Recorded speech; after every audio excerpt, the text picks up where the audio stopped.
So hi everyone. This is a kind of a weird thing. I don't normally do streaming content. Oh, by the way, leave motion's gonna be making my hands do all kinds of crazy things, so just ignore that.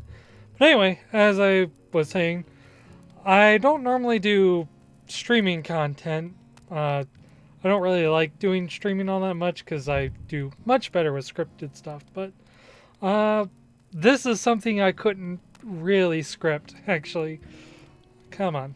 Hold on. There we go. This is something I couldn't really script because there's just so much to talk about. If I tried to. Okay, leave motion, you're gonna go off here for a second. Alright. I don't. As I said, if I tried to script this would probably be like a 2.5 hour, 3 hour long video. And if I tried to edit it, it would be my next project for like a couple of months. So I decided I'm just going to go ahead and stream this, but not just kind of actively doing it. By the way, that's why I don't like doing scripted or unscripted stuff. So anyway, I wanted to talk a lot about my memories with Final Fantasy XI. It's the 20th anniversary.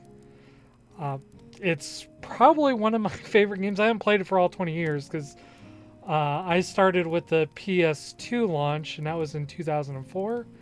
But it's pretty much been a part of my life ever since then. And with it being the 20th anniversary, I feel like this is a good time to just kind of free talk about it and my memories and all the changes and kind of what the game means to me. And so I just kind of want to go throughout Vana'diel and talk about that for a little bit, or a lot of it. I have no idea how long this is going to last. This could be like a 2 hour stream, could be 8 hours. I don't really know. We're kind of going to go until I run out of steam here. Probably far past when my voice dies, because I don't really have that strong of vocal cords, so it's going to get raspy. Just fair warning. Which is why I'm talking in a kind of a lower tone, which is more comfortable. But regardless, I'm gonna go ahead and give a too long didn't read thing though, just in case, or didn't watch, just in case you don't want to watch the whole thing. I completely understand that. A few things I want to hit on real quick is that Final Fantasy XI is probably the best it's ever been, all things considered. It's definitely not like the rush of it. The populations are still kind of low in terms of like from where it started, but for a 20-year-old game, an MMO, in fact, it's actually really healthy. Uh, Healthier than I would ever imagine even 10 years ago. If there was ever a time you wanted to play Final Fantasy XI, or if there was, it's a mainline Final Fantasy and it's one that not many people have experienced. If there was ever a time you wanted to be involved with the stories and just kind of get that notch in your belt saying that you played Final Fantasy XI, I would highly suggest this would be the time to take the dive. I know time and stuff is very rare, but it's actually extremely accessible if you're looking just in terms of a story.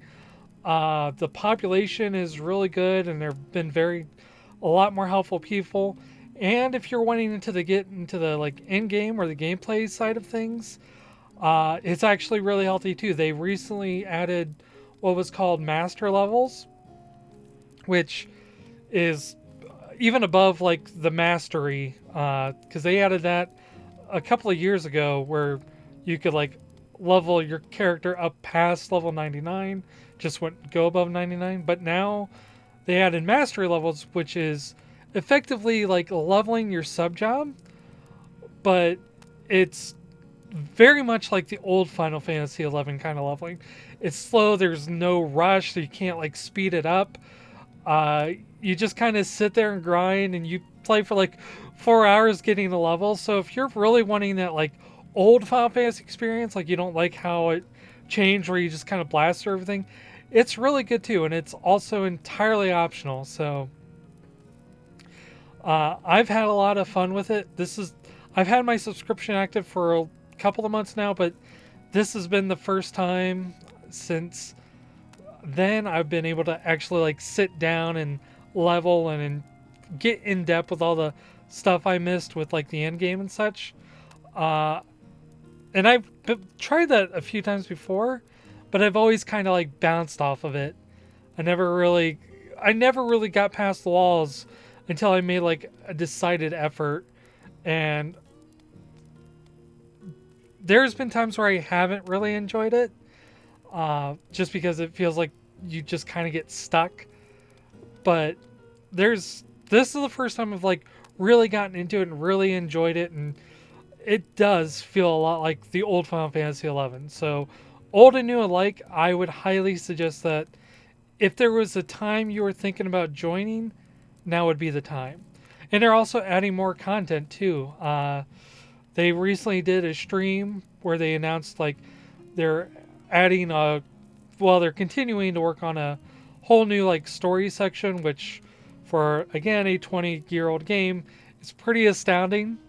I gotten about like halfway through what they had now. I haven't really had time to like sit and dedicate myself to it yet because I'm still kind of playing catch up with all the other stuff I missed.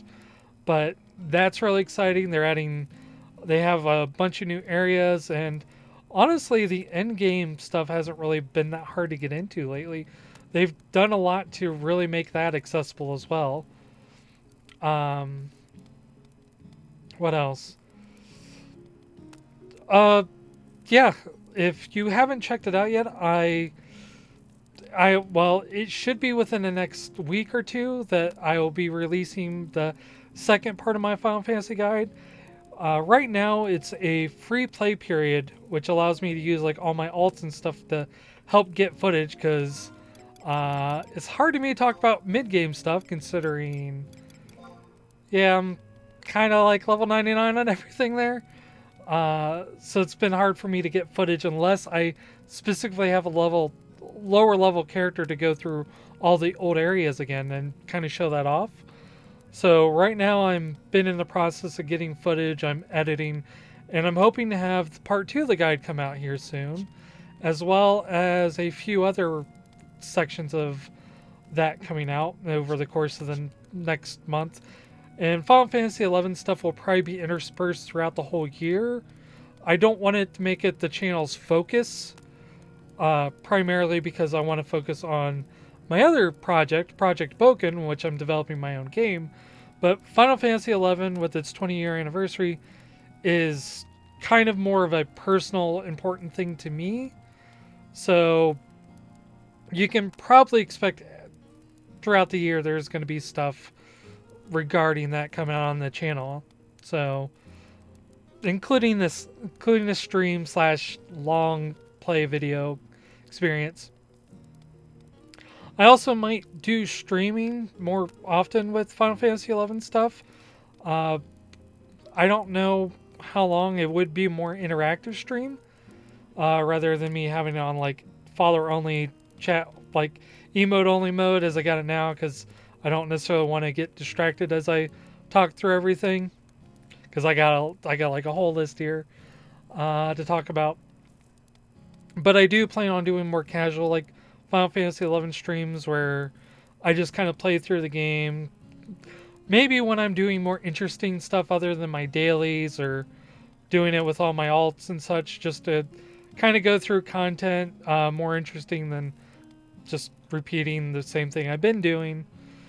So I'll probably make more announcements to that. And that will likely also be interspersed with Project Boken stuff.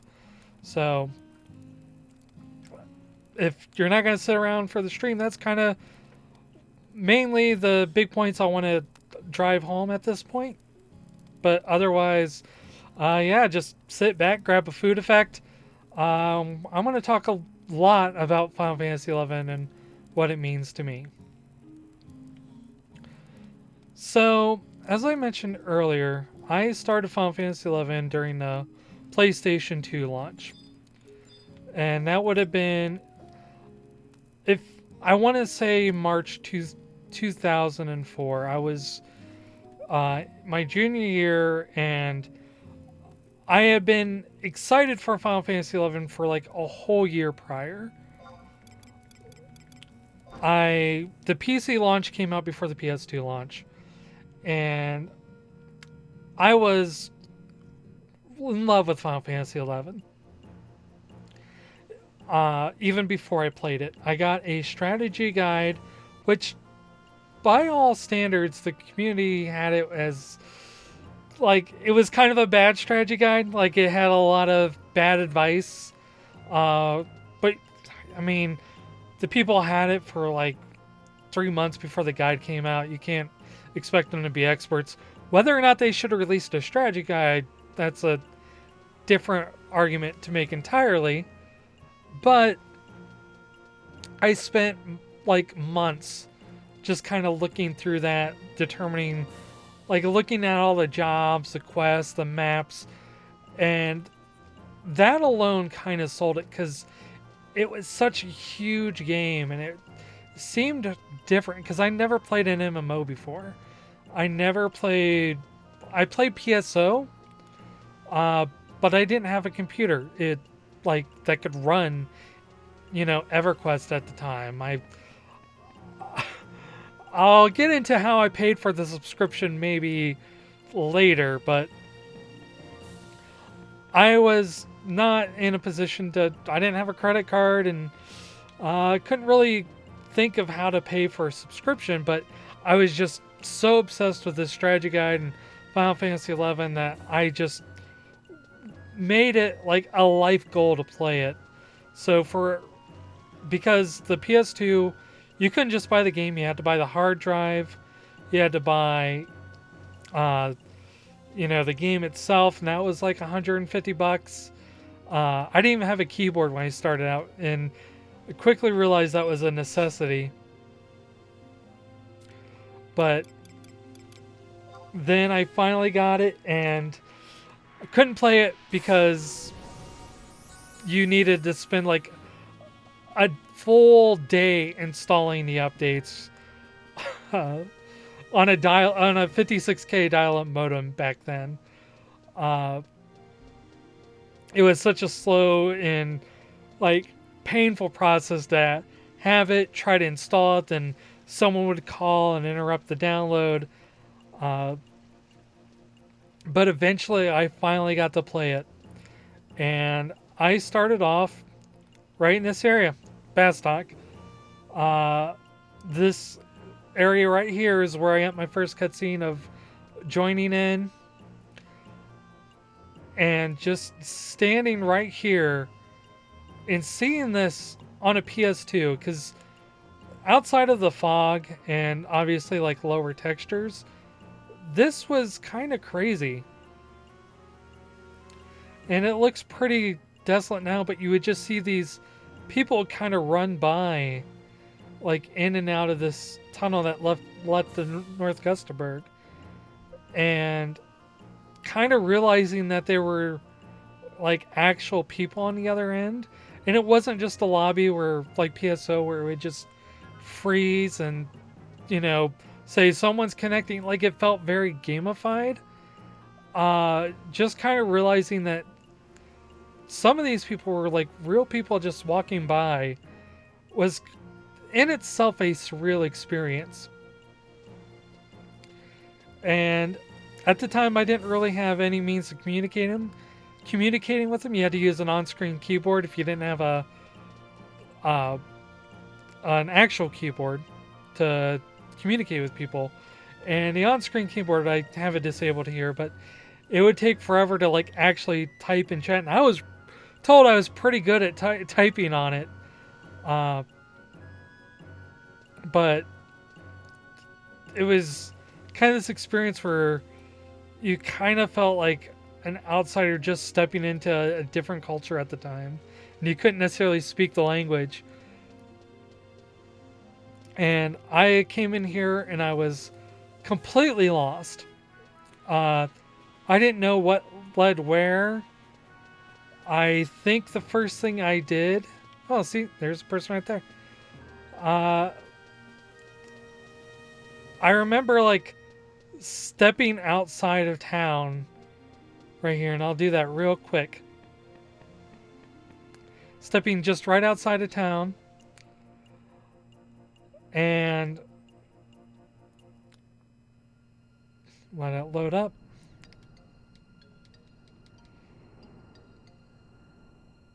Just kind of coming out here and seeing this, and this was kind of intimidating because I didn't know any of the mechanics. I didn't know how to even fight. I'd be like sitting here trying to understand like how to attack, and I couldn't.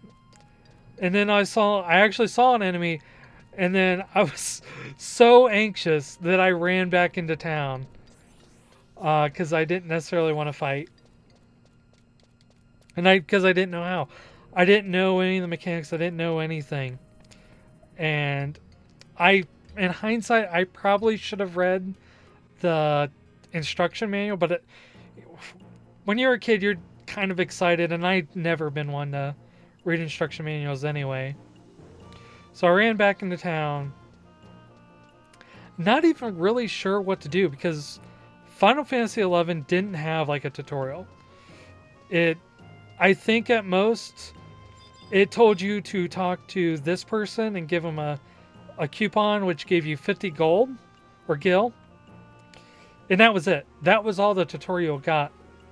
Didn't teach you how to play, didn't teach you how to do hardly anything.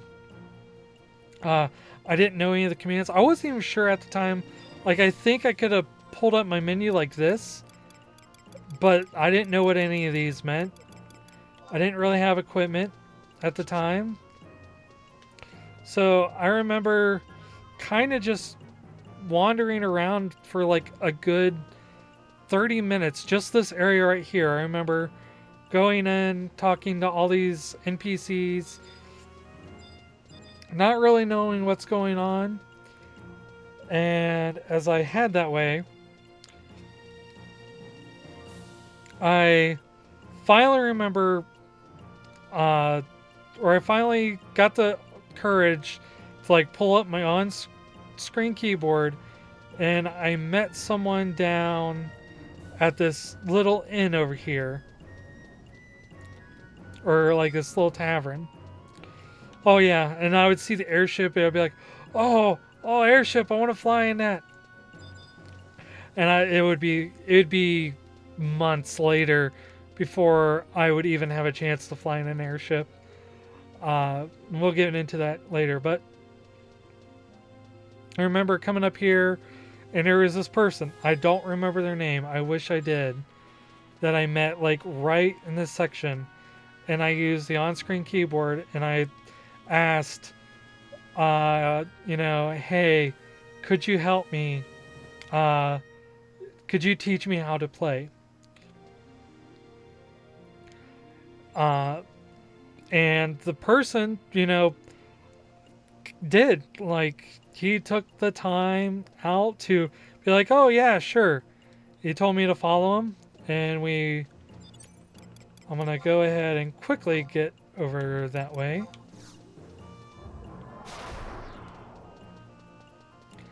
He led me through all of this. Kind of quiet. Like, this entire time I was trying to follow him, I'm sitting here using on-screen keyboard thanking him. And we ended up going all the way back over here, and led me back outside.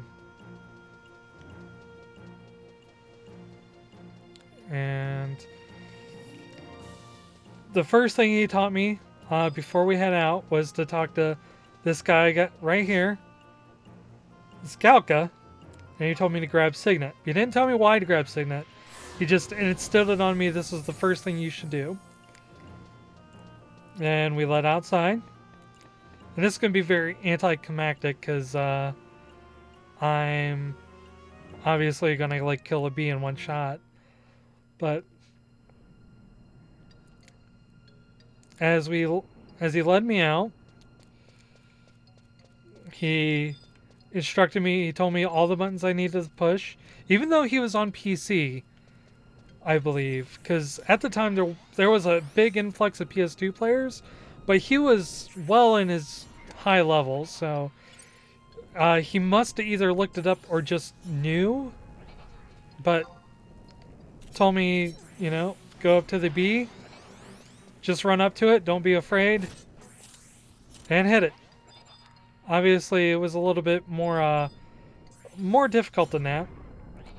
And that was really the only thing he showed me how to do, was do combat. But I'll never forget that moment, because to me that was kind of a very, very surreal moment in my entire gaming career, because I've been playing games for a long, long, long time before then. I would have been 15 at the time I started this, I think.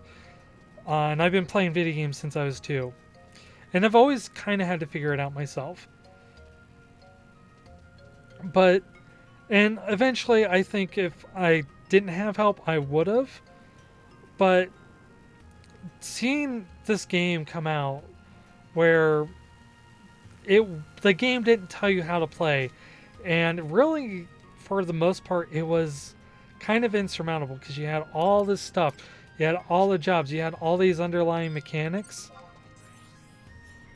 and you especially for a Final Fantasy game where you were likely used to the turn-based combat, like you would run up to an enemy at best, and then it would go into a side screen where the enemy gets his turn, you get your turn, and you had this pseudo turn-based real-time action game where you could move around and do all this stuff. It was a different experience, but having someone explain that in terms of a community, and that's where I realized what the whole design philosophy behind this game wasn't interacting with the NPCs. It wasn't interacting with a story. It wasn't interacting with what the developers designed for you to interact with. It was kind of interacting with the community. And there wasn't, in my experience, I know EverQuest and there was a few other MMOs that came out before then, but that was a very surreal experience for me. I never in my life had a game that wasn't tailored for a player to play the game, but rather it was an experience of interacting with a community in this kind of weird created world. And when he left, the person that taught me left, and I don't think I've ever seen him again. I was playing on the Unicorn server at the time, and because I don't remember their name, I might have seen him kind of pop in and say stuff. But I don't know if I've ever personally met him again. I know I never really thanked him outside of that, but what was such a small moment there was a huge, huge impact on the way I saw video games beyond just being a video game. It was kind of the first time I realized that a game was an experience that could be crafted around the game itself. My brain's a little scattered here because of anxiety, but having them design a game around a community and not just a game kind of taught me there was more to games than just playing the game. So at that point, after he taught me how to play, I probably spent I don't know how long. I remember getting a first my first level out on my own, just kind of killing bees and such. Uh, and then I kind of came back into town and started exploring. Right now I'm in Bastock markets, which to me was also crazy because even though I had been looking at the strategy guide for months after or before I got the game, I never realized the scale of how big this world was. Nowadays, like, we're used to open world games and like the scale of the games has gotten much bigger than this, but at the time I was used to Phantasy Star Online. Everything was kind of like small and condensed, very designed and like ease of use and a kind of a hub world. You would just go down and like teleport to an area that was like a pre-rendered dungeon,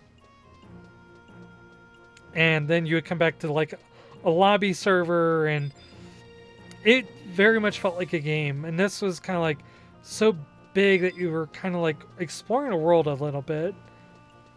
You'd have NPCs, but a lot of times you would just have players and interacting with them. At that time I kind of made like small conversations. For the most part, like for instance, you'd see a player crafting, making something, and I knew a little bit of the emotes at the time to like, and it was just occasionally you'd like cheer them on, do like little things like that.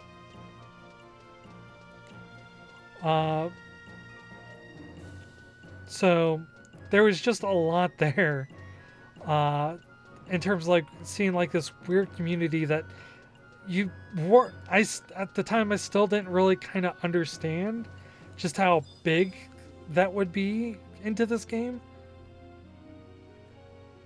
But that would change when finally in my like incidental like communications and such, I met a player called, and I do remember his name. His name was Black Rob. He was a human. He had the one with the hair pulled back and the dreadlocks. And we kind of just struck up a conversation. And at the time, still didn't have a keyboard, so I was furiously typing on like the on-screen keyboard, like trying to keep up with this conversation. And he asked me if we wanted to party. Because he was going to go out the level. I was still level 2. He was like level 3 or 4 or something. But then we went out to party. And unfortunately, this is one of those things where it's almost impossible to like replicate, because obviously you would need someone there. But it was with him that he showed me like this little path up here. And I remember like poking my head out of this area, South Gustaberg, which would later become one of my favorite zones.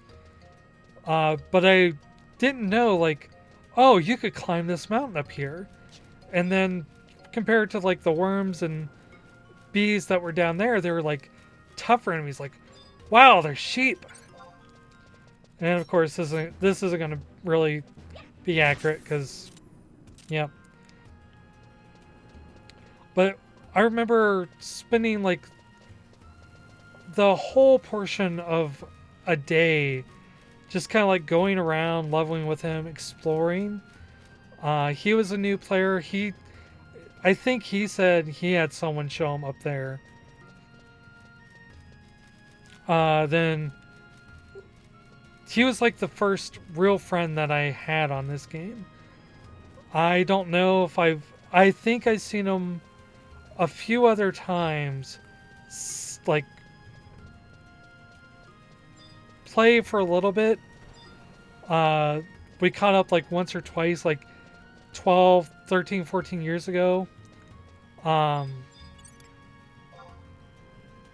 it was just kind of one of those really ephemeral bonds, but it was like one of those that just kind of stick in your head for, well, I mean, now it's been 18 years, but I do always remember that. I remember like following him just literally down the same path as we headed to Dangrif Wadi to level at level 7 or so.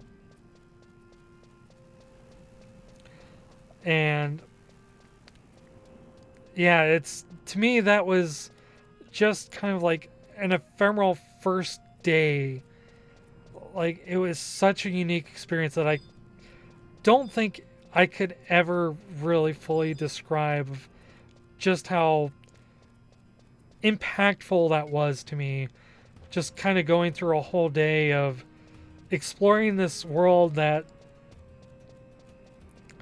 I never really experienced before in a game at all. Again, I'm trying to think of what would have been a contemporary around this time. Like, video games in terms of RPGs, one, like, they're very designed experiences.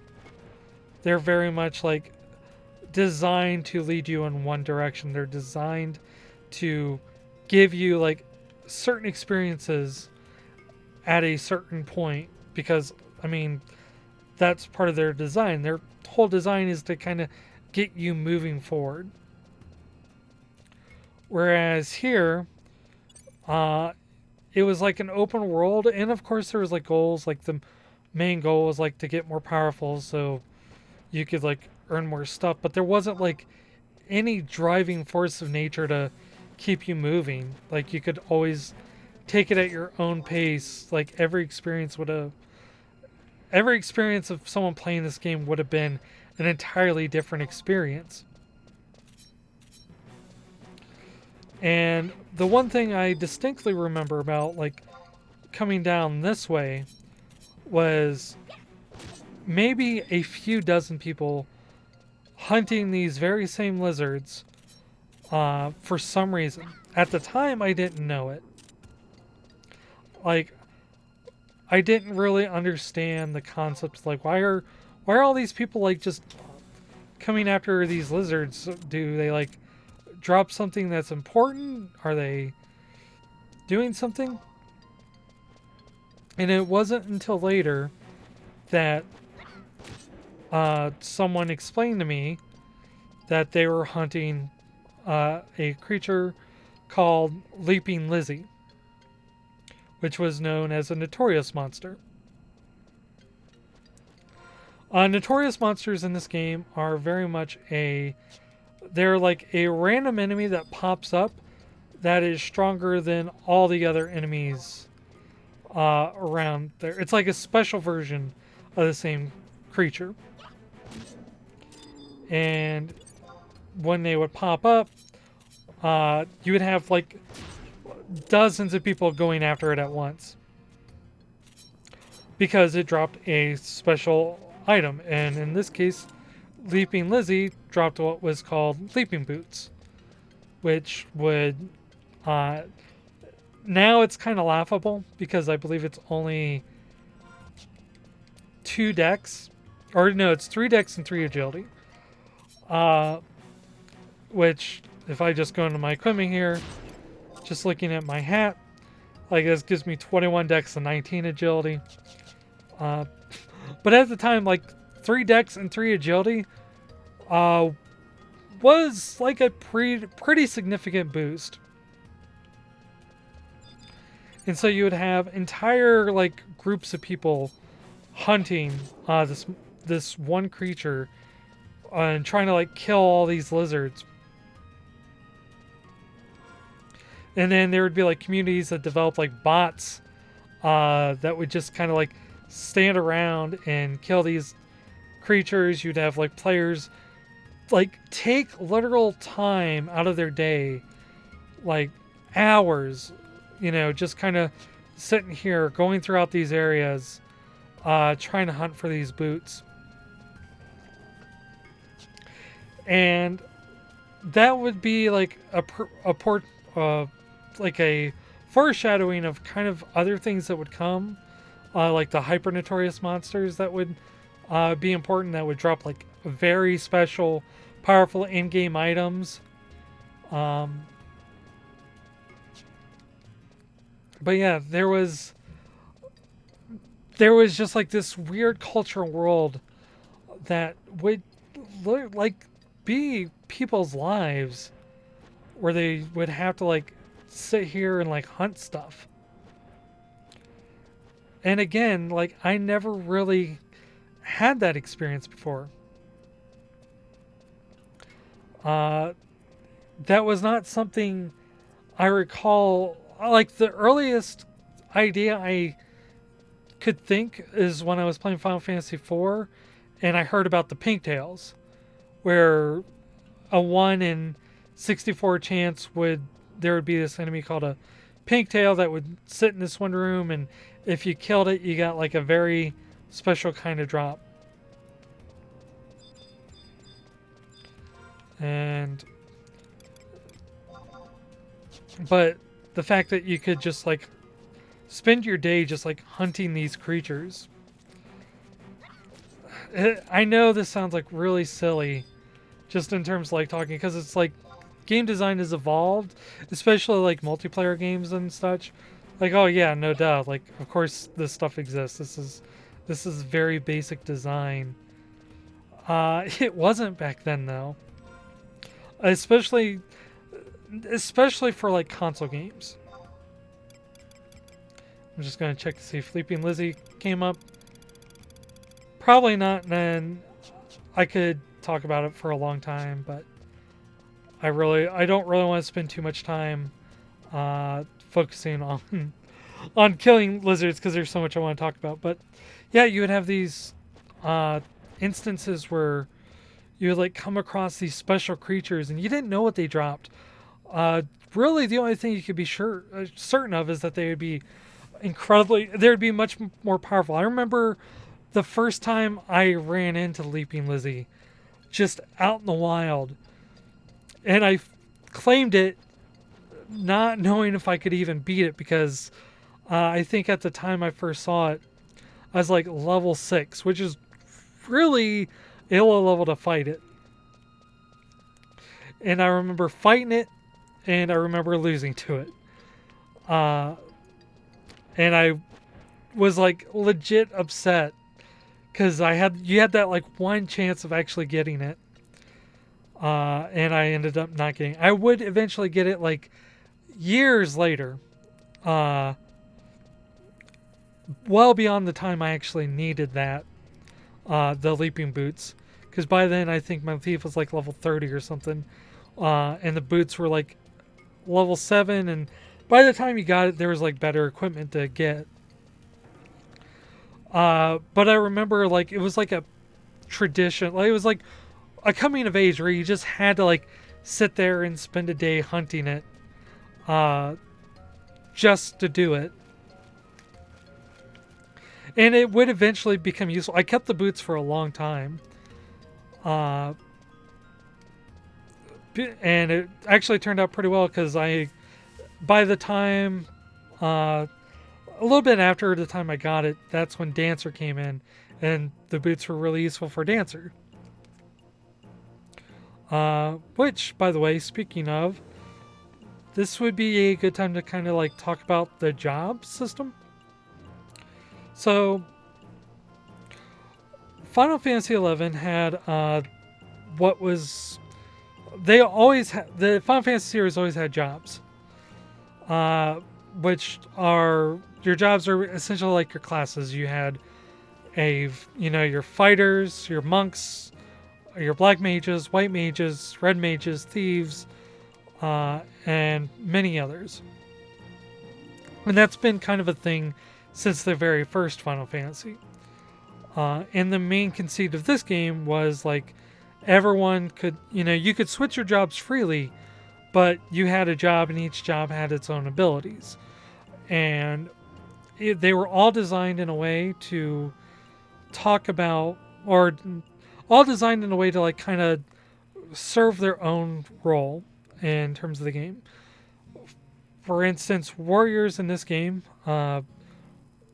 had abilities like provoke, and provoke would allow you to like attract the enemy's attention and hold on to it so that your white mages, who were your typical healers, could heal in relative safely and not get attacked by the monsters.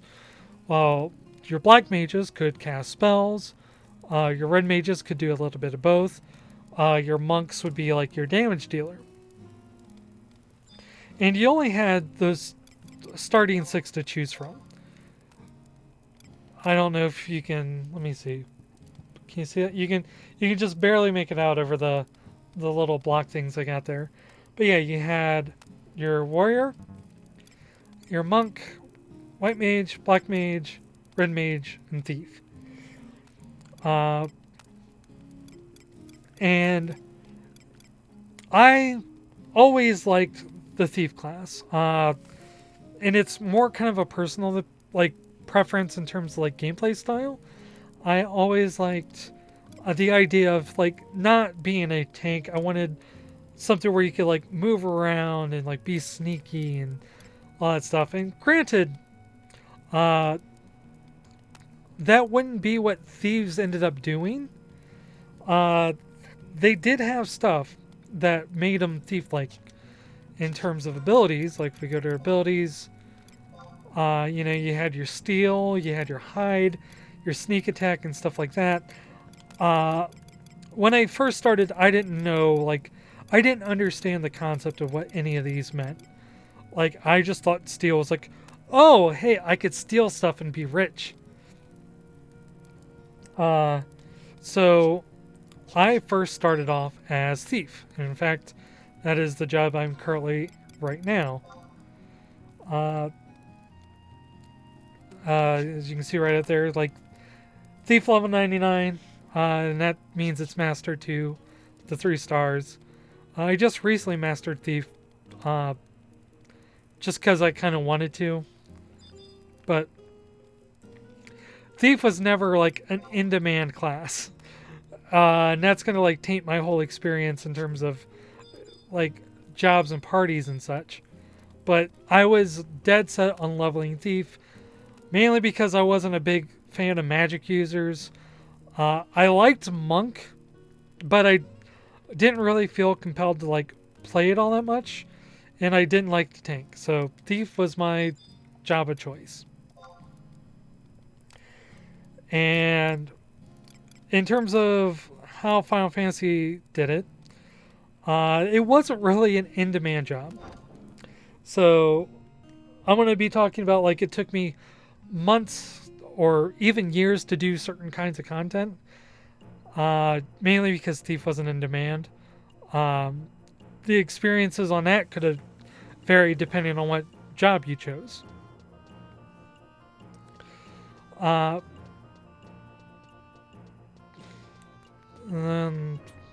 I had a point I was going with that. So, alright, so yeah.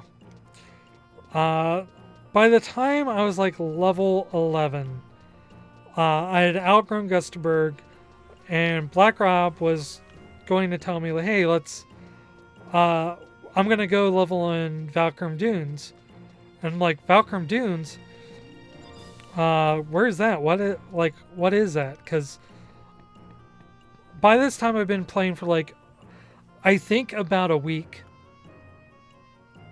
And Bastock and Gustaberg were really all I knew.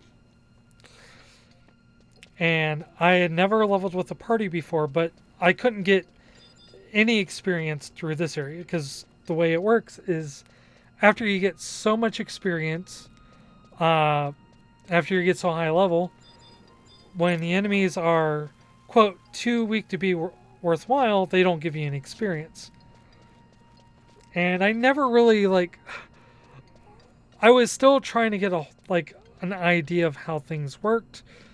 And I was still very anxious, so I wasn't necessarily all that, like, focused on exploring like a lot of people were. But he's like, oh no, let's go to Valkyrie Dunes, I'll show you. We can get you a party. And I'm like, okay, well, that shouldn't be too bad. Like, I was like, okay, so go ahead, like, make sure you grab some gear to like level up with, and do that. And I'm like, and when he was started talking about that, I realized that this wasn't just like, okay, let's run over here and like go up the mountain and level stuff. This was like a journey. This was something you would have to like plan for and prep for. And we're gonna go ahead and walk all this, just to kind of give you an idea of how long and this took. And I'm actually moving faster because I got my movement speed shoes on right now. But yeah, like in order when you would go level beyond like your little home nation here, is gonna say bye to Bastock, you would have to like go on this like long journey to go to where you needed to go. And it's 6:40 now, my time. So even with these shoes on, it's gonna take a little while to get there. So and that was another thing that kind of made this a very unique experience in terms of a game. Because a lot of video games, especially then, there wasn't like a whole lot of empty space. Because in terms of a game, building the empty space was a waste of resources. You would spend all this time, like, if you tried to work on stuff that wasn't going to be like super important to the game at that point, you were just kind of wasting your time doing that. So a lot of games, if they might have had like detours or like little vistas to change like the way you went, to kind of make it seem longer than it was, but it was very point A to point B.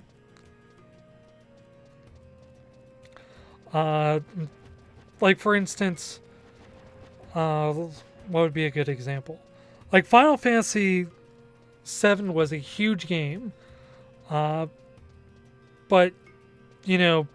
after the first reactor intro, you had that little downtown area. Then you would hop on a train, and then you would be in the near Seventh Heaven. From Seventh Heaven, you would go on back on the train over to this, other reactor. Then from there, you would enter the slums, and it all kind of directed you very point by point. And at every given section, there would be like a set piece. There would always be a reason why that was there, and there wouldn't be any real wasted space. And if you watched my Gustaberg video that I made a couple of years back, there is just a lot of empty space. There's a lot of stuff that's just there to travel. And as we enter North Gustaberg, again, now I'll pull up the map real quick so you can kind of see just how big a space this is.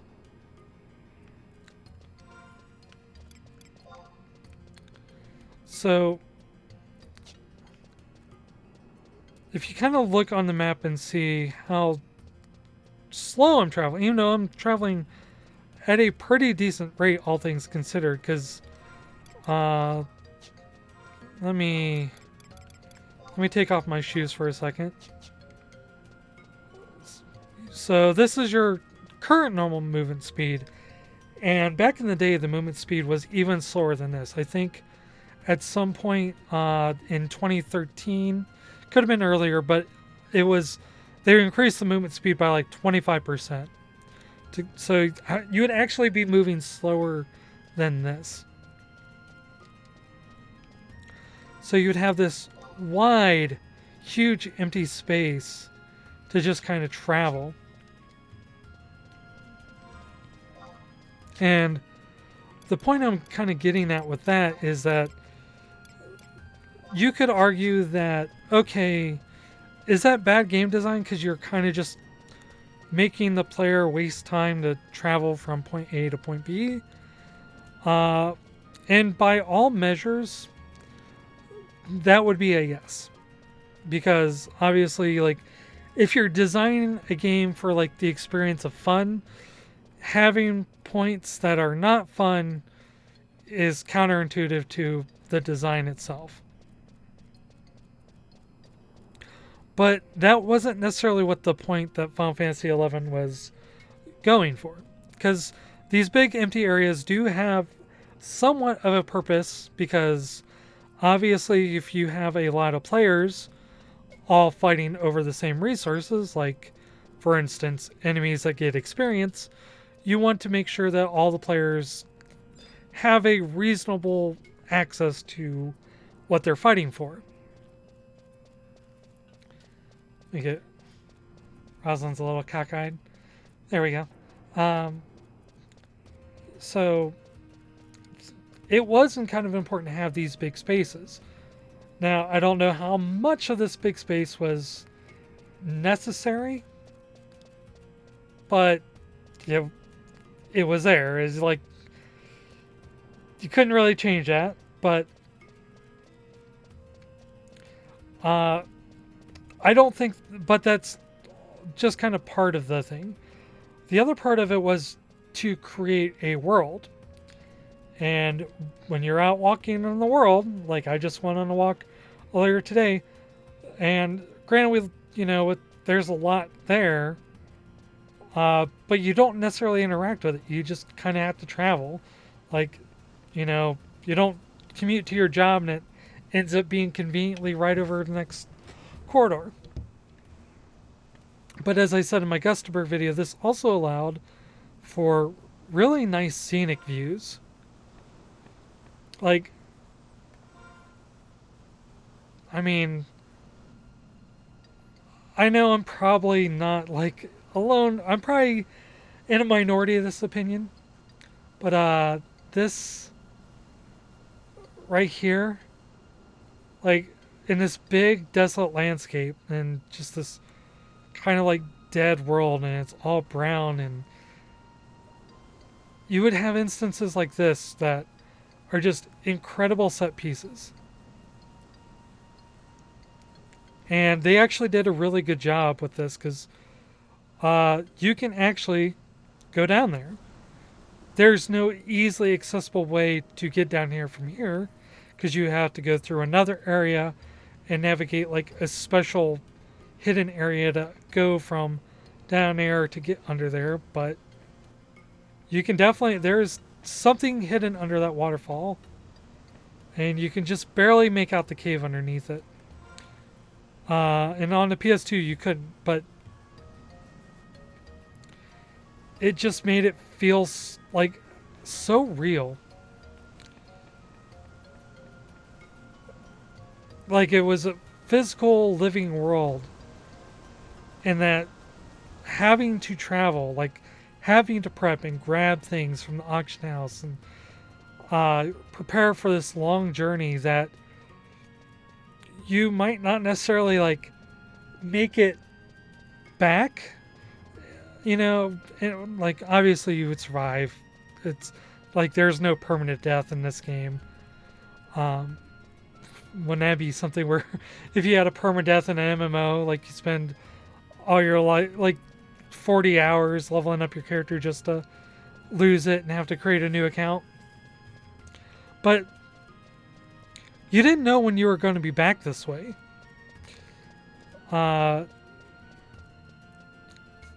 Because there was no quick teleport. You would have to make this walk. You would have to make this journey each and every single time that you wanted to travel. But level 11 SoberDwarf back then, walking all that way through North Gustaberg, reaching the Constadt Highlands, and seeing green for the first time, and seeing this big area Again, pulling up the map. Just this kind of big, imposing area where you didn't know where anything was. It was left for you to kind of explore it. And that was always like... I know I keep coming back to this point. I just wish I could impress upon everyone just how surreal that was at the time. It's so hard to like convey that into words in a way that's meaningful, that would make sense for everyone to fully like understand. Just because me telling you this is probably like the least interesting thing in the world, because it was one of those things that it had to be at the time and place. You had to have that experience going into it to like fully be able to appreciate like just how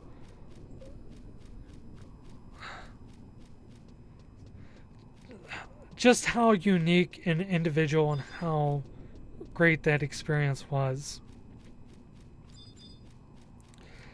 And going across this area and like seeing all these enemies, and there's a Notorious monster right there, Gilly-Doo. As you can see, the strolling saplings are the ones that normally like go into this area.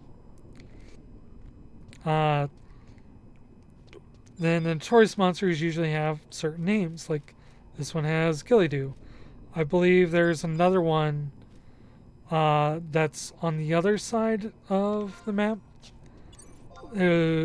which is a Highland lizard, who drops a special weapon called a Highlander that has like a literal Highlander reference. That's one thing you'll notice while playing this game. Like, the localization team did a really good job at like fitting in all these like cultural references throughout the game. That are some of them are kind of dated now. In the Wings of the Goddess expansion, there's a "All your base are belong to us" reference that was made.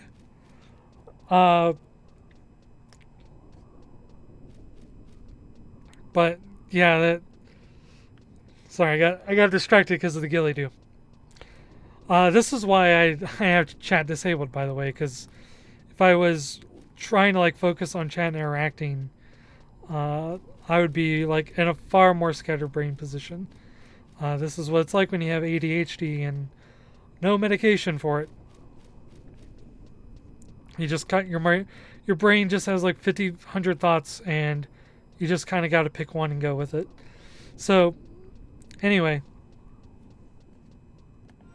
Oh yeah, this would be the first time like you experienced weather too. As you can tell by the clouds, there's a thunderstorm going on. We might have seen some lightning kind of go through here, like you saw a little flash there. Oh, and by the way,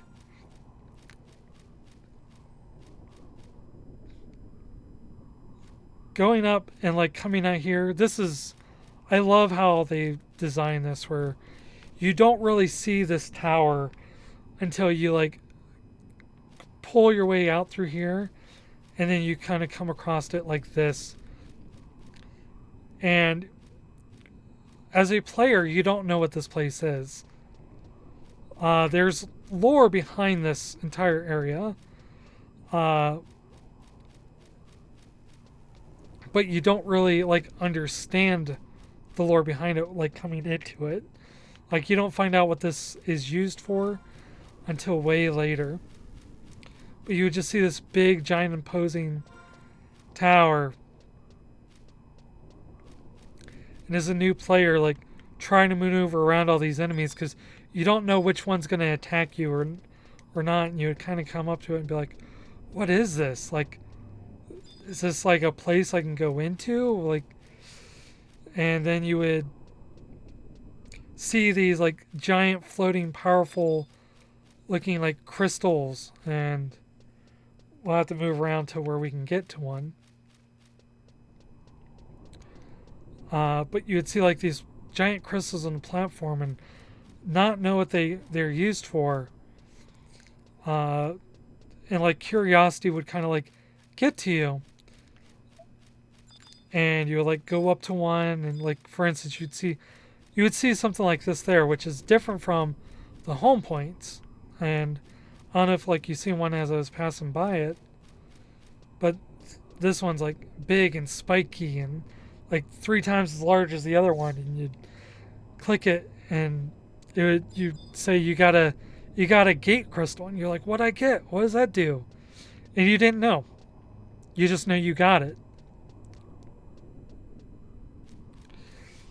And you wouldn't understand exactly what it was used for until later. And you would still continue to like just take in all these sites, and you didn't know what anything did or what anything was. And we'll head over to one of these windmills here in the far distance, because you can kind of like see them, kind of see one behind that tree there. And again, I talked about this in my Gustaberg video, but you would see like these set pieces, and because of the way these set pieces are, like they were just there.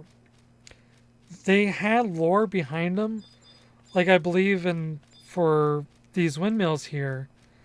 You can find lore that when one of the nations in Bastock was at war, the nation had to invade coming down from that way, and Bastock had like their gunners and cannons like all set up and was able to push back the army from here. But that's all lore. That's all in the game's past.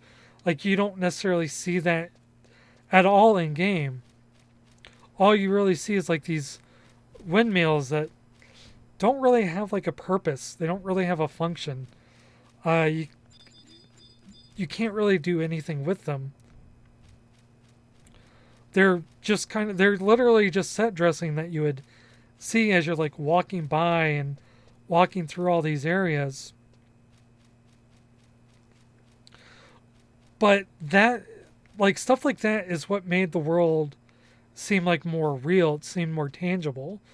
Like it seemed like you came into a world that had existed long before you got there.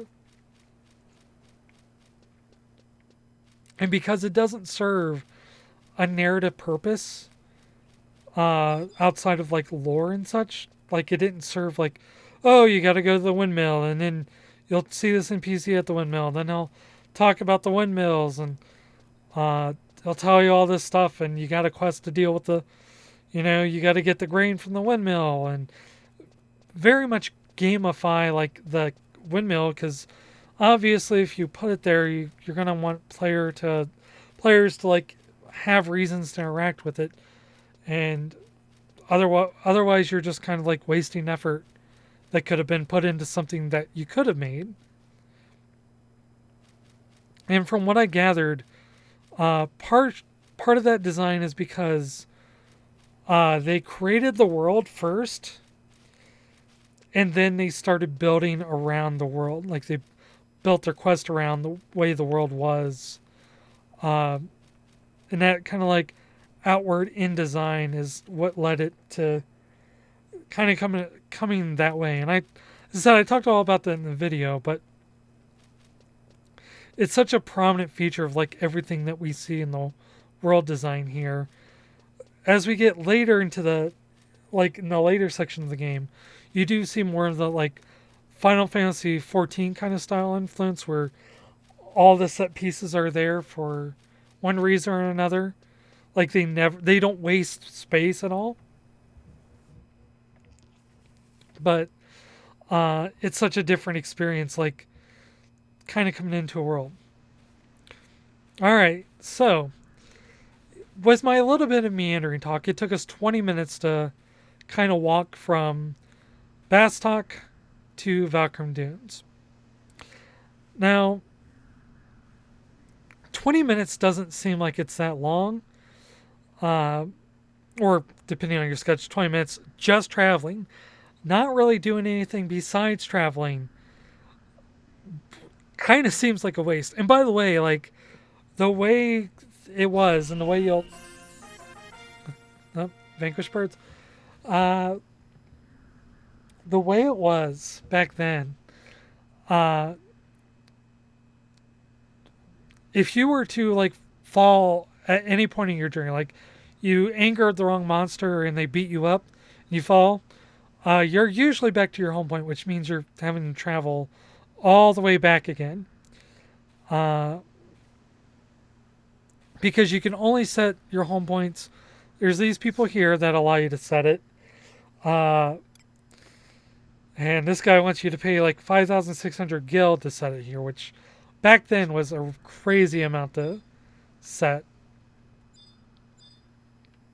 And also, you didn't necessarily want to set your home point because if you set your home point here, you would have to travel all the way back, spend another 20-minute walk going back.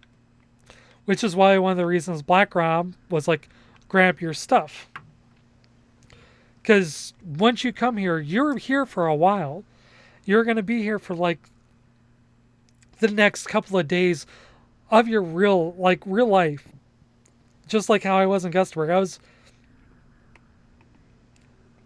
Sorry, I want to take a drink of water. I spent a week in just Gustafsburg, like leveling all the classes, that just kind of get an idea of how each one felt, trying to see how it was, like how each played, to make sure I wanted to stick with Thief. But there would be a lot of that in this game because there was no quick travel. You would travel and you would have to like prep like you're going on a journey. Like you had to make sure you had all the armor you needed, all the food you needed. And this spot here, Valkyrie Dunes, would be the spot that almost everyone would first have interactions with a full party.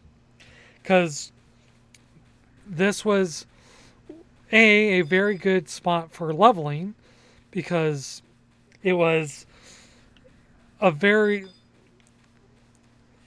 like a middle point between all the nations. From where we're at now, you could get to the other three nations in a fairly reasonable amount of time. You would have San'Oria to the north. Actually, I can probably pull up the region info. So there's Gustafsburg, Bastock, where we came from. Right here, you would have, as you can see where it's flashing to show where Valkyrie Dunes is. You had San'Oria. And though Windurst is way over here, as we slowly move over, like on a whole different continent, you can easily travel from what would be Sabina, boat ride all the way around to Mara, and then travel that way. So this was like the melting pot with all the lower level players. There's a lot of like mobs around this level where by the point where you couldn't necessarily fight enemies out on your own anymore.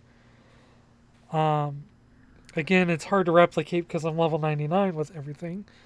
But these are like really good for like levels 11, 12 to around upwards of like 18 or so. And then there was a lot of different camps. Because, like, as I was mentioning before, all these areas are big to facilitate large groups of players. Like one common spot, I'll go to it real quick, is, and this was kind of my favorite spot. You would have this like little corner back in here. And you could have your mages like sit up here and get a good cast on the party and be out of the way. You'd have your group like in between these trees. You'd have your puller, and you'd be able to like pull all these and pull them back to camp. And you would have your like kind of selection of all these creatures. And by the time that you kind of worked your way out, these ones would start to respawn. So you'd have this camp back here, and you could theoretically, not that far from where that one was, you could have a camp back in this little area over here. Not as good a selection. You had to go farther out. You kind of had to go with had a little competition with the one across, but you could easily get easily kind of share the same mobs. Or you could have someone have a camp on this little section. Very similar spot to the one I showed before. Yeah, this little bushel of goblins here. A little harder to deal with because they would often link or aggro if you got too close, but you could easily facilitate like 3 or 4 full parties in just this section alone. And this is a very small section of the whole area. You would have camps like you would have camps in this area. You'd have camps on that side of the sands. You'd have camps on this side of the sands. You have camps up here. And I'll probably show you the secret camp before we leave too. Which is one of the reasons why a lot of these areas were also really big, because it was useful to have like all these areas so players weren't like, for instance, cramped in this small little tunnel, 2 or 3 parties fighting over the same bats. And Valkyrie was really good at like holding all these parties despite that. Now, it was a lot of the times overcamped because everyone would come here, even though there was other options to choose from. Because that was one thing that with the community, it's like once people kind of got set on their ways, it was very hard to like go out and explore and change different ways to like find different spots to level, especially early in a game where it didn't feel like there were too many options available to you. So but since you had like the combination of players like coming from different nations and working together, mixed with like the way this was designed to facilitate all these players, because as we're heading into another area, this was another good camp, just in this thicket of trees right here. You'd have like wildlife that you can level from. This would, and by the way, this area right here has monsters that are, or mobs that are higher level than the ones in the area I just showed you. So back there was probably for like levels 11 through 13, at most 14. This would be like your like 13 to 16 area. You'd have your camp kind of like just sitting right here, your puller running in, grabbing stuff and coming out. And we're midday in Valkyrie Dunes, so everything's like super white. Because there was a I was looking at like old memes and such, and someone like took the old Discord, the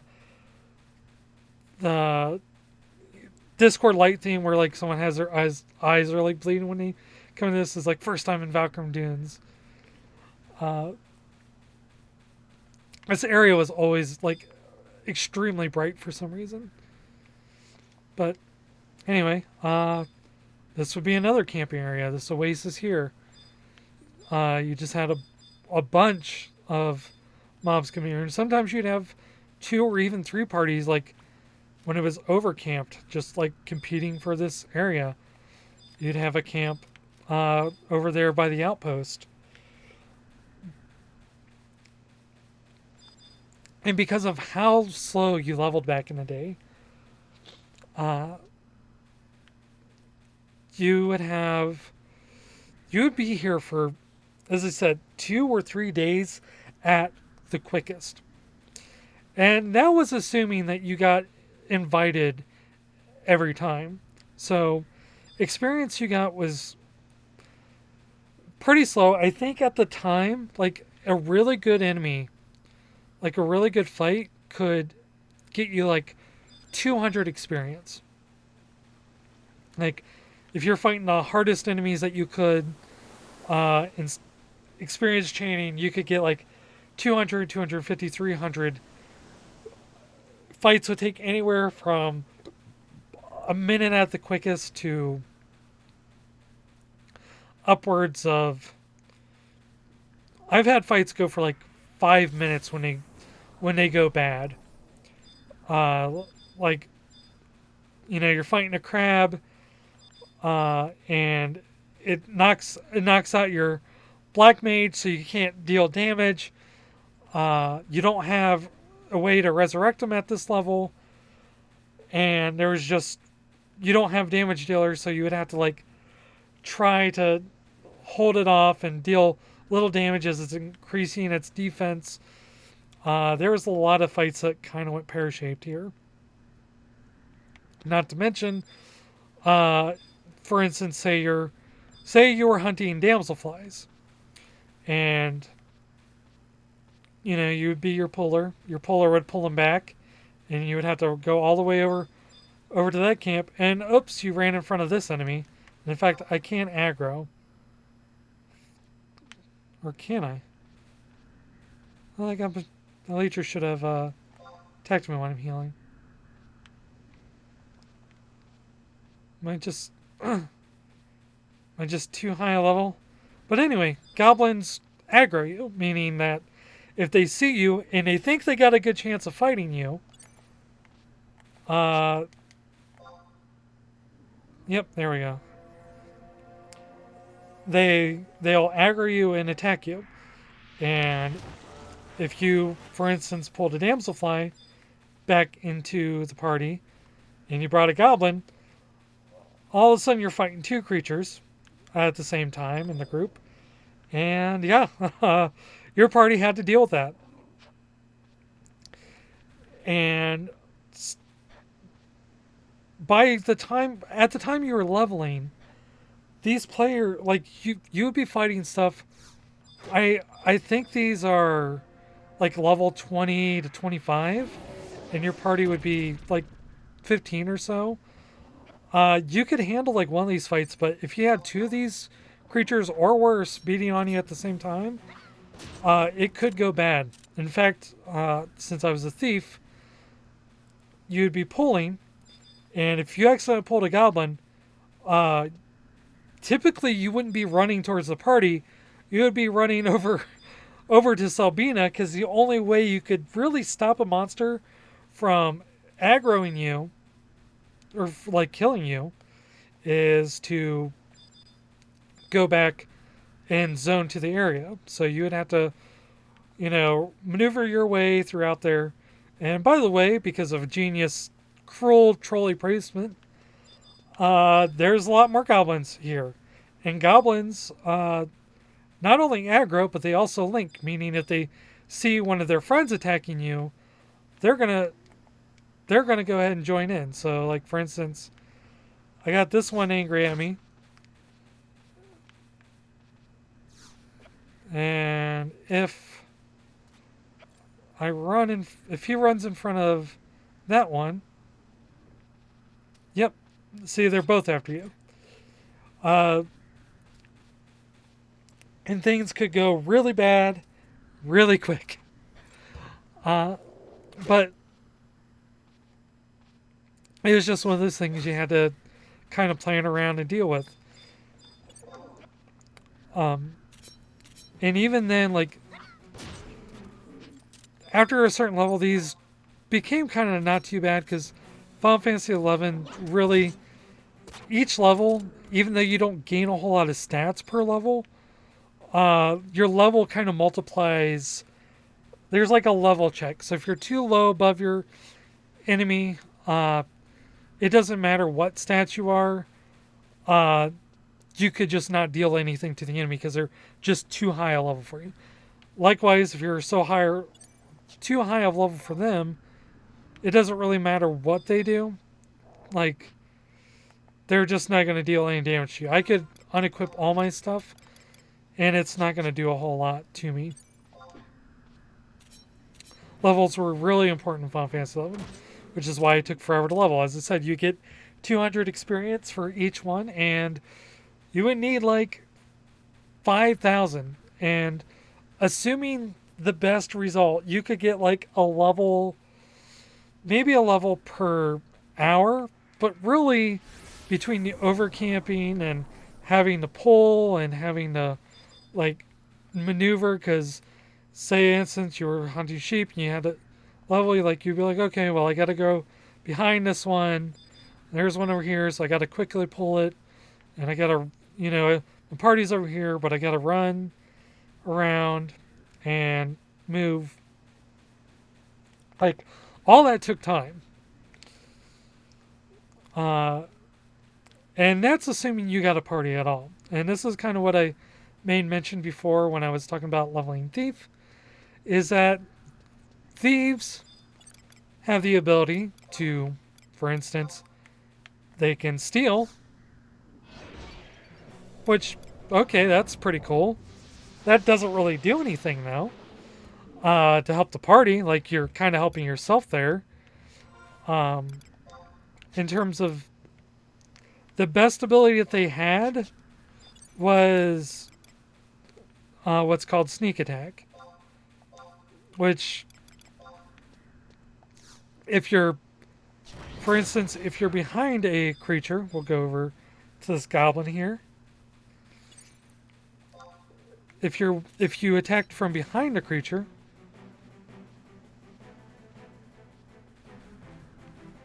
you could do a lot more damage. So I did, like, obviously being high level, that's gonna change some things. By that's like almost 10 times the amount of damage than your normal attack would be, which seems good, except as you can tell, it takes some time before you can do that again. That spike of damage wasn't really worth inviting a thief over compared to, say, having a black mage, which could just nuke an enemy and deal a lot more damage that way, or a red mage that could heal, or a monk, or pretty much anything else. In fact, because there was so many damage dealers in the game, beyond just thief, like for instance, you had monk, you had dark knight, you had ranger, you had all these other classes that for a really good portion of the time you would be sitting here with your little exclamation mark up, just kind of waiting right here like this, and you would be doing that for hours, if not, like, there's been times where I've just sat here waiting for a party for hours, and like for days, like literal real life days. As a kid, you only have so much time to play in a day, and because I was playing on dial-up, I didn't really like have my own time to play because we didn't have an extra phone line. So if I was playing this game, no one else could like use the phone. Uh, and if you needed to use the phone and you weren't sure if you're getting it back, like, nothing was worse than getting a party, like spending hours to wait to get an invite, and then not then getting it. Then your mom needed to make a phone call, and that was it. You were done because they weren't going to wait for you most times, unless you could tell them that you were going to be right back. And if your mom was like mommy mom and she was a chatterbox, that could be anywhere from like 10 minutes to like an hour. So you would just be sitting here like, and this was on the PS2, meaning I couldn't play another game while I was waiting for this. Granted, I used my like Game Boy Advance at the time, where I'd be like sitting there just playing and doing stuff while I was waiting for a party. But otherwise, yeah, it's especially if you were a thief and you weren't really high in the priorities. I believe it would take you. It took me like 4 or 5 days from when I came in here with Black Rob, and by the time, uh, you know,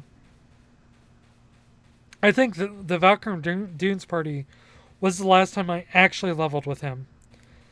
Um, yeah, so I didn't really have like any other like people to pull me into parties and such. So you just wait, and sometimes you would start your own, but because again, like you needed the party dynamics worked like this. You needed a tank. There was really no effective means to level without a tank. You needed a white mage. There was really no effective means to level without a white mage. You just absolutely needed these two jobs to be able to get it. And preferably, you wanted a backup healer. Because at this level, the white mage couldn't really keep up. The damage wasn't that high, but the white mage typically didn't have a lot of healing at their disposal to kind of keep up with it.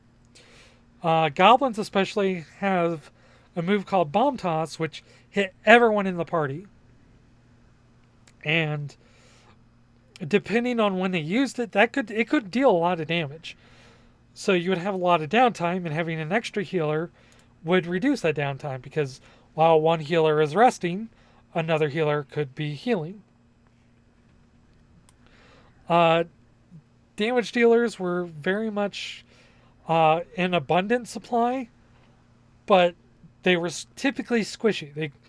They couldn't necessarily take the hits like, a dedicated warrior or paladin could. So you would have all this in competition with you, and it was just like a fact of life you had to accept. It's like, well, unless you want to level these other jobs, you had to kind of just sit here and wait. And I remember sitting here and waiting for, as I said, I think 4 whole days before I finally got to the level where I could leave Valkyrie Dunes. But you would have to always come back, because part of your journey to Valkyrie Dunes wasn't just leveling in the party; it was to get your sub job or support job, however you want to call it. And so, Final Fantasy XI has a mechanic, and it's like one of the main mechanics of the game. This is what really differentiates Final Fantasy XI from, I think, many other MMOs, besides all the other things that differentiate it. Let me play solo for a little bit. Is that you would have to, or you would have to get your sub job, so you could level, or you can have the abilities of another job. So go Nomad Moo was over here, which, by the way, they didn't have when I was leveling here the first time. So in order to actually level or change your job, you would have to walk all the way back to Bastock to do it. So your support job is effectively half the level of your main job. For instance, I am a thief with a dancer, and if we look on here, my status, my thief is level 99, my dancer is 49. Meaning I get all the abilities, such as, like I get my dances that thief wouldn't normally have, get my flourishes, the waltzes, the sambas, etc. But I could also change my support job to, let's go warrior. And like that, I would have the abilities of a warrior. Have their war cry, their defender, their aggressor. And that was really important to have. You practically needed to have a sub, because there was really no point of not having a sub job.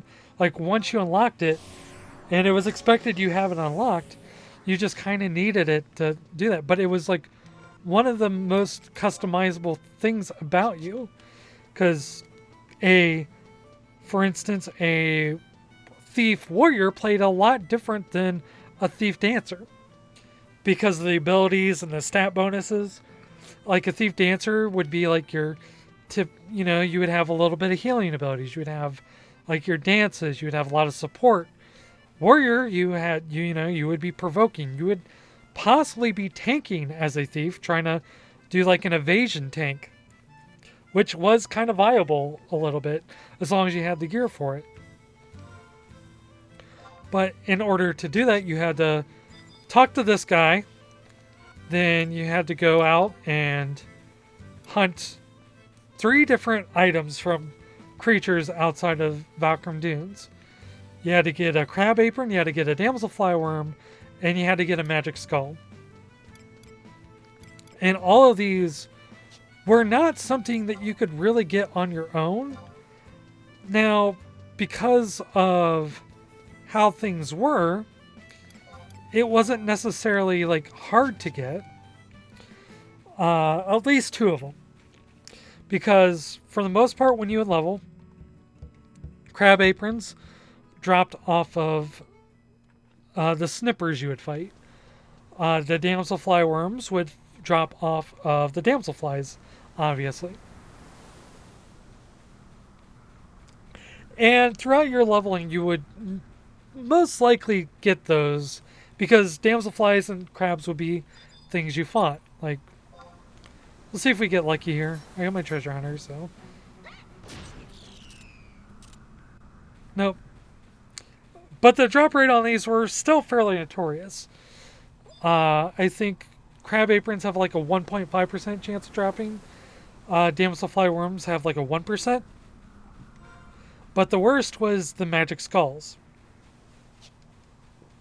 Because they would only come out at night, because skeletons only come out at night. You didn't naturally fight them. If you fought a skeleton at all, it was because you had a bad pull, or that you went out trying to pull while you were damaged, and skeletons blood aggro against you. But that would be the only time you'd really ever deal with them.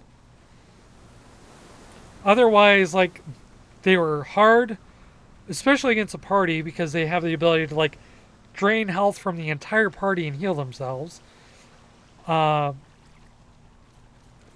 You couldn't really fight them effectively, because they had damage resistance against bludgeoning and pierce, or no, they had damage resistance against slashing and piercing. So, see a damsel flyworm. See when you get lucky, you get a crab apron too. Over here. So there wasn't really any way you would naturally fight them, and because of that, you couldn't really effectively fight them yourself either. You couldn't really solo them. So you were in a situation where you kind of had to like get someone to help you in order to do that. And sometimes like your party, like a good party, if you I distinctly remember like some parties after I got mine, we'd have a new player that didn't have their sub job. They'd be like, "Hey, do you need the skull? Because if you need it, I'm gonna go ahead and pull some skeletons that we can fight so you can get it." And that was deeply appreciative.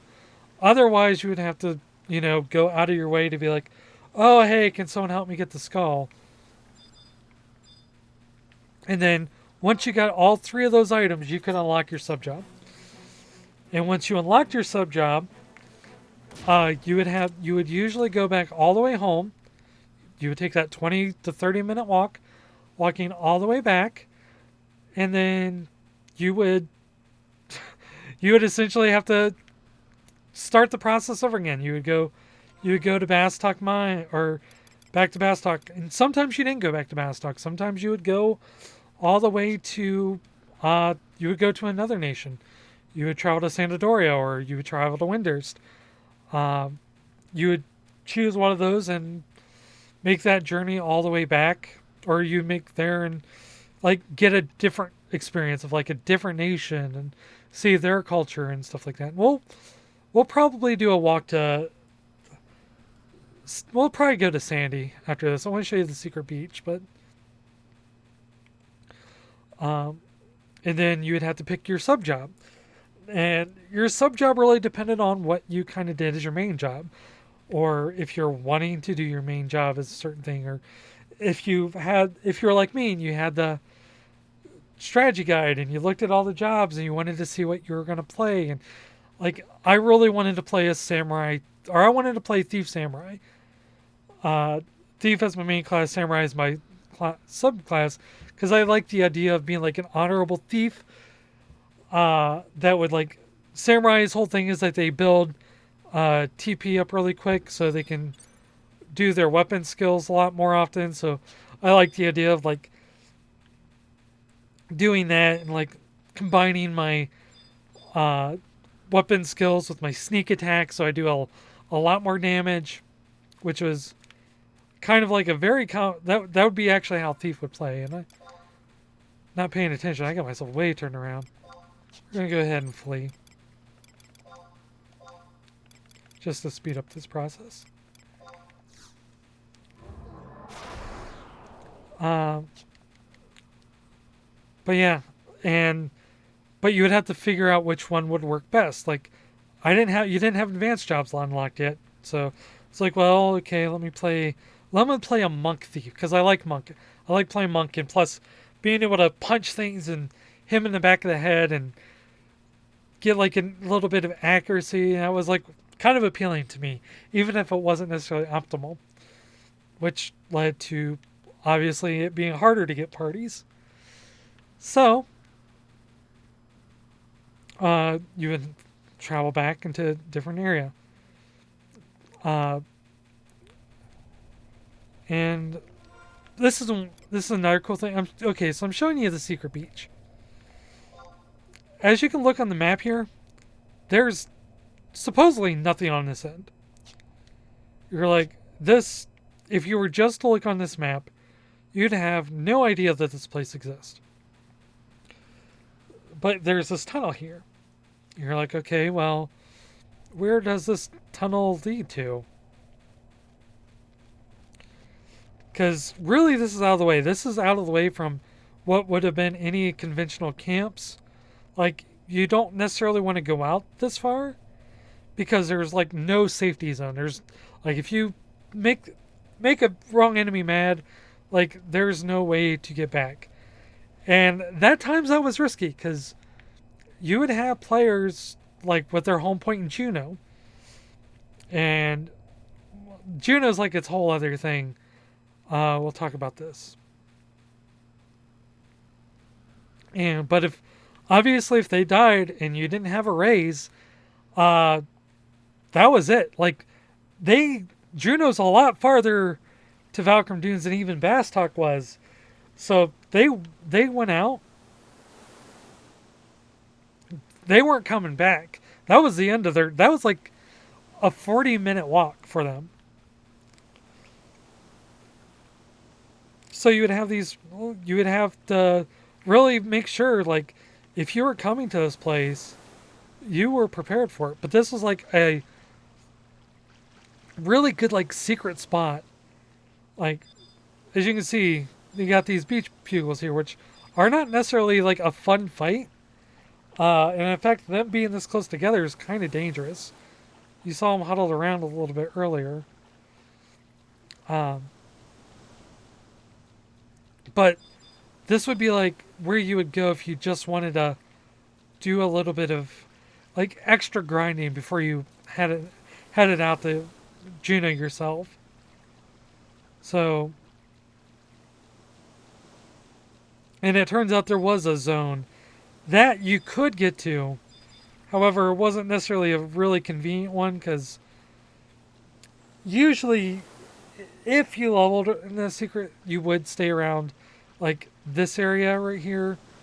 You get these snippers and hunt out with the pugils out here. But it just wasn't a convenient zone.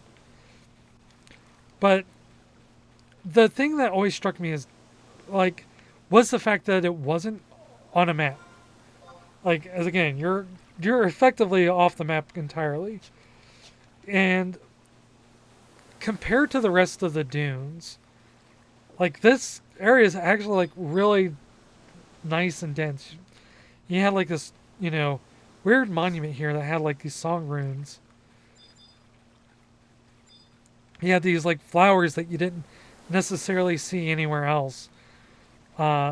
Even the beach here is kind of different than the other two beaches. Because the other two beaches face south.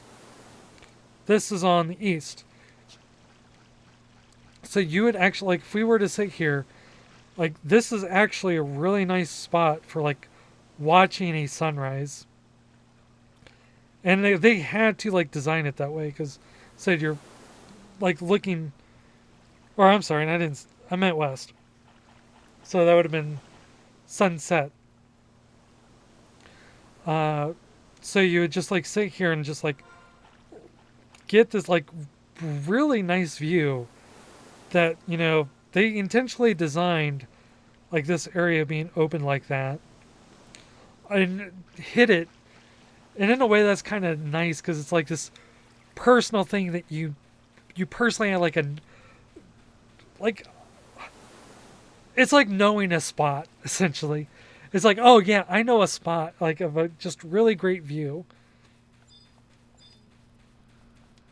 So you'd have the secret beach here that you could level at. You can get, I think the mobs here could get you up to like 21 if you're really wanting to grind out.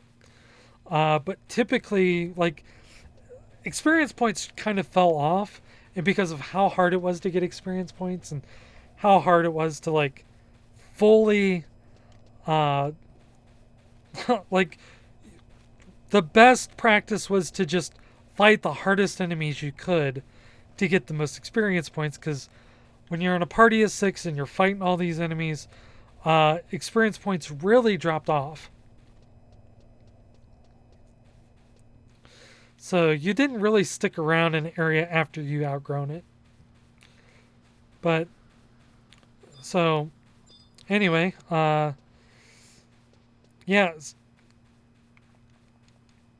So after you, do I want to walk to Sandy? I'll tell you what, because I don't know if I kind of want to get to the next section, otherwise I'm going to repeat myself. We're going to go ahead and hop on them out. This will make things go a little bit quicker.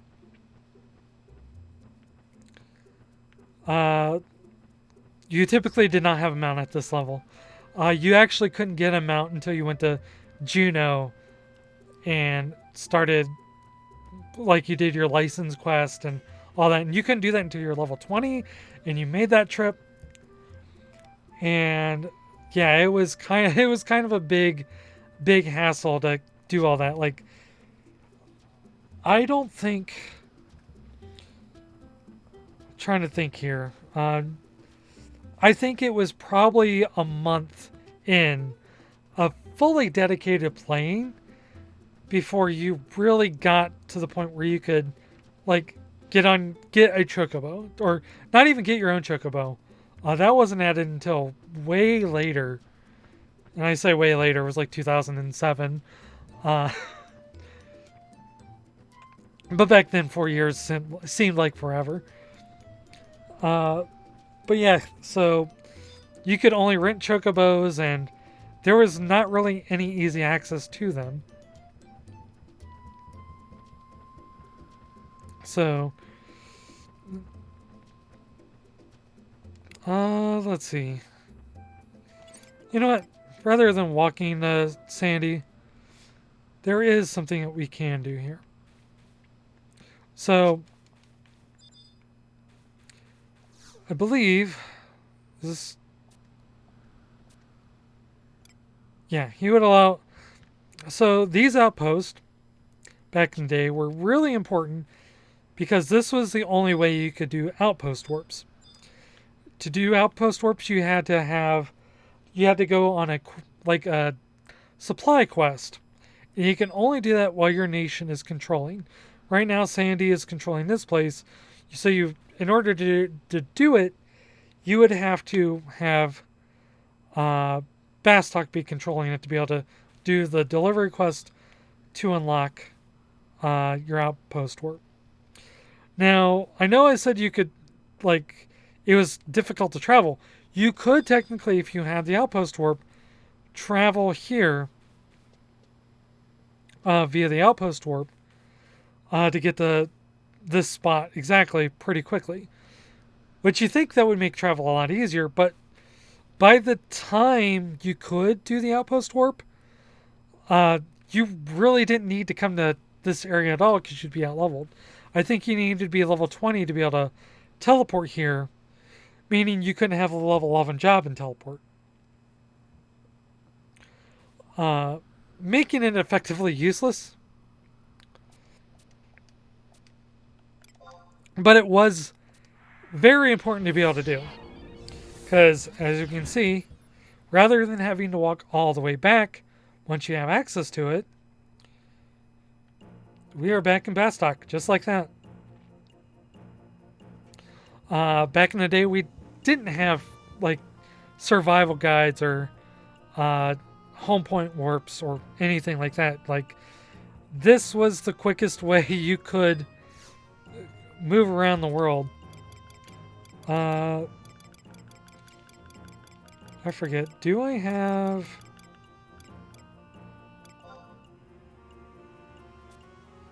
before I do that, I don't think I have Ronfire on this character. Yeah.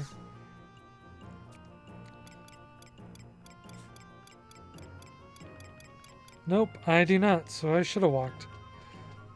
Alright, so we're going to go ahead and cheat. But just assume I did. That was the quickest way to teleport to and from certain places. And that was really the only way to do it. But nowadays you can just simply... In fact, we could probably do this a lot quicker if I were taking you to Sandy, but I want to get you the old time experience, because if anything else, this is about nostalgia.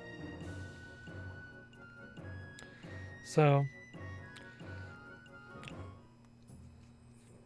to say by 20-minute walk, we would teleport. You would get your outpost, and if you're lucky, you had this teleport here, which you likely didn't, and I don't have it with this character because I apparently just never did the quest to get the teleport.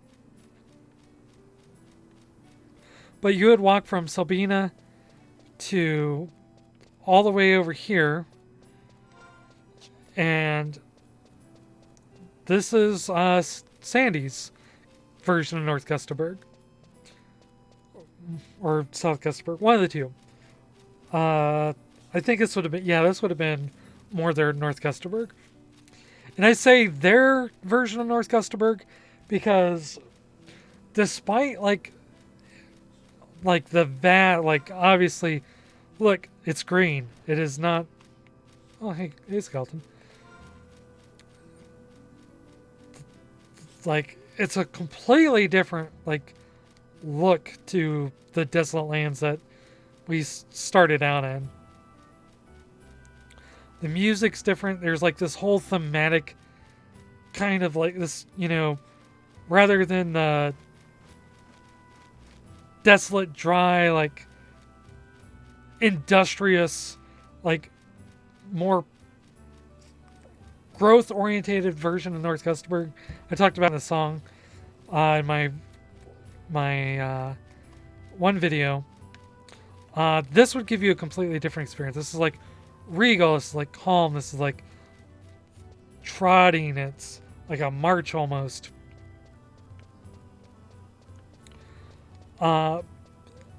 It's a completely different experience, but the way they designed it, there's a very much asymmetry between everything in terms of this.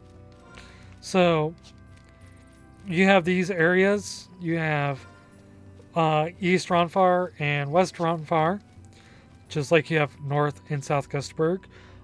Just like Windurst has East and West Saruda Baruda.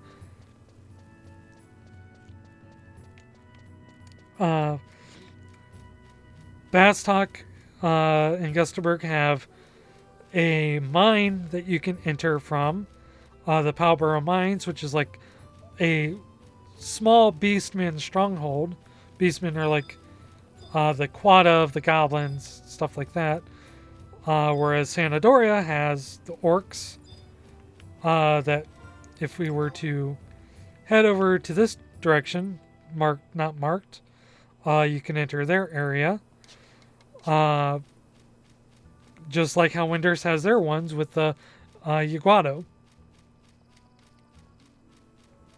So you would have these areas that were kind of designed with a symmetry in mind. Each area had difference in themes and tones, and each had their individual quest. But they were all really similar in the overall design. So you would have all these players coming from different backgrounds, and they kind of carried with it their own personality. For instance, Bastock is very rugged. It's very American. And actually, I kind of have a pet theory that each of these areas are based around the areas where a lot of where this game would have been released, such as Japan, America, and the European Union, or mainly I think it was France and Germany is that they focused on with the release, but power regions. You had Bastock, which is the very industrious, pull yourself up by the bootstraps, pillage your country for resources, whereas Vana'diel had this very monarchy based, religion based, traditional. As we look on the map, you can kind of see this very organized building around their environment kind of thing. And once we get this windy, because I'll show that off, and I'll probably take an even shorter cut to kind of get there. That was very kind of I don't know exactly, because it's not feudal Japan, which is if I was, which is why this is only a pet theory, but obviously Japan is very much not just all feudal Japan, but you had a very like focused around like science and magic and technology of Windurst, like more at peace with the nature around them, like built around like nature is they built around nature rather than turning nature into like this thing that you know is built around the stuff that they made. So I think that pet theory is that they were modeled after that. So you would also have like these different cultures and experiences. Like the quest would be different. Like you would have these personalities. Like the Alvan are very snobbish and kind of like higher than thou.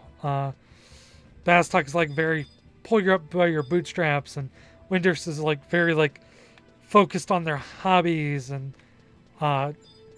furthering their technology and like working together as like a council to like further their land and trying to live at peace with the Beastmen. And Bastock was like, oh, we're gonna, you know, destroy their homeland in order to like pillage the resources. And yeah, there's a little commentary there, I think.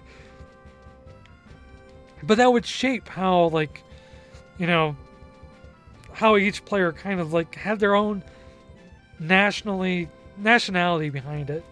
And that would come into play, and that would I would definitely notice like people carry their culture with them. Like when you would go to Valkyrie Dunes and you would see people like, you know, coming from Sandy, it's like, oh no, are they gonna be like, you know, up their butt about like how you should be doing stuff? Or I noticed a lot of Japanese and a lot of more like polite people coming from Windurst, and it was just like this weird cultural thing where I don't know if they picked the starting area because of the culture, or if they developed that culture from like sitting in their starting area. Because when you would go into your starting area, like for instance, I started off in my house, and we're gonna go ahead and quickly flee to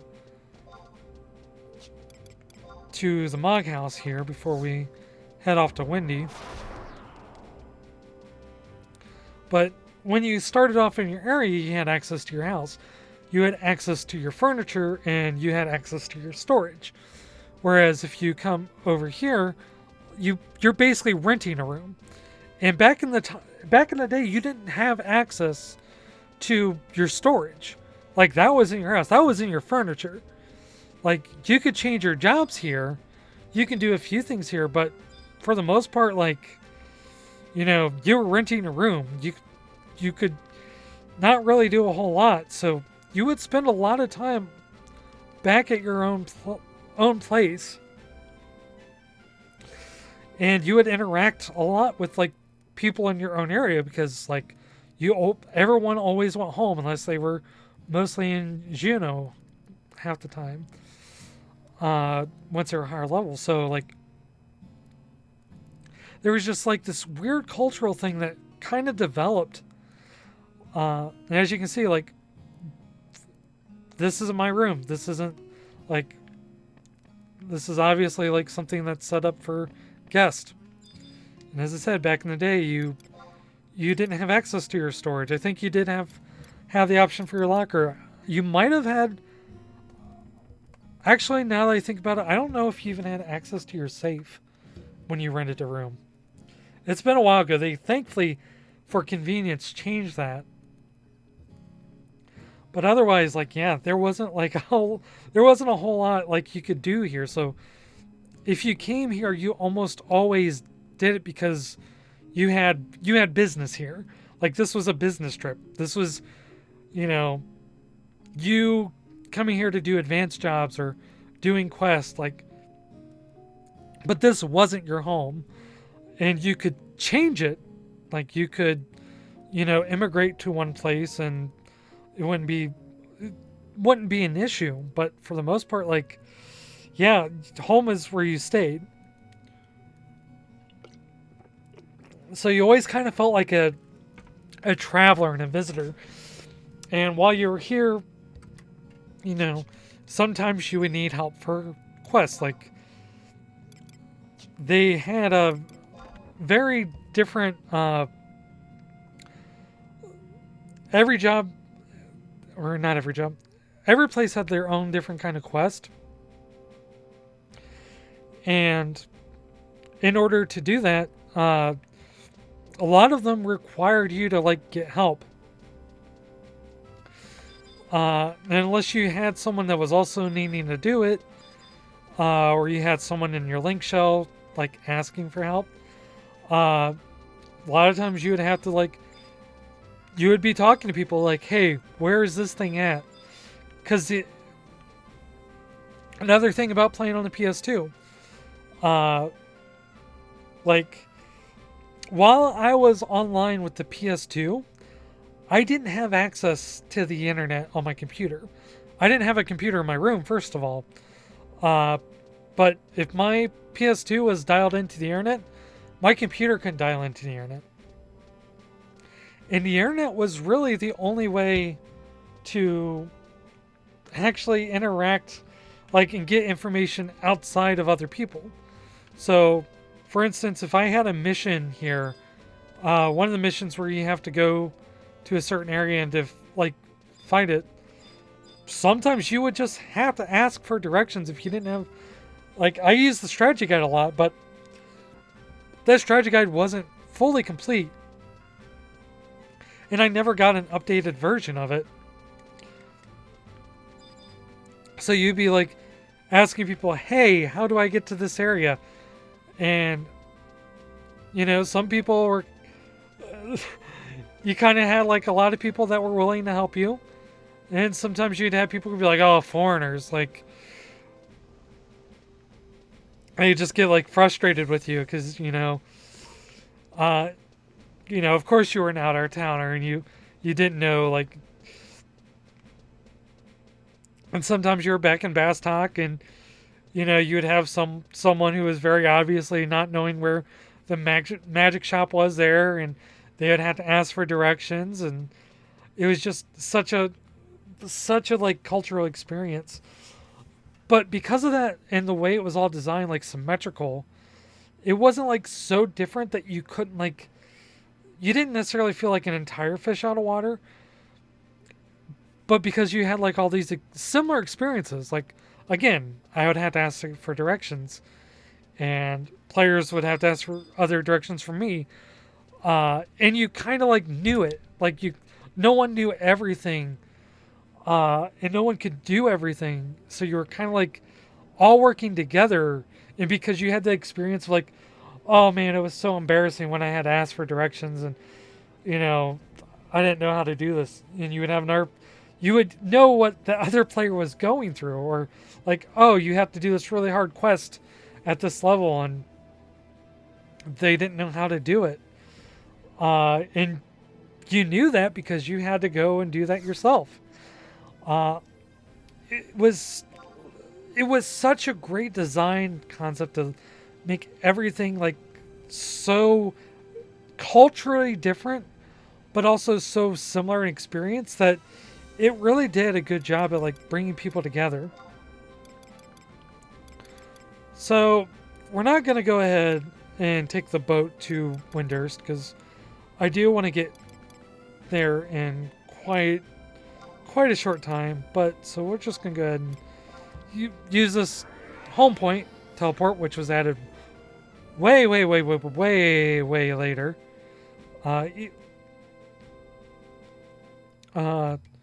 Normally this would have been like a 30 to 40 minute journey, and as I've mentioned before, once you traveled here, you would be here for days, like, until you got your airship pass. Journeys like these were like literal trips. Like, you had to plan for it, you had to make sure you were gonna be doing business here. But Windurst was special to me in the sense that, like, so when I was playing, I chose Bastock. But I eventually got my best friend to play. I spent like probably like 3 or 4 months talking up this game to him. And he was very much like in this mindset, like, I'll never be able to play it because it's, it's online, subscription. We were in high school. We didn't necessarily like have jobs. We definitely didn't have credit cards. So he was, and there wasn't like easy way to get prepaid cards. So we were like, I ended up like borrowing my parents' credit card. They may or may not have known about that. But that's how I paid for it.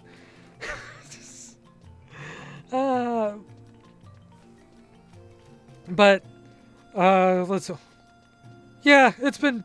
I'm pretty sure statute of limitations up on that. Been celebrating for that long. And that a personal thing. That's like the worst thing I've ever done as a kid.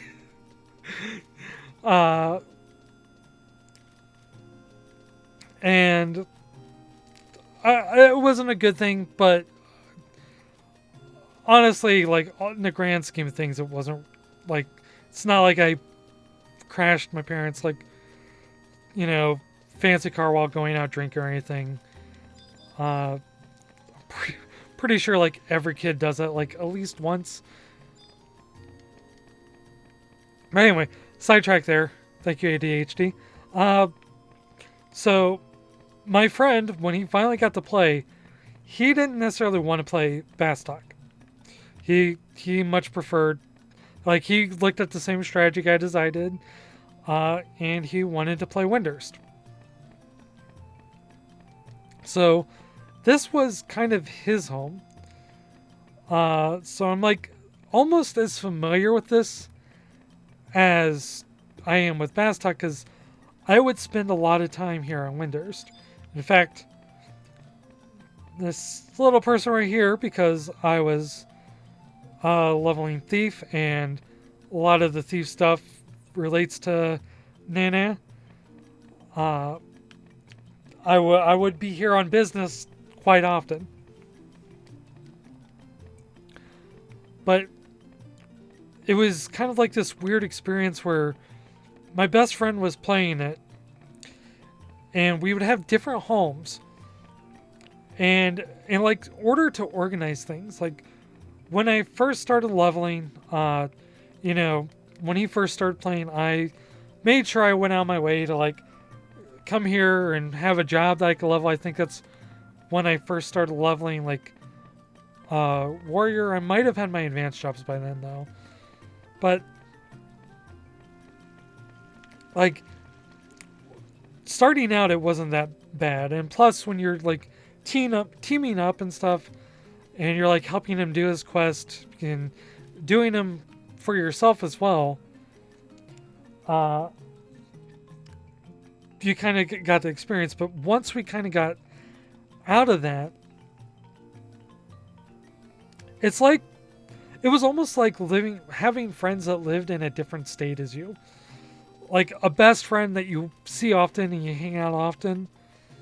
But in order to actually do anything, you had to coordinate. You're like, okay, well, how about we meet at this time at this place, and go meet at this area, and we'll go do this.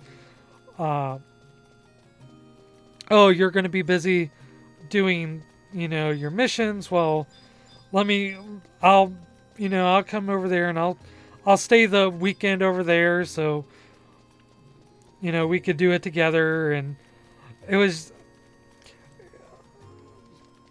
this weird, and I'm coming back to this, but once again, it felt surreal. It felt like this instance where there was an aspect of reality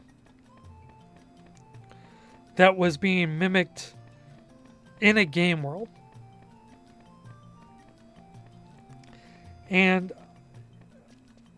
again, I don't want to say that's even common nowadays.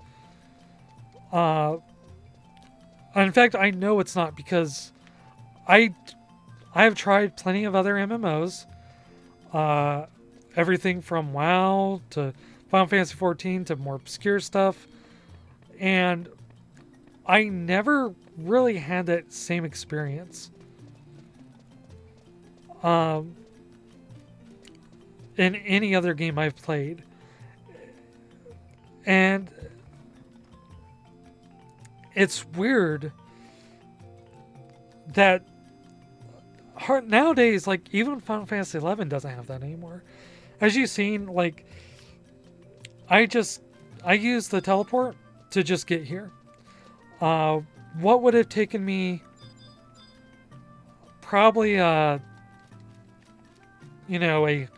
30 to 40 minute walk by itself,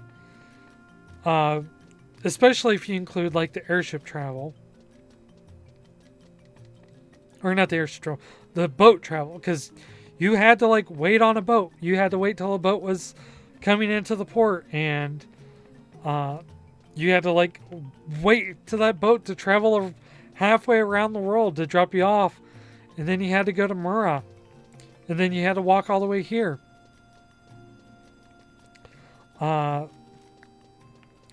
And on like a direct path, that could take you like 30 to 40 minutes to do. Versus just like the 5 seconds it took me to activate the teleport and get here. And like, obviously, just being able to teleport, like, we're gonna go back to Bastock. Just being able to quickly teleport, you know.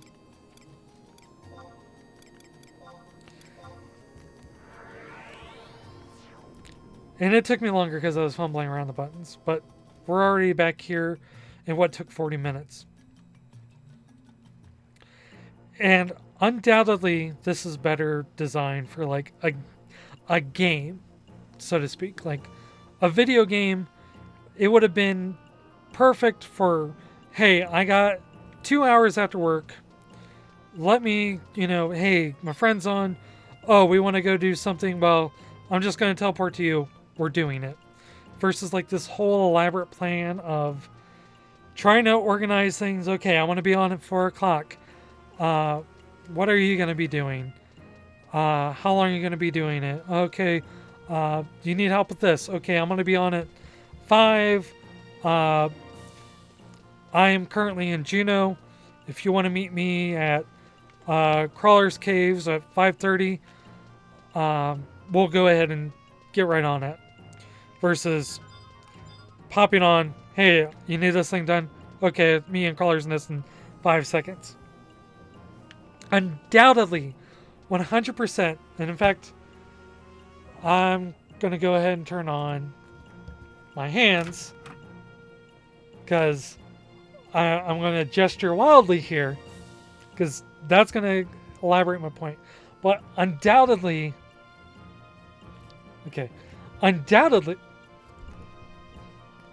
leap motion.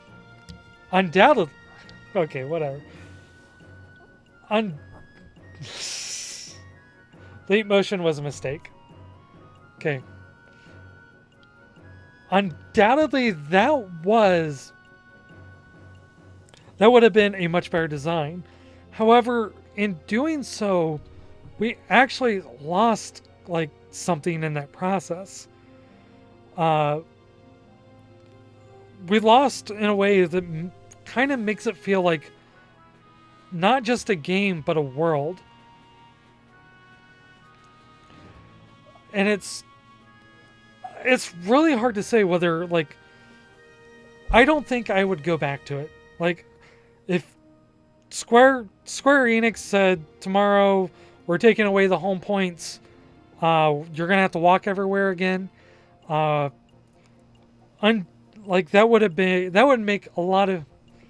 would probably make a lot of people upset. for good reason. The quality of life is so much better. Okay, Leap Motion, you're done.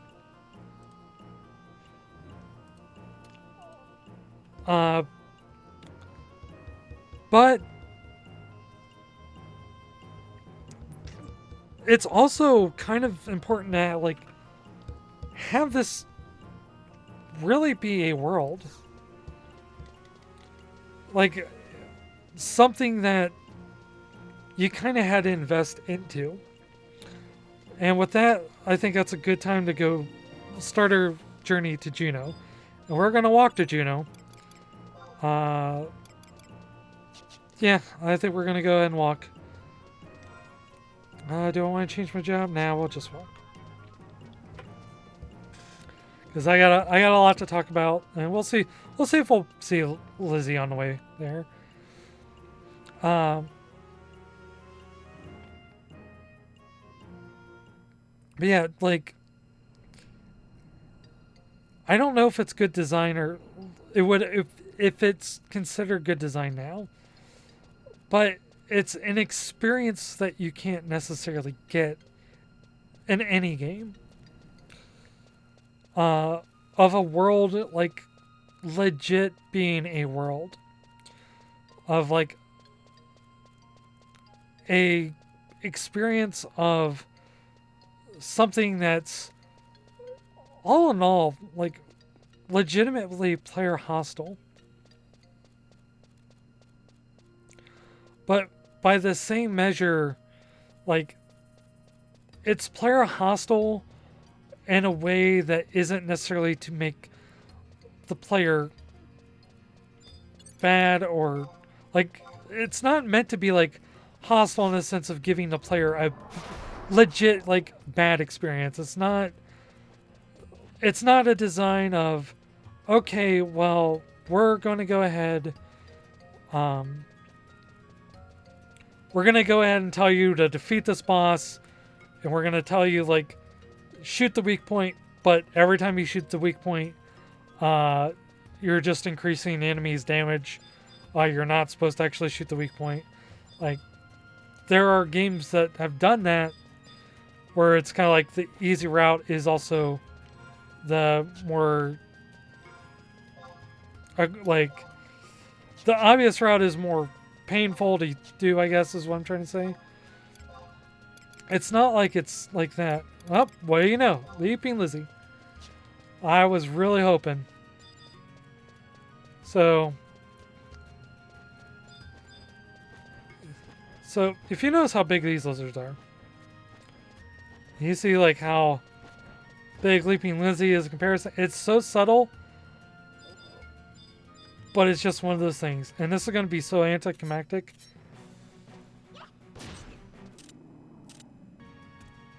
Oh, I didn't get the boots. Damn it.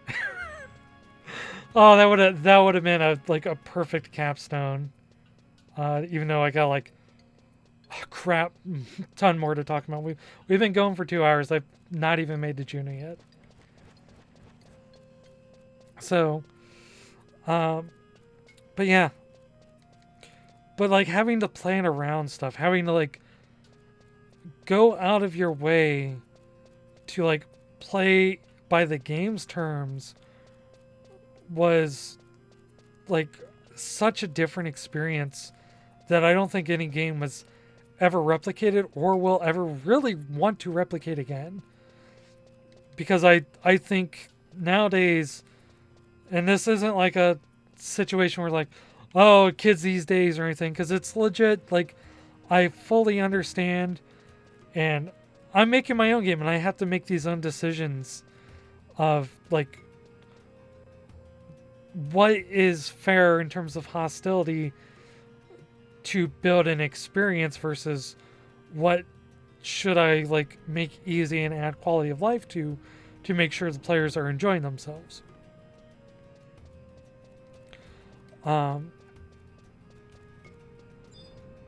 But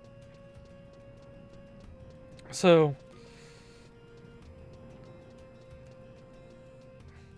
and it was quite a different game back then. Like, for instance, we're heading to Juno. You heard me talk about Juno a little bit before, uh, but I can't necessarily understate how mythical this place was. First of all, uh, Juno, like, we can see it on the map. In fact, I'm going to walk while I do this. You can see it on the map. There is Juno. The first thing is, like, it's dead center of the world. All, like, it's basically the Rome. All roads lead to Juno. It has its own flag that is not aligned with any of the other nations. It's not its own nation. It's just, it's, especially at the time I was playing, pre Chains of Promathia, it was like the center of the world. It's where everyone went.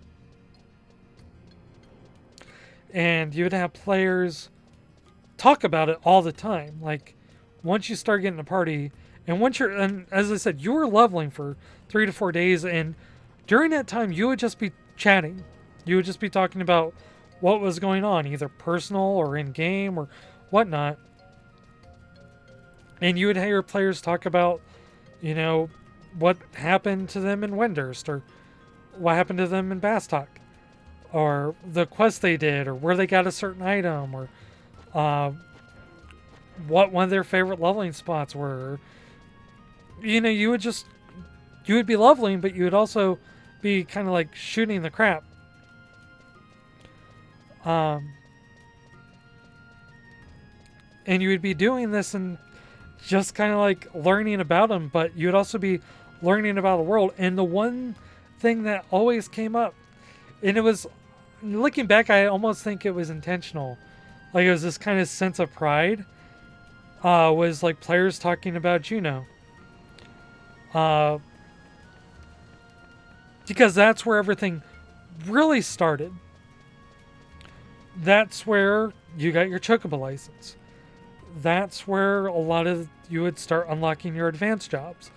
That's where you would go to Quitham Island. That would be the next leveling place after Valkyrie Dunes.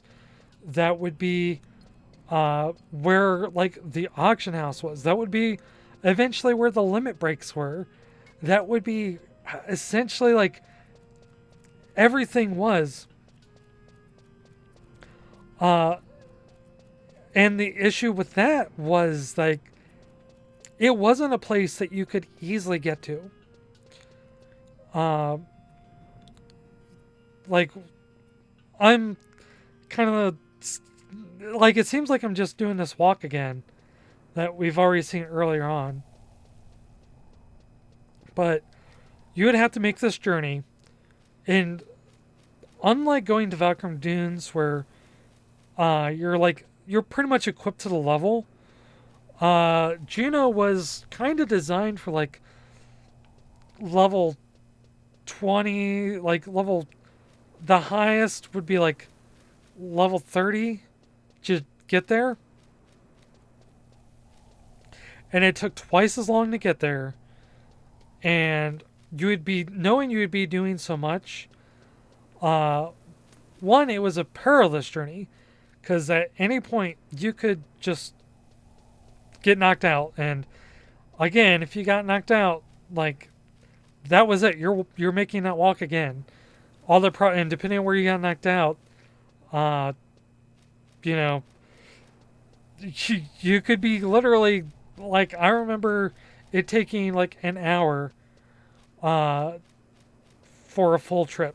And I remember having to do it like 3 times over, because during that journey you were going through places you didn't really know, where enemies were higher level, and unless you knew somebody who was going to Juno, you were walking it, and you're walking it alone. Because by the time you went to Juno, you got your Chocobo license. You were able to just kind of start traveling to more areas safely. But the first time, you don't have that option. You are literally just, you know, going out and you're having to pack like silent potions. You're having to pack, you know, potential like stuff you're gonna need for your job. You're pulling stuff out of storage to take with you that you kind of needed. Back when the auction houses weren't connected, like if you had stuff to sell but it wasn't selling at your home place, like because Bastock's auction house used to be separate from Sandy's, and Sandy's was separate from Windurst's, and Juno had its own. And you got like crystals that you've been saving up. You'd be like, you'd almost be like a merchant. You're like having to carry all these crystals with you to make sure you can sell them for more money. It was a journey that you pretty much had to take. And as we're kind of coming up, sorry, voice is getting a little scratchy. Need a drink.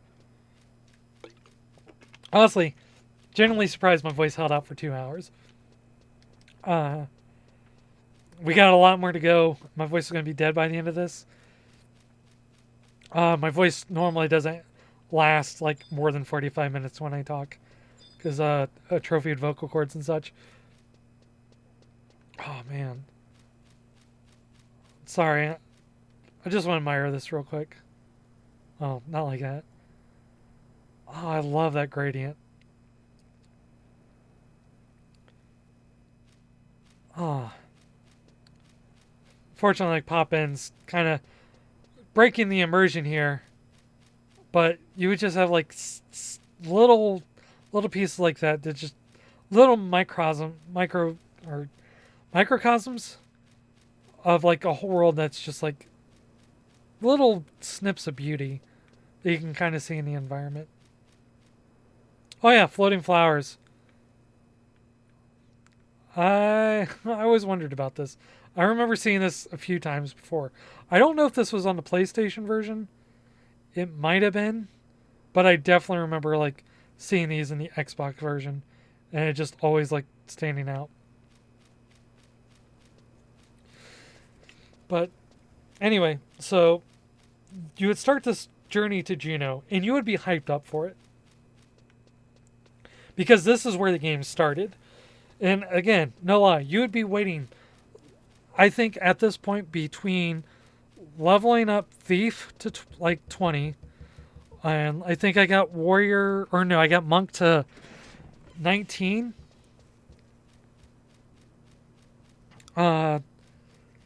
Just because I wanted to make sure I could stay in Juno for a long time. I didn't want to have to travel all the way back to Bastock to level up a sub job to then go to Juno, because again, once you're there, you're there. Like, this is not a trip you can make just willy-nilly.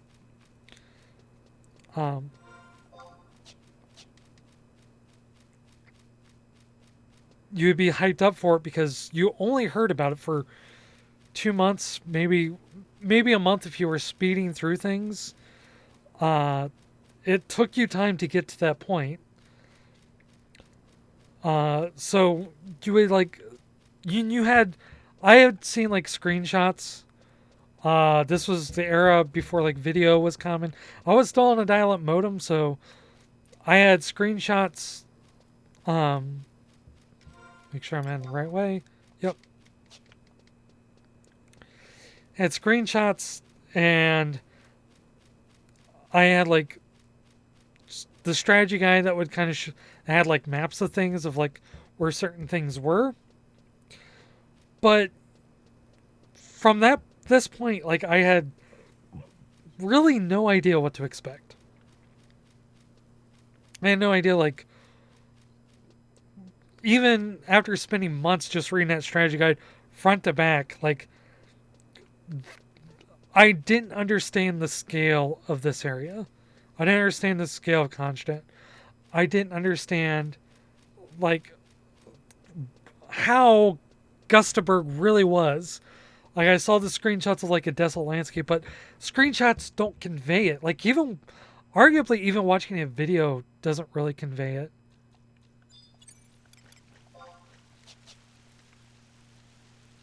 And then you would come into, like, as you were traveling, you come into, like, Pashlo, and you're, like, seeing a swamp area, and you're, like, alone. Like, you know, you might have a link shell on you to, like, help guide you with link shells, like your guild chat. But you didn't know, like, hardly any of these creatures. Like, I didn't know if these bog bunnies would aggro. Uh, I didn't know if you could fight them. Like, you can check.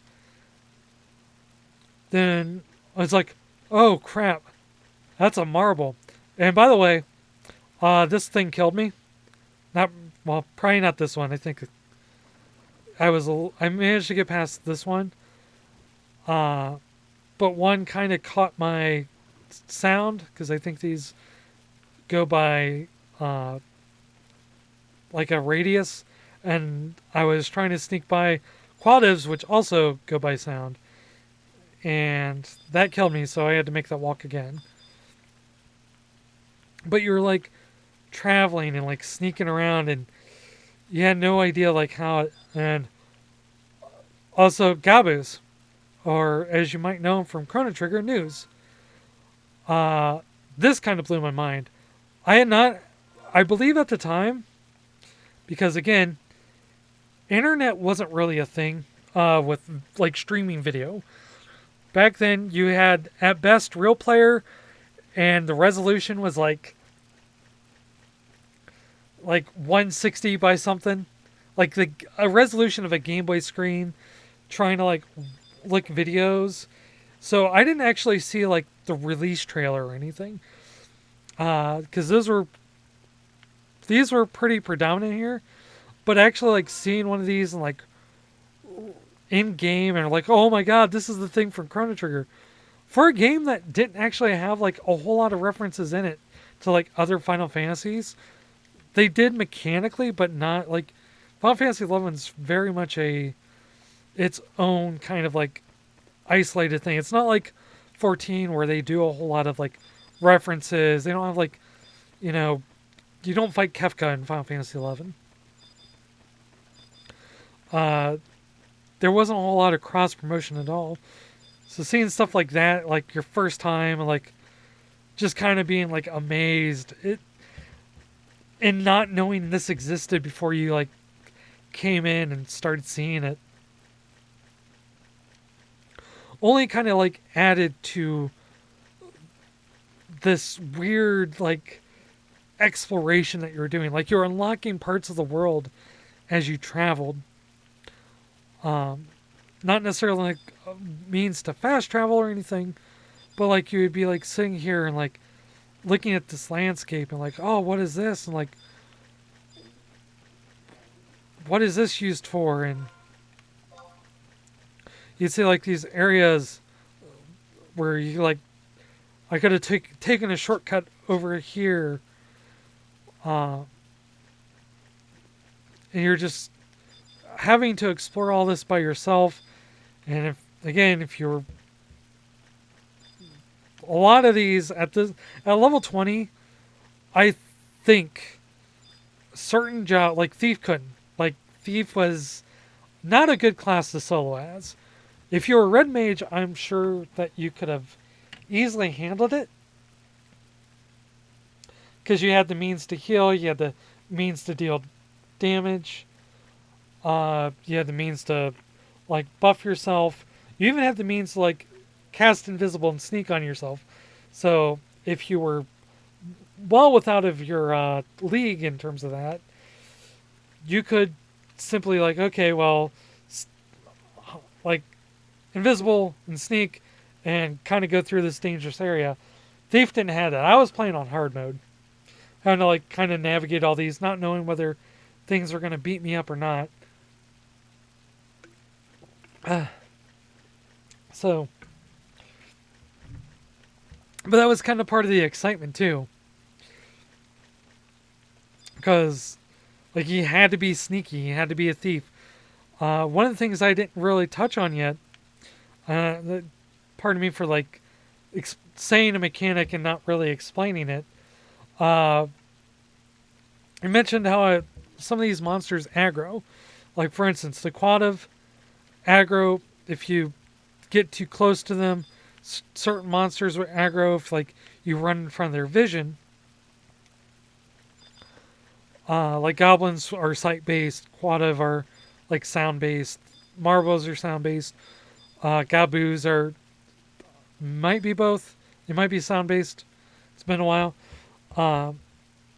But you would have to, like, maneuver through all these, and, like, you'd see this marble and you have to be like, oh, I gotta run up against the wall and, like, sneak around it, and hopefully it doesn't, like, turn around and start coming right for me.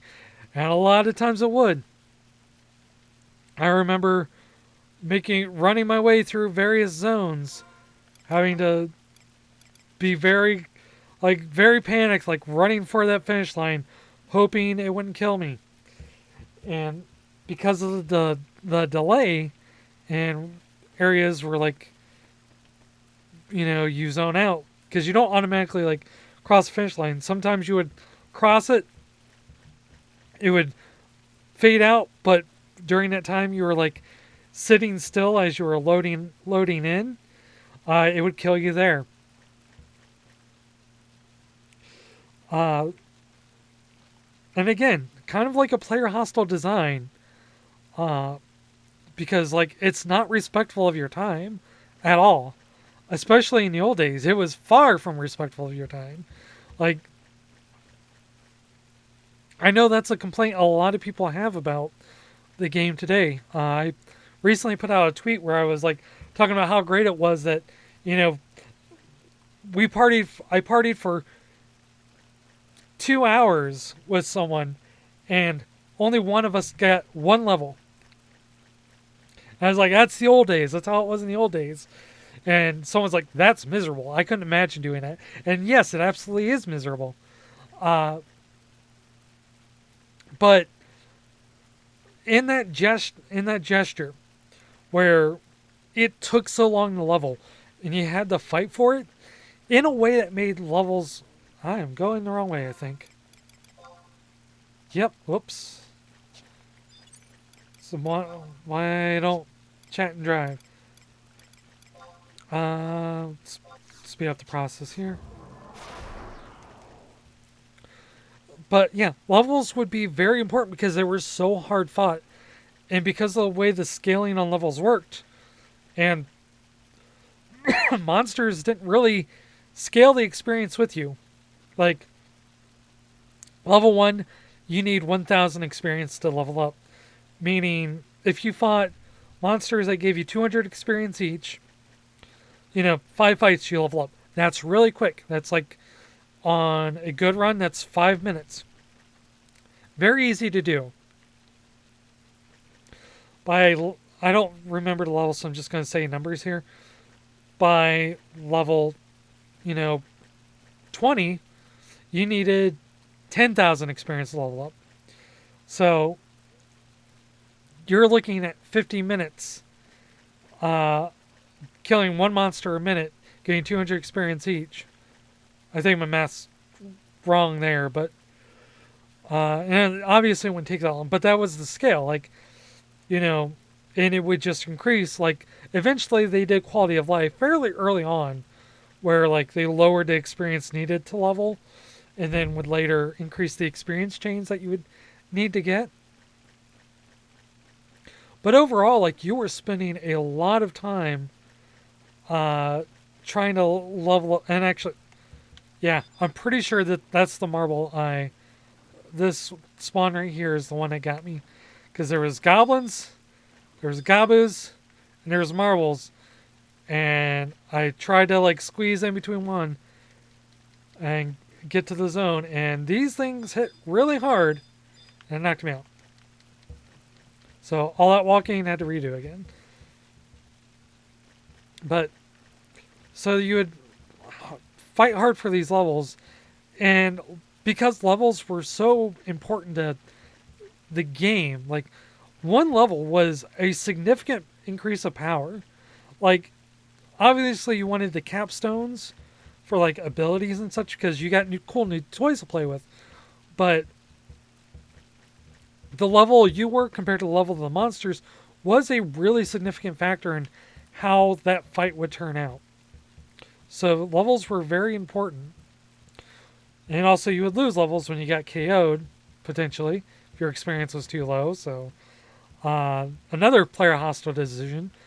But again, if you think about it, like the price of that made like not getting KO'd that important. That made raising far more important, because raising would reduce the amount of experience you lost when you leveled.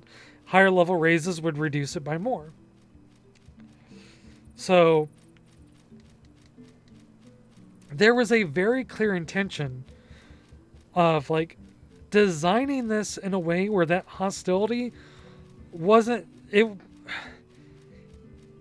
In a way, it was very punishing, probably more than it needed to be. Like it was player hostile, and it wasn't good. It wasn't good to get in a fight and level down and just have that level down thing happen, and you're just like, was it call 4? Nope. Was it call 5? Yep. And just like have that thing, it frustrated you, especially if you were like right on a level of getting like your chocobo license. Like you're level 20 but you just got the level 20 and you die on your way down, so that means you're having to go back and re-level with a party just to get like a handful of experience, or you're gonna spend an hour like killing super weak creatures to get the experience you need. It was like, it wasn't necessarily like a fun design, but by the same gesture it made like, okay, you don't want to like go and you want to be careful. Like again, I was sneaking around all the way back there, kind of like doing like, when I was traveling here I was like, oh, you're staying on this path trying to like avoid these farmers and these bats because you didn't know what aggroed, and you're like very cautious. And that kind of paid off in a way. Like it made the game hard, and it made it like not accessible to a lot of people. I know a lot of people that dropped the game because they were frustrated. Like I've heard stories of people going through the crafting, critical failing on a craft and crafting is like its own other thing, where you critically fail and you could lose like hours of time spent like hunting this very certain drop, like this rare drop from a creature, to be able to get like their rare crafting material so you can craft like this special item, and then breaking on that synth and getting so upset that you delete your character and never play again. That was not unheard of. And I totally understand that sentiment. There have been games that I have quit playing probably forever. Like, there was games that I've enjoyed that there was this, you would spend 3 hours doing something, and then you get a random encounter with a cheap enemy. You lose. You've lost those 3 hours. And yeah, you can get back to the point you did, but you're just so defeated that you don't want to do it. So you put the game up. You don't touch it, and every time you look at it, it's like, no, I remember that stupid boss. I'm not playing that game again. I've done that, and I totally understand it. But I don't know. It's weird that I would kind of give Final Fantasy 11 like a pass. And granted, it's a lot better now than it was then. Uh, only only a little bit of that hostile design still sticks around. Uh, like for instance, like this big walk I'm making. It's already been 35 minutes since I started, I believe. And I'm moving faster than I normally would. You would only have to make this walk once. Uh, because now, especially now, because nowadays, once you make that walk once, you activate a home point. You're there. You're there. And a lot of games do that still. Like, you have to get to an area before you can fast travel to it.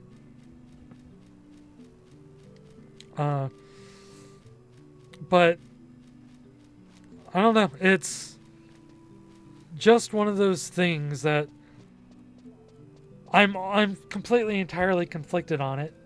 I don't know if it's something I would want back in a game. If I would be alright to have it like how it is now. Because like honestly not a whole lot of people have a time. Like honestly I was privileged as a kid. In terms of like free time because I had my chores, I had homework and such. I never really did homework. And in fact, when this game came out, I would just kind of like change my entire sleeping schedule because it was on dial-up. So I would come home, go to bed, basically wake up for dinner, and then just stay up when my parents were asleep playing this game. And I didn't have a social life. Like, I played this game for a couple of years just constantly and not really like doing much outside of it because this was kind of like it was kind of an unhealthy thing. I don't say I regret it, but I definitely would have done things different. But honestly now I don't even have that time. Like I could be playing this just kind of enjoying myself, but a lot of the time I'm like editing videos for my channel or others. So I understand not having that player hostile design anymore. And I think it's for the better. But I don't know. There's just an experience that you can't get. So anyway, we made it to Juno. This is... Actually, there's a lot more people here at the entrance than I thought. But it's because it's the start of the in-game month. So a lot of people are probably talking to Grayson over here. But yeah, so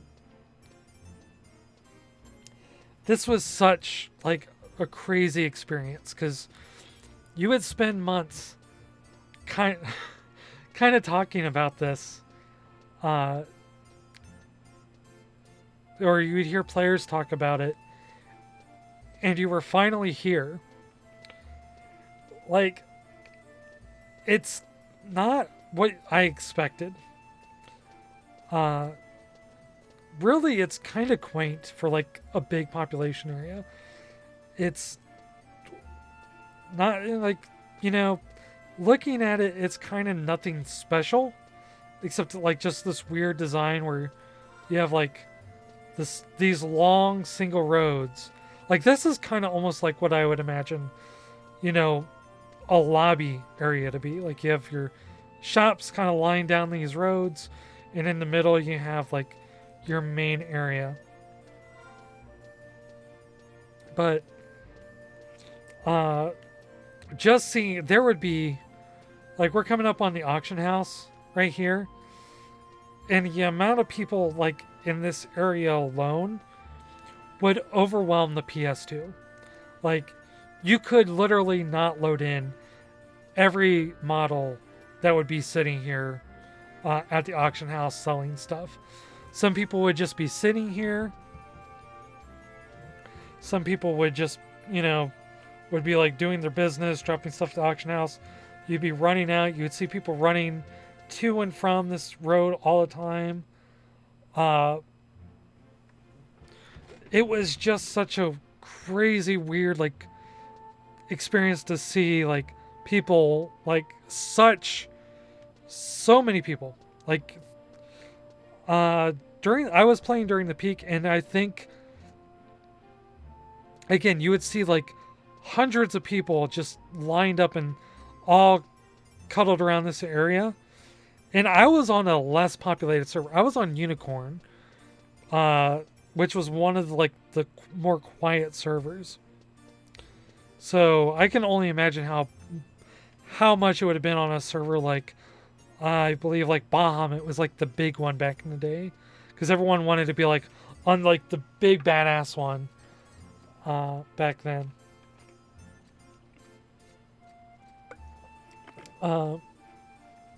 But the thing that really got me here though was you would see like groups of people like just sitting around, like players, like legit players, just kind of like over here was a very popular crafting spot because it was crafting was its own bag of things, and if I get on it, I'm gonna get sidetracked. But to summarize, like this spot was like a lucky crafting spot.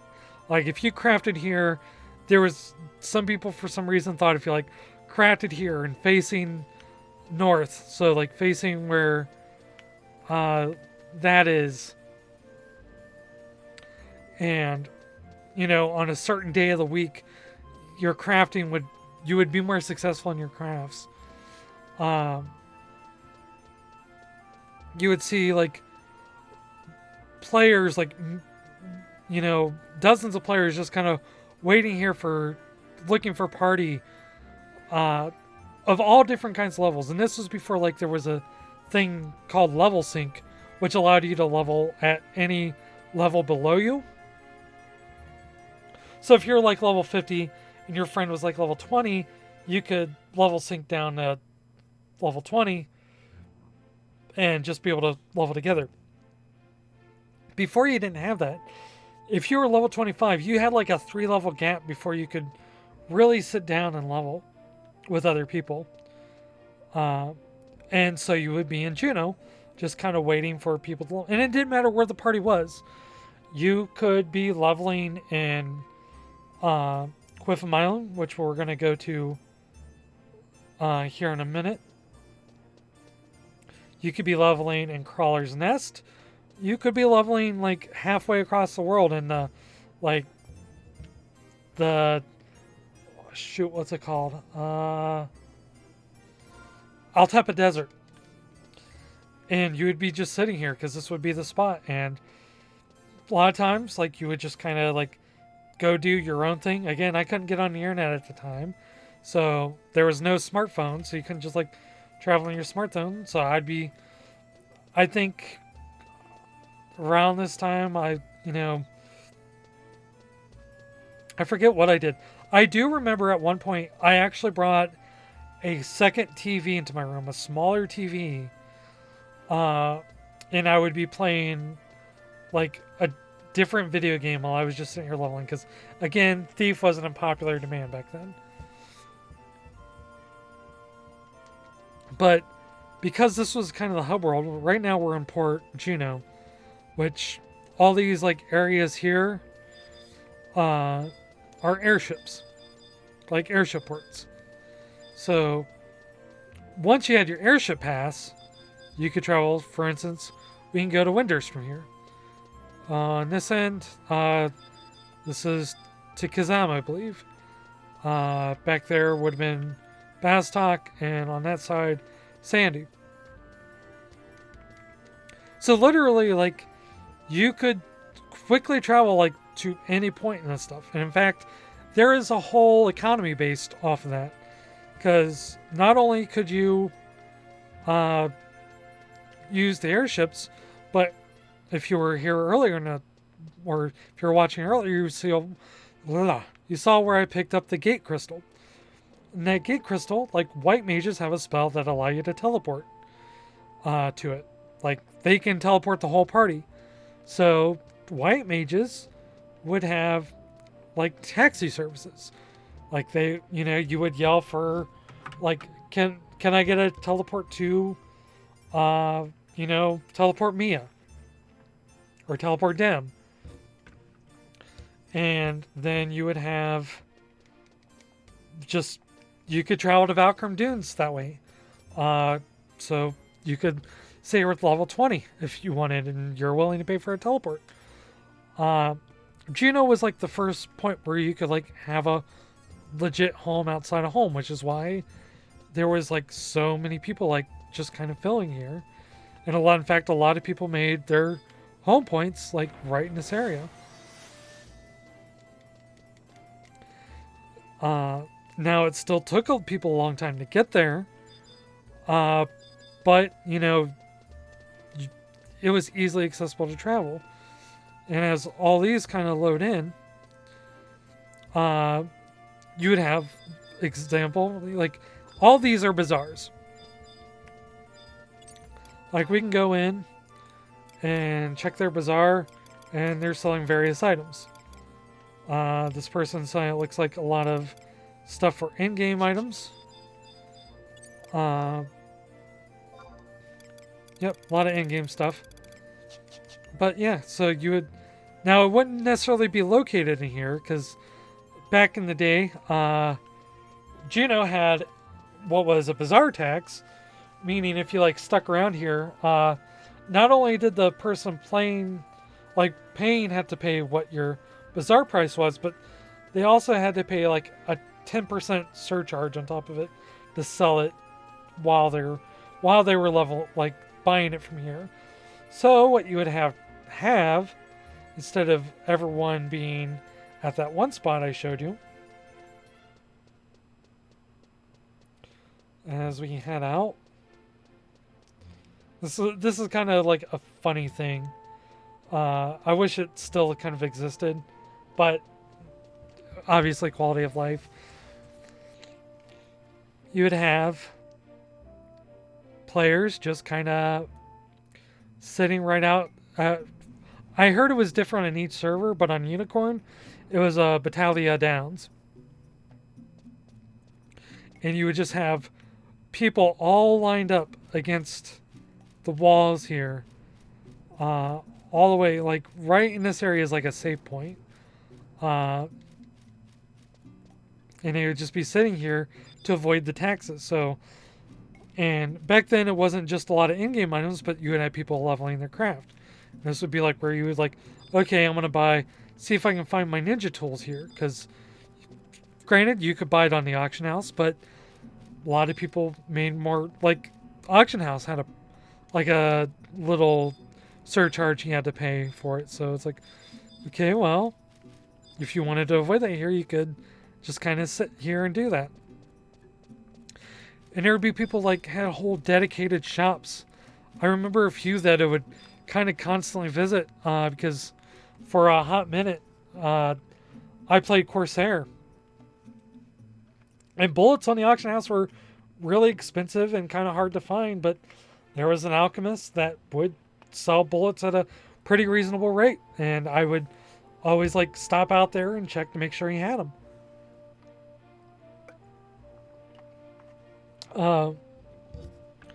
You would have players like kind of have their own designated meeting points here because it was like so crowded. And it would be easy, like if you picked a really populated area like Lower Juno, there could have been a chance where a player might not have been able to find you simply because there's so many people there your model didn't load in. And you got to remember, this game was made with like 56K dial-up modems in mind. And in fact, playing this game doesn't use like a whole lot of memory. So, or like a potato could run this for the most part. Like it looks really good graphically, so you kind of needed a pretty good CPU. You could get away with a somewhat decent GPU. But this game was totally playable on a 56K modem. In fact, if you look up there where it says like that send and receive, I believe that's in bits. And that's all the data that's using to get all of this.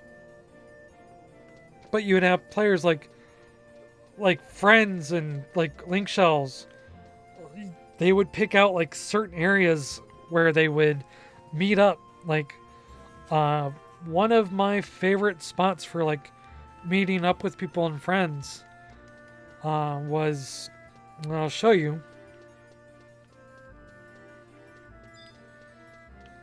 was this little minstrel area in the back, like right close to this, because it was near enough to the auction house that people knew it and it would be easy enough to get people there, but it was out of the way that you could like load stuff up. And yeah, we would just kind of like sit in this room and chat and talk about what we were going to do. Like this would be where we'd gather up and try to look for a party. That's where I would usually sit, trying to like level up, or not level up, but seeking for party. And it didn't get much better as I leveled up. I was like 20th, the 30th, the 50th level thief, because it was not a very in-demand job.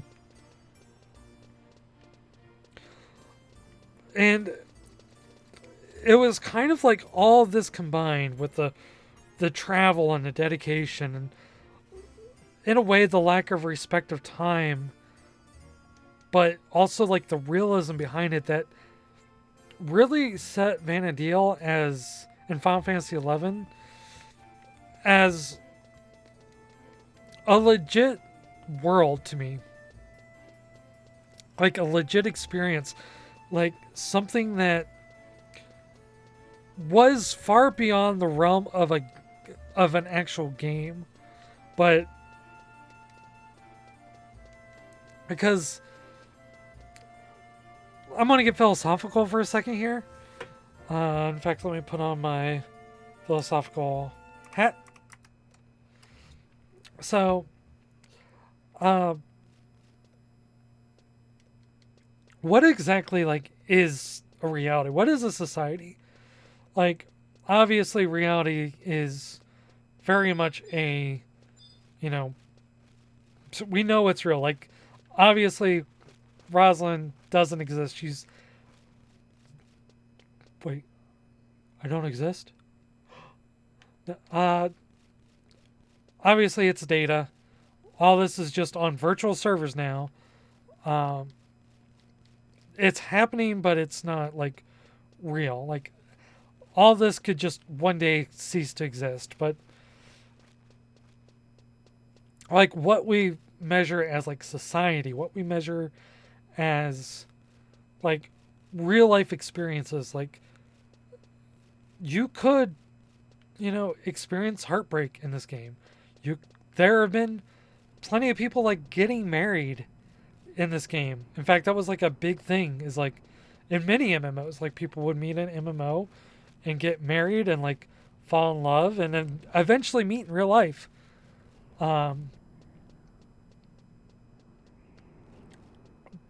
I was a very, very sheltered kid growing up because I wasn't necessarily allowed to do a whole lot. Like leave the house or really interact. Don't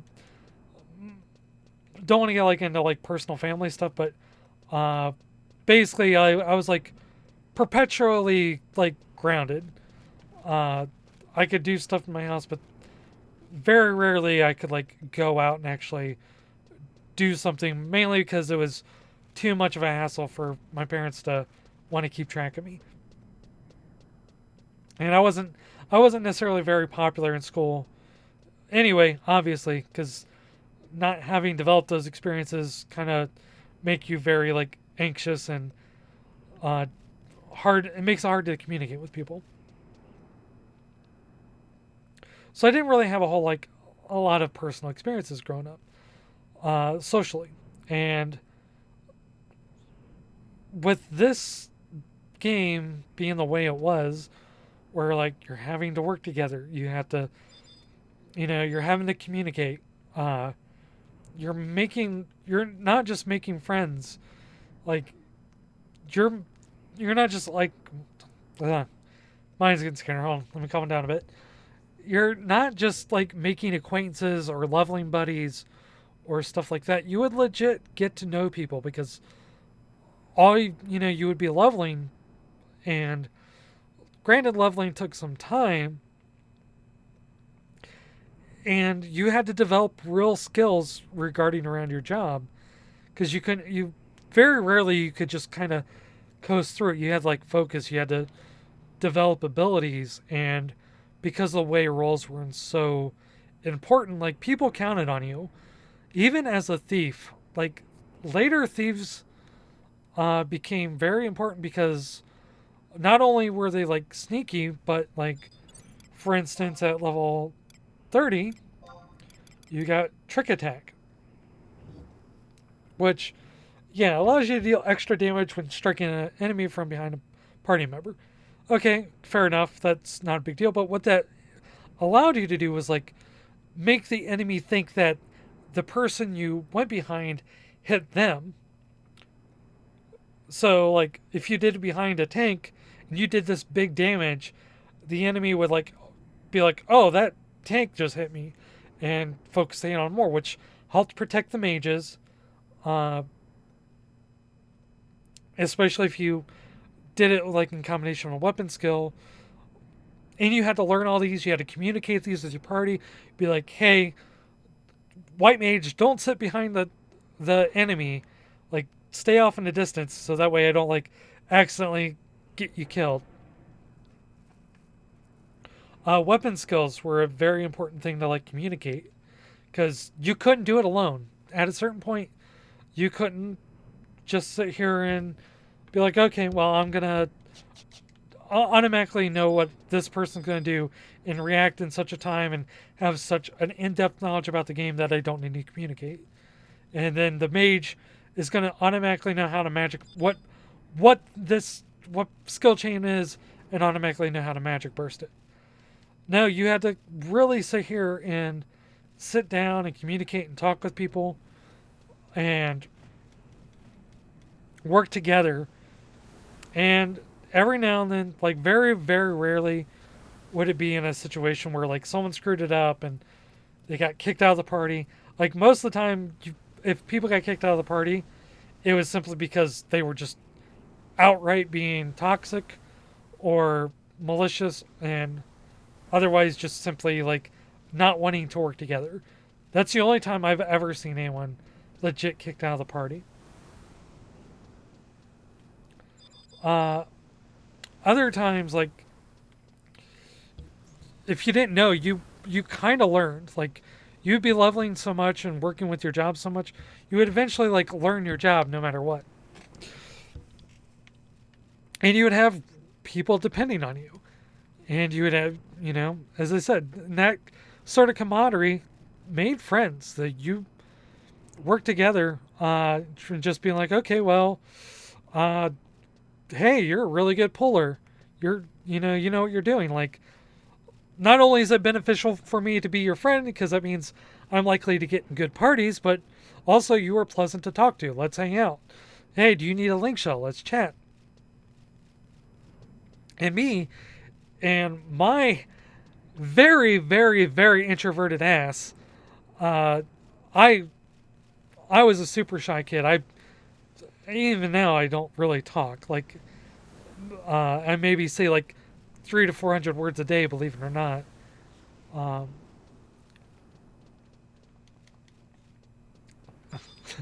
In fact, I'm gonna get. Speaking of 300 to 400 words, I'm gonna drink something real quick.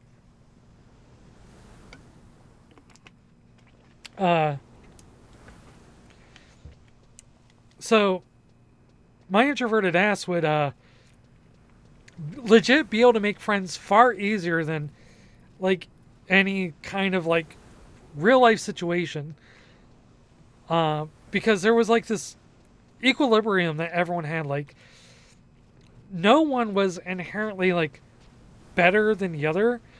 Skill, like Final Fantasy XI isn't necessarily a heavy skill-based game. It does require knowledge, and it requires a lot of knowledge. Like, unfortunately, like that's the biggest bar to entry is knowing how these systems and mechanics and all that works together. But execution only up until you get to like the really hard content isn't the thing. It's just communication and understanding and all that. But I kind of feel like anyone that's willing to put in the effort is capable of doing that. So you would make all these friends and legit like bonding experiences. Unfortunately, as many times as I had to like put down Final Fantasy 11 because of like personal life reasons or financial reasons or simply because I didn't necessarily feel like playing it because I did what I wanted to do and there wasn't really much more to do. I lost in contact with friends, but I've in my Final Fantasy 11 video that I made a while back, there's comments where people have talked about how they've made like lifelong friends because of it. People that got married, people that have like legit memorials for like friends that they knew in the game that like passed away. Uh, you know, there's this one where this comment like really spoke out to me, but then this is me sharing someone else's experience. But when you would have someone said that they were going to level their, I think it was like their white mage or their warrior or something like that when their friend got back from the war. And at that time, that would have been like the war on terror, whichever one that was, whether that was Afghanistan or Iraq or whichever war we got drug into. So they were going to level white mage when that person got back. Well, unfortunately, that person didn't make it back in the war. Like, I think he was said that they perished on duty, and that person's like, I got most jobs to this level, but I won't touch that one because that's the one I said I was going to wait until he got back, and I'm not going to take back that word. Like, those are like, it's data, but those are like genuinely real experiences. Those are genuinely real friendships. The skills I have in this game, like, obviously, it's kind of hard to transfer the knowledge of skill chains to, like, something in real life. Like, it's not that easy. You know what I'm getting at. It's a game mechanic. You don't really apply that to real life. It's just like, it's like algebra and certain things. Like, if you don't apply in your real job, you just learned it, but it doesn't necessarily provide any use. But at that point, like, what do we define as a real experience? Like, is the experiences I have, like these memories of Final Fantasy 11 and leveling up with people and Cliffham Island as a level 20 thief, kind of going here, like fighting all these kind of weird and terrifying enemies. And I'll talk more about how bad it is, how bad leveling here is actually in a bit. But and learning skill chains with parties and having all these memories of like certain players and all this, are those like legit real life experiences? Like, is this something that I'm going to take with me throughout my whole life? Because it's lasted for 20 years. And the reason I bring that up is I think part of that is a lot to do with it being kind of player hostile, but in a sense of building towards that realism, building towards those experiences. And there are a lot of games I played like multiplayer on. not everything that has had those experiences. I played a ton of Payday 2, uh, sometimes with randos. In fact, I did like a whole achievement spree on Payday 2 with some some really good players, uh, and I developed those. But that was very obviously like a game. I wasn't really invested in my character's growth beyond just like having fun. Similarly, I play PSO a lot. I've PSO, I got like between Blue Burst and the Dreamcast and all the stuff I did on that, I got hundreds and hundreds of hours. But is that like, that wasn't really like, that wasn't necessarily experiences I gained because it was very gamified. Like, in that game, you're kind of doing your own thing. You're just, in fact, I soloed a lot in PSO. Well, beyond like, because when version 2 came out, I didn't want to pay the subscription fee. So I mainly played the first one, and the first one I mainly played solo. Then GameCube, I didn't want to pay the subscription fee. Also didn't have an adapter, broadband adapter for my GameCube. So I played that mainly solo, except for like my best friend who would come over, and he had his own copy of the game, and we would play it together. But it was kind of like a couch co-op kind of thing. Monster Hunter, I love Monster Hunter, and I would play that, but it very much feel like you kind of do your own thing, and it was very much you would play it for a game experience. And then granted, like this, you would be playing for a game experience too. Like you'd be you would be playing to get power because that power was tangible. You would be gaining levels. You would be going after hunting after items. You'd be farming for certain drops so you could sell in the auction house, so you can buy stuff like a job. And you're doing that because the experience was gamified. Like I never had a job where if I worked hard enough at it, I would get promoted. There wasn't a level. There wasn't an experience bar. So obviously this is very much a game. But the experiences of having to travel, having to do all these things that weren't necessarily game related, having to communicate with party members, having to meeting people and making friends, not based on like necessarily like skills and such, but because like you jived, you vibed together, and you know you shared experiences in the game, and then you kind of moved outside of it,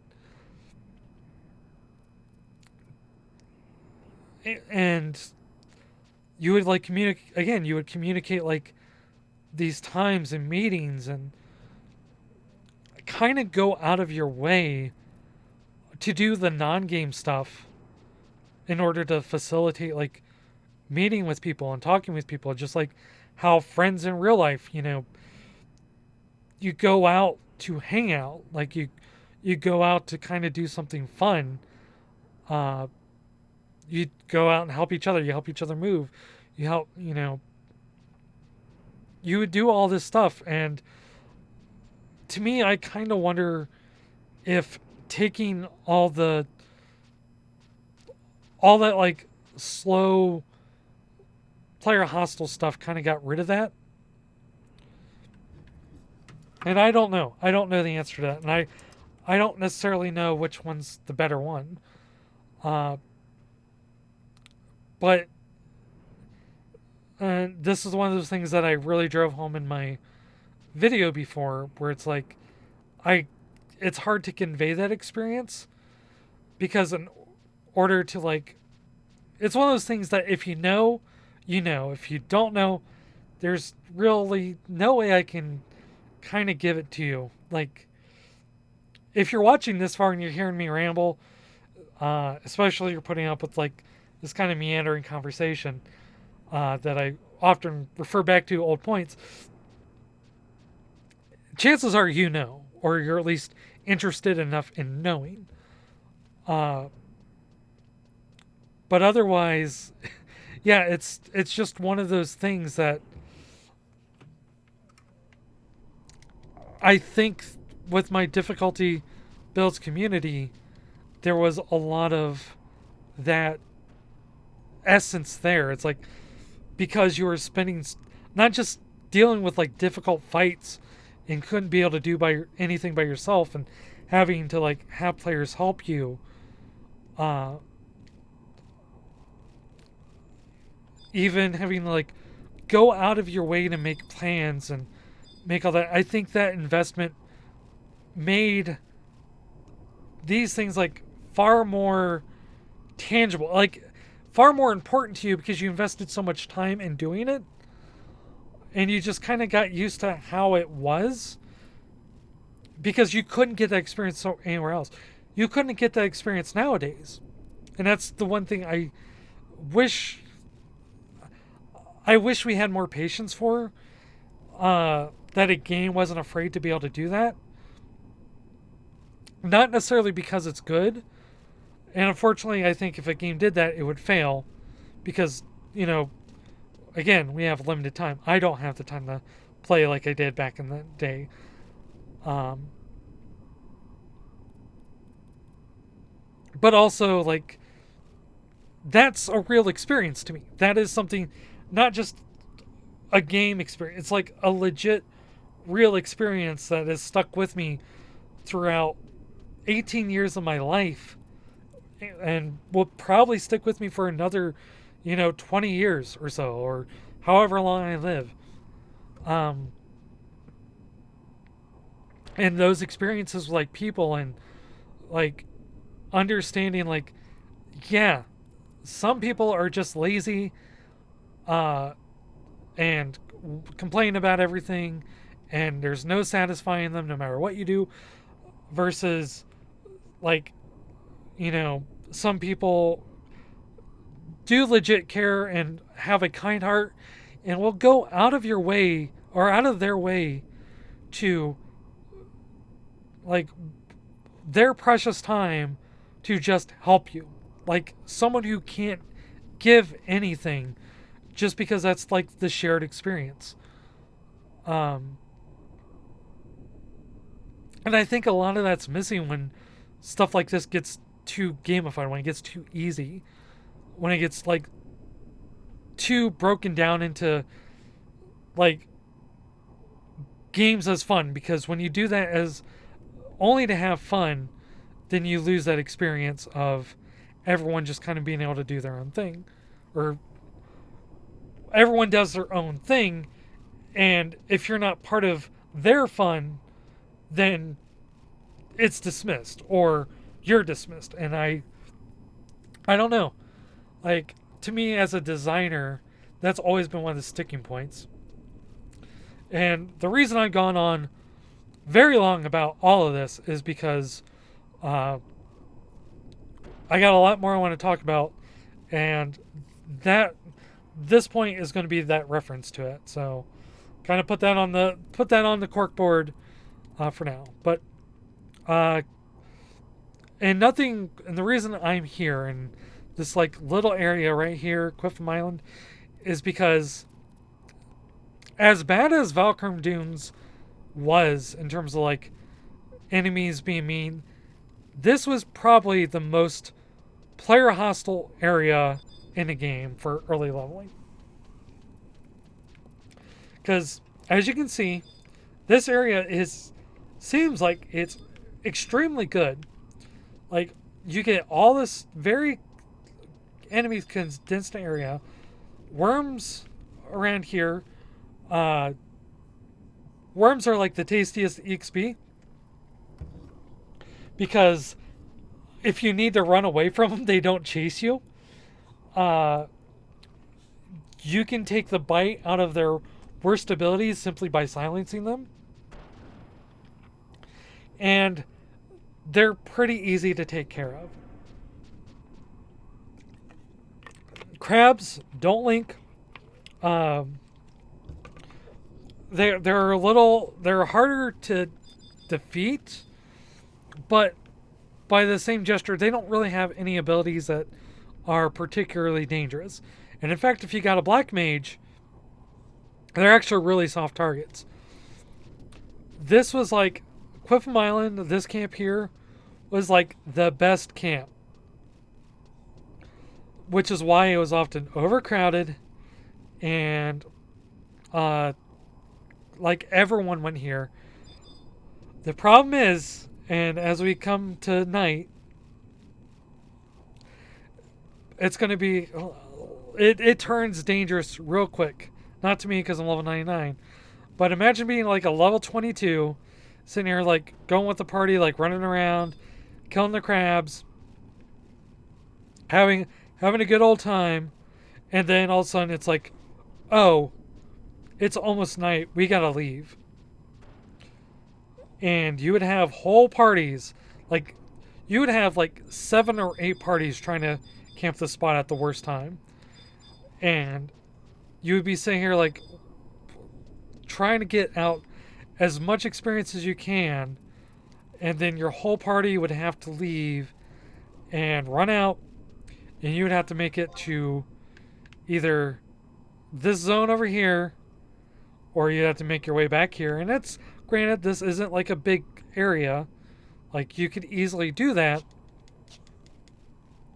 but you literally had to migrate your party elsewhere, because when night falls, the skeletons come out, the bogies come out, and as I mentioned before, skeletons are not fun to fight against.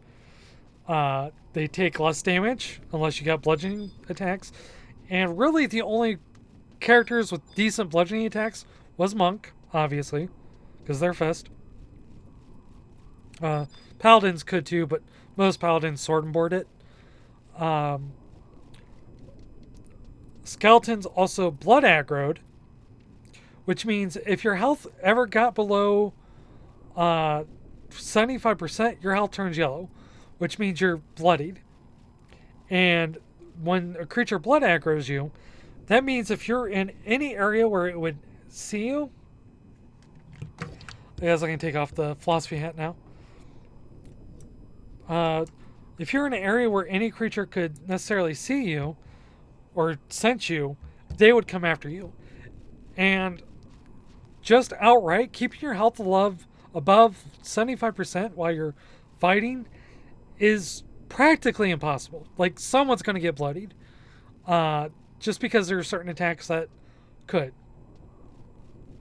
And the bloodied range was very far. Because the more damage you are, the more range that you have with your aggro. But even 75% was quite a lot.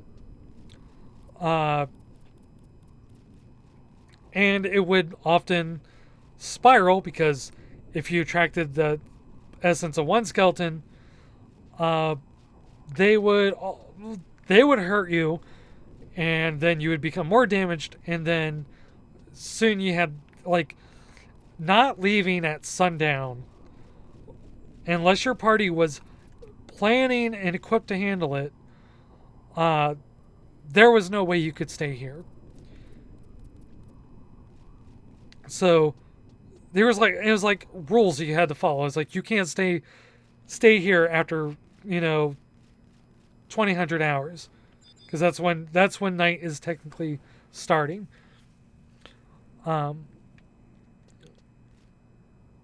And it wouldn't just be this area here. Like, it would be everything. Like, undead popped up everywhere in here, just as we'll see here shortly. Yep, we got banshees all over. I guess it wasn't skeletons. I think skeletons are outside of it. So these two banshees here would have just completely destroyed the entire party. Banshees are, like any undead in this game, is like miserable to fight.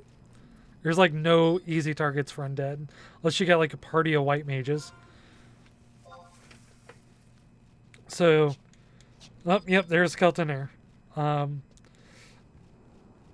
And they have the most dangerous abilities, like drain attacks. As I said, the skeletons have a move where they have an area of effect drain, which could basically almost fully heal themselves. And they could do it multiple times per fight. As I said, you would have a hard time leveling because you got all these undead here, so you would have entire parties like running back here. And couldn't necessarily support their camps. Hey, buddy. Oh, you're a level 32 dancer. Good luck.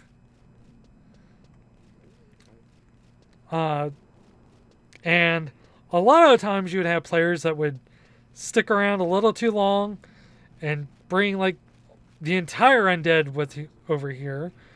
And so everyone had to run inside Delphcut's tower. Overall, it was just a giant mess. And that's why you really had to be good about like being respectful for just not your party and understanding like, hey, we don't stay after midnight, but like everyone, because you could really like up until a certain point where they patched it out, you could sincerely like destroy like everyone's leveling in the area if you weren't careful. And another thing about Final Fantasy XI is that it was very focused on reputation. It swung both ways. If you were a very like polite, courteous, and kind player, like you helped other people, you did really good job at like helping people out, like you got a good reputation, and people will be like, hey, my friend told me about you, or I remember leveling with you once. You want to join my link shell, or we're gonna level? Yeah, I know you're a thief, so we don't really need a thief right now, but you were really cool to level with, so do you want to party?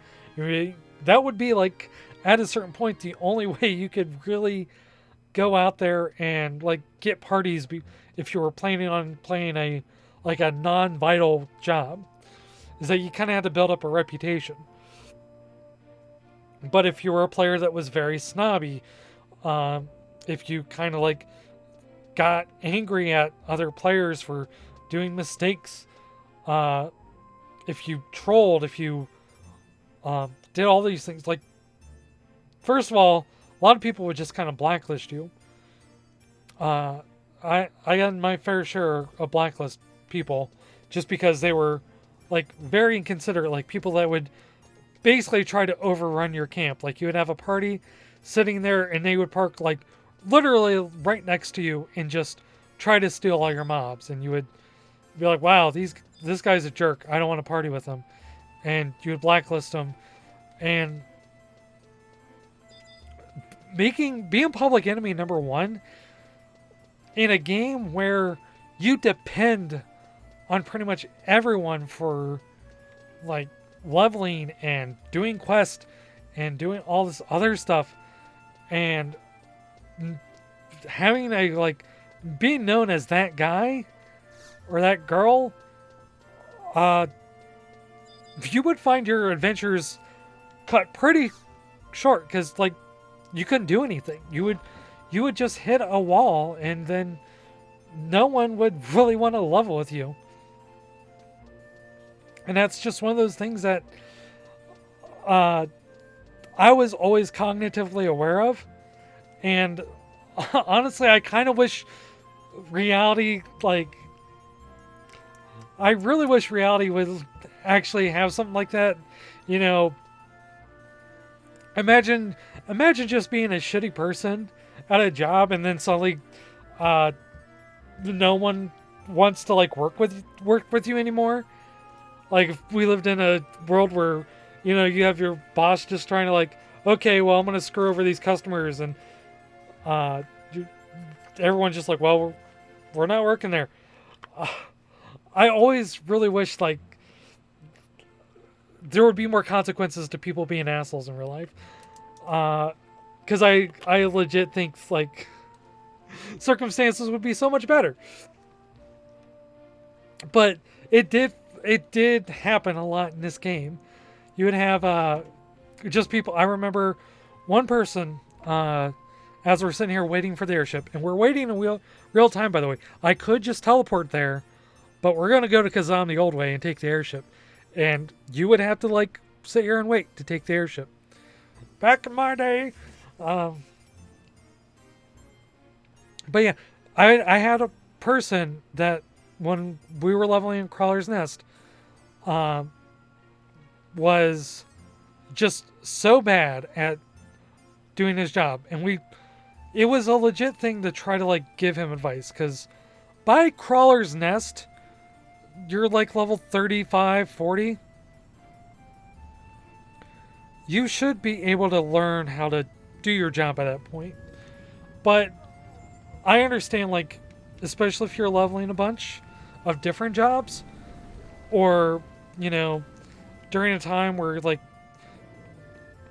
you really needed a level warrior for your link shell, and you know they needed you to be like level 50 by the time you got there, and someone powered level you, so you didn't get the experience of Valkyrie Dunes because you just kind of went AFK and started doing it, or waiting it until you got to when you actually needed to level with a party. And you didn't know how to do it. It's fine. No one really got mad at you for not knowing how to do the job. Especially, I know, I am familiar with Final Fantasy 14 and like parser, like people that get obsessed with the parser, that you don't do your rotations fast enough. That in my experience, that didn't really exist in Final Fantasy 11. I had like equipment snobs. For instance, like I remember one time in Quiffum that I didn't get a party because I didn't have the leaping boots. Never mind the fact that the leaping boots were kind of running low, out of date on that. Oh no, it was the Valkyrie hairpin I didn't have, which is a little bit better item. Doesn't really give you much defense, but it increases your evasion by a lot. But I wasn't really tanking, I was just pulling. But apparently this one person was like, nope, that's a road too far. You need to have the best line. So I didn't get that party. But otherwise, there wasn't a whole lot of like snobbery that would go around it. Nope, taking off. By the way, I love the airship theme. Gonna turn it up. Okay. Don't remind me to come back because you're on emote chat, I'm sure, if anyone's watching this. But I just want to kind of let y'all listen to this music real quick.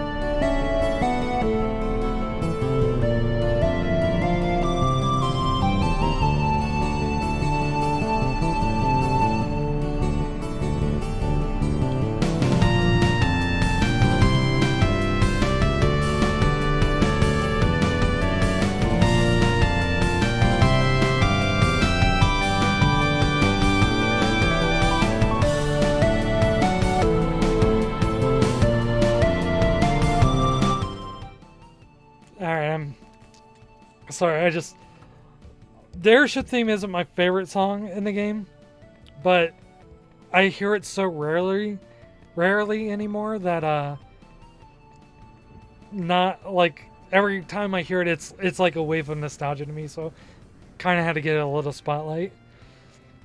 By the way, this is an airship. I never really. I don't want to get too far from my point, but just kind of seeing like getting your airship pass, even to the Kazam one, was like incredible. It opened up so much of the world. Because it would, again, you would travel so much that just the sake of being able to like earn your airship pass and just be able to go back home from Juno, or hopping on from Bastock to Juno to Windurst instead of having to travel all that way like on foot, was just such an incredible and powerful experience. That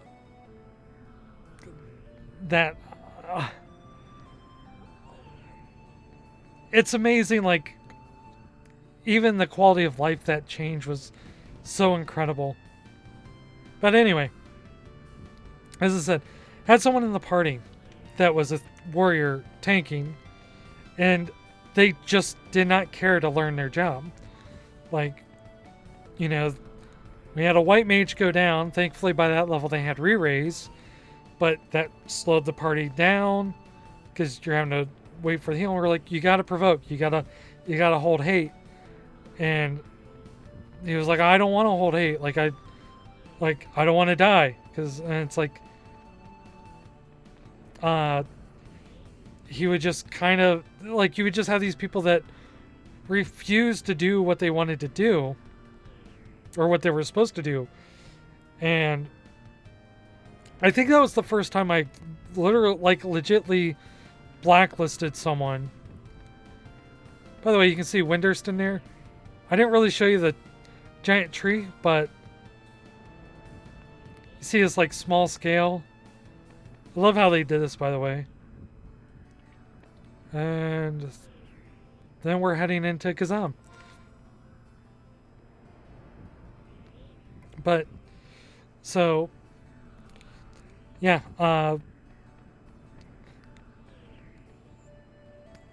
for the most part though, like, you lived and died by your reputation. And I guess that's all really I say about that. But it was like a really important factor, like just kind of learning how to do your job and being able to enjoy that and do it. And being like friendly and like being polite. And I've had like people like just share, every now and then you can kind of bribe people, like you can give them stuff and they would be like your best friend, like, because you saved them the hassle. Like I remember and I forget what it was exactly. I think at the time I was leveling Corsair, and I came into a party where I was leveling, like I was replacing another Corsair that came in, and I think this would have been in the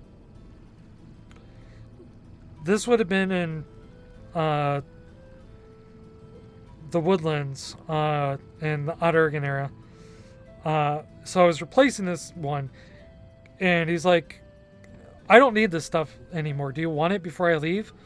And just gave me like all his gear, because he was just going to upgrade. And granted, he could have sold all that to the auction house and probably made a decent penny, but instead he just helped me. And to me that was like one of the best things, because I was always like, I was really lazy, so I never like farmed or anything. Well, I did farm quite a bit. It was just for Corsair. I didn't need to upgrade my equipment all that much, so I didn't. But overall, it was a very, very nice gesture, and it was stuff like that like, not in that specific case. So maybe it's a bad example. But seeing that person, like having them give me that stuff, like I remember that to this day. Because again, that was not like being like 63 and getting a whole new set of gear is an incredible godsend. Because normally you would have to spend time like going out of your way, like hunting drops. Like for me, I had thief leveled by that time, so I'd be going out and hunting certain drops, and I would have to spend like 3 or 4 days just farming certain monsters. I farmed gabus for their tree cuttings, because tree cuttings were like a very like good collectible item you can get, and they sold for quite a bit for a stack, and it was like one of the few things I could actually solo. And after all that time of being a thief, it paid off, because I could legit just do I get a chocobo?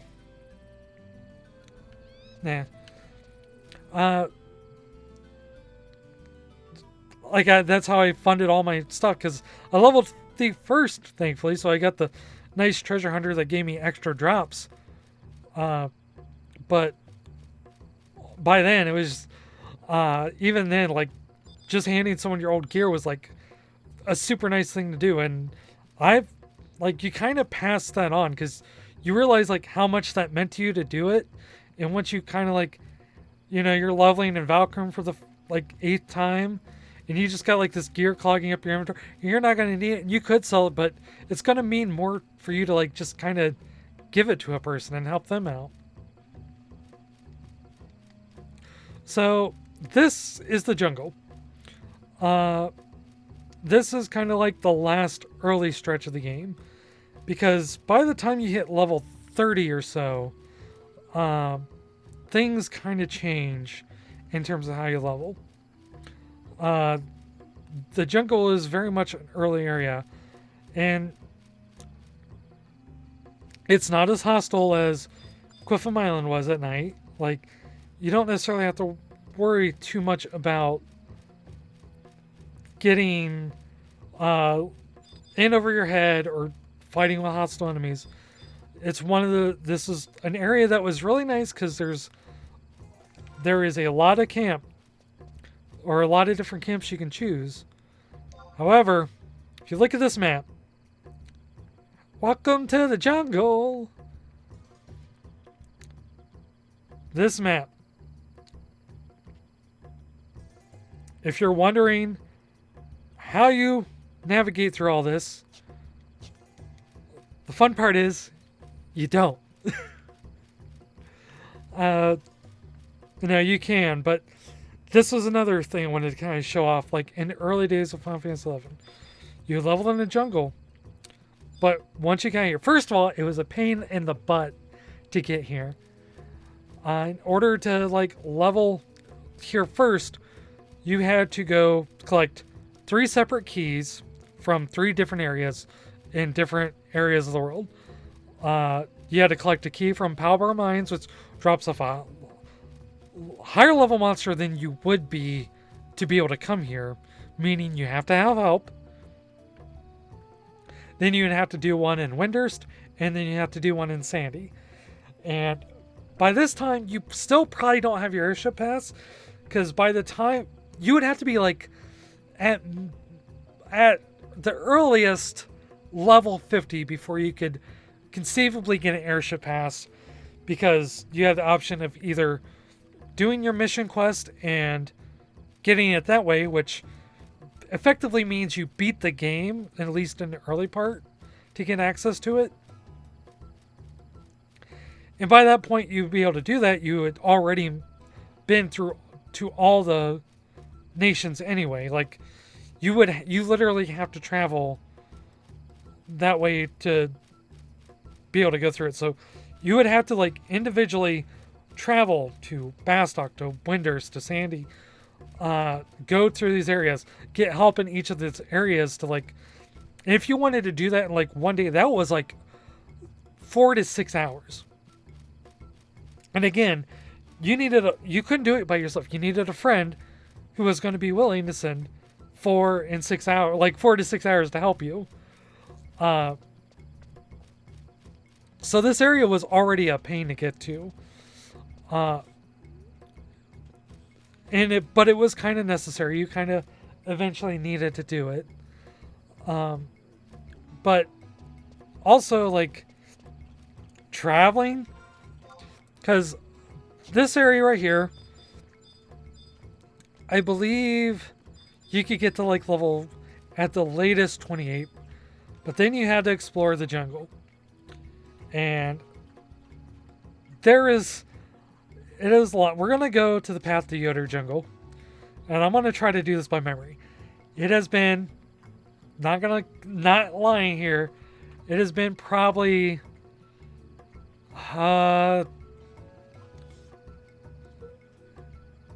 12 years, maybe even longer. At least 12, probably 15 since I had to do this. So we'll see how good my memory is. But the point I wanted to make here is that, first of all, shoot, I am already lost. First of all, you couldn't do this by yourself. If your first time here, there's no way to navigate by this by yourself. You needed a guide. And more... Okay, so... I'm 0 for 2. There's only one way I can go, so...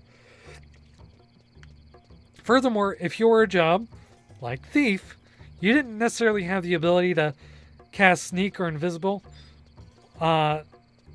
Thankfully, you did have your Chocobo by this point. Hopefully. I didn't.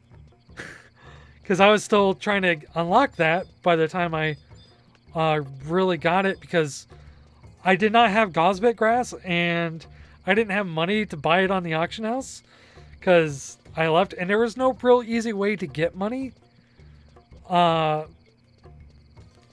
Especially as a low-level team.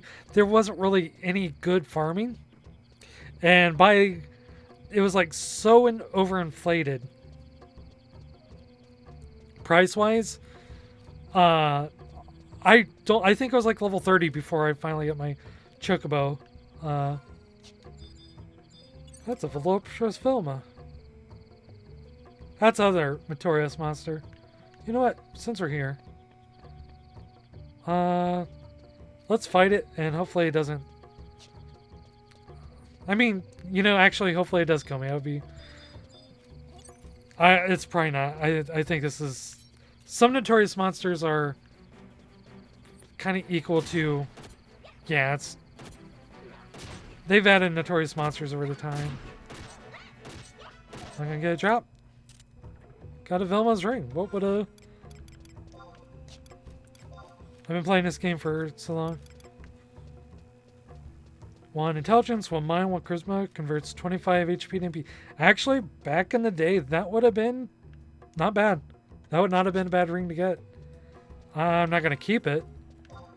In fact, I'm just going to go ahead and toss it, because there's really no point in me having it.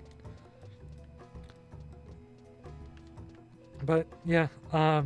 So, yeah, if you're leveling a job that didn't have Sneak or Invis, which only 2 of them had, Red Mage and White Mage, you needed someone to help cast Sneak and Invis on you and, like, guide you to where you're going.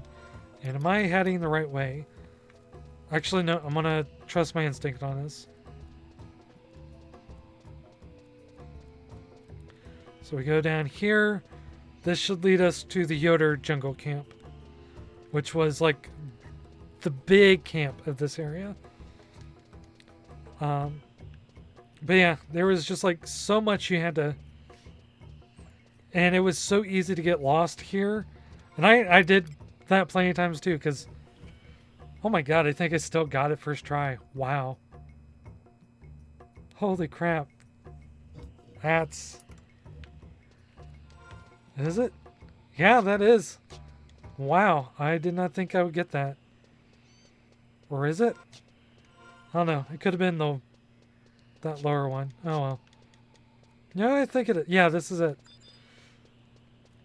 So, yeah, this would be the next biggest camp you go to.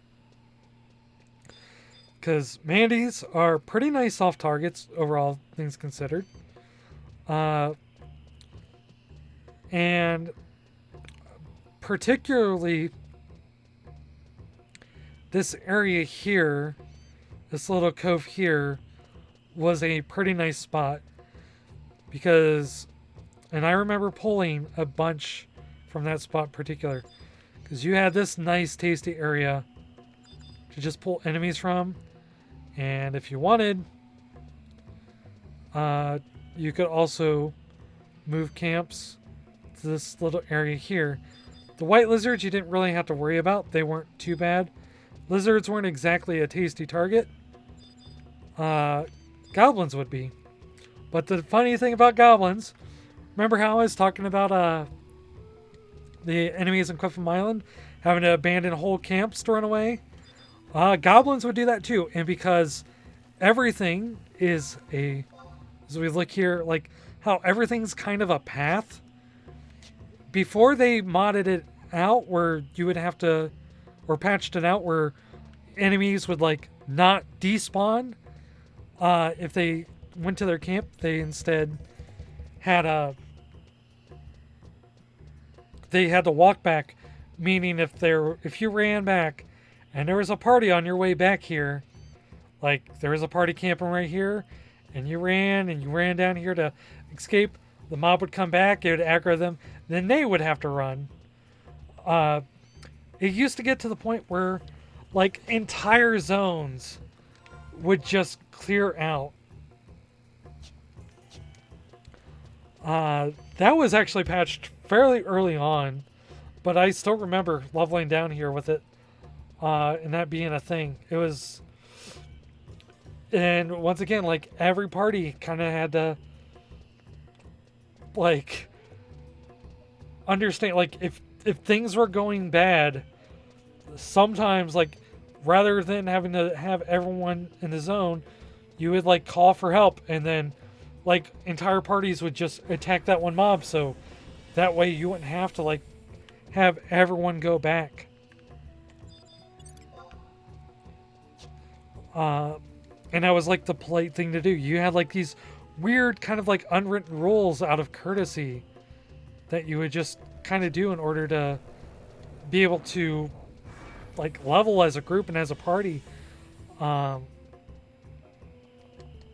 Like certain spots, you would try to avoid like screwing other players over, and that kind of ended later, like especially after Abyssy. Like we'll get to that at a certain point, but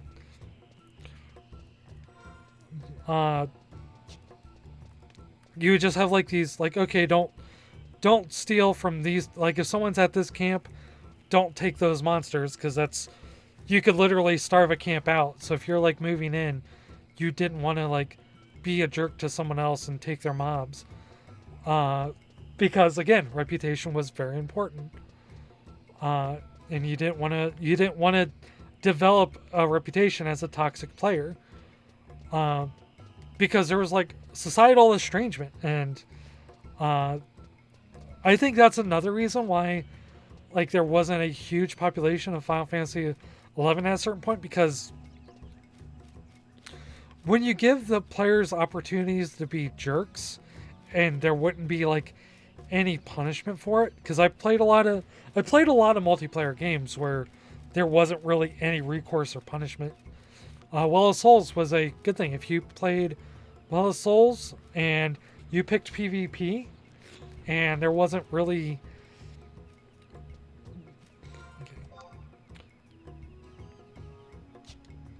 I guess I can show off the zone.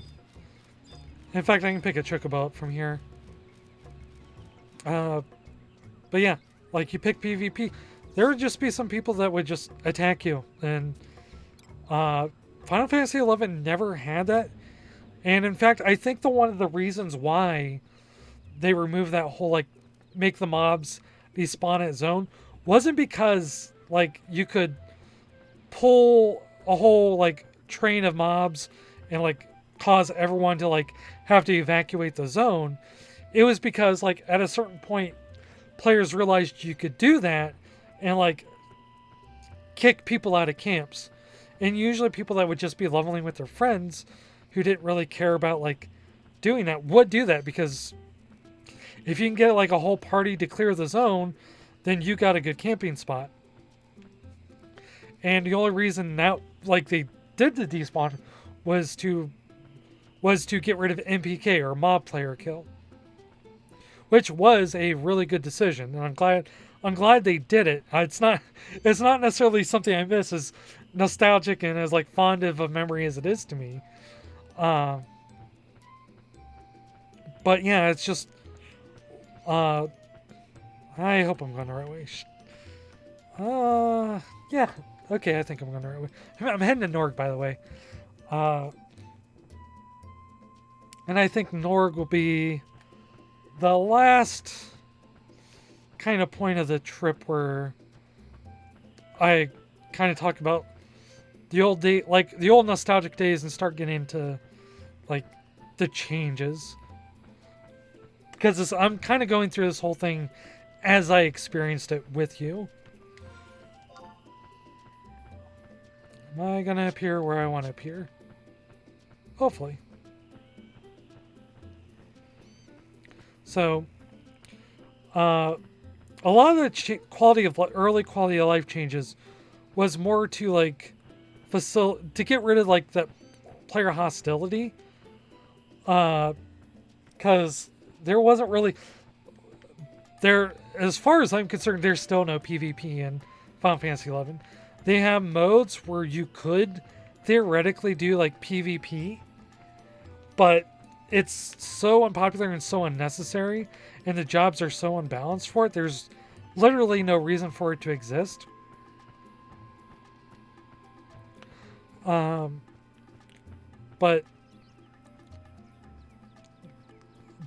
really, there wasn't like a whole lot of like player hostile actions, and I think that is legit like one of the good design choices that they did. Is like anytime there was like a legit means of like player hostility or trolling, oh shoot, I hope these lead to the same area, because I think one of these, I want to go over that way, but I think one of these holes is not going to lead me that way. Try this one. Okay, I think, alright, so yeah. Alright, I'm good. Trying to think what else, but there really wasn't, like, overall the design of this game has always been about working together. Even the PvP mode that they had, Ballista, I think. I don't know why my mind's saying Batista, but it's Ballista. Wasn't like, okay, you and me fight one-on-one to attack each other. It was more or less like a game in itself. Like, you had this tower, you had to like collect stones. Thieves could steal stones from other players, and you had to score like it was in football. You know, you had party members that were defending. It was just this weird thing, but that's, as far as PvP went, that's like the best thing you could do. And you were still working with other players. Like, I don't think anyone does Ballista anymore. But yeah, they just really made a concerted effort not to have like PvP or player hostility or anything be in the focus. And I believe that was a fully deliberate design. Because, like, again, the entire thing is built on a community. Everything here has been like catered to working together for good or for ill, because a lot of the times when I hit walls, when I kind of stepped away from the game, is because I hit points where I couldn't play with other players. Like, I couldn't get help, and at a certain point, like, people just do get busy, and they can't, like, it's hard to organize like whole parties to be able to help you to do something, and that's essentially what you needed in certain points. Is like, unless you had a high level player willing to walk you through a bunch of stuff. Is this where I go? God, I have been so spoiled by home point warps. I'm going by this on memory, and I always worry that I'm going the wrong way now, Because like I think this is it, which I'm pretty sure this is it, but this is all like gut instinct. Oh man, every year I have to relearn how to do my taxes, but somehow I can remember how to get the Norg without like actually thinking about how to get the Norg. And when I think about it, I second guess myself. The heart knows, I guess. So, uh, yeah, like I bounced off a lot. And in fact, once we kind of get into the Odd Ergen era, that became a real. Actually, no, not even Odd Ergen.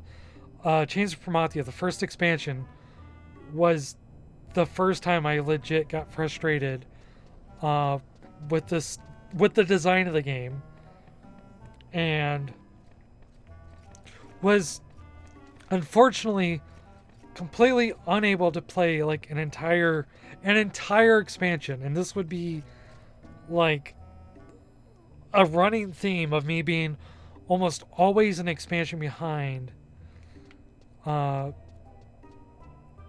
just because like it was impossible to me to get at a certain point. So, all right, gonna change jobs here, just because it's really easy to like show you. So in Promathia, this was before level sync existed, and I think by this time, World of Warcraft was out, and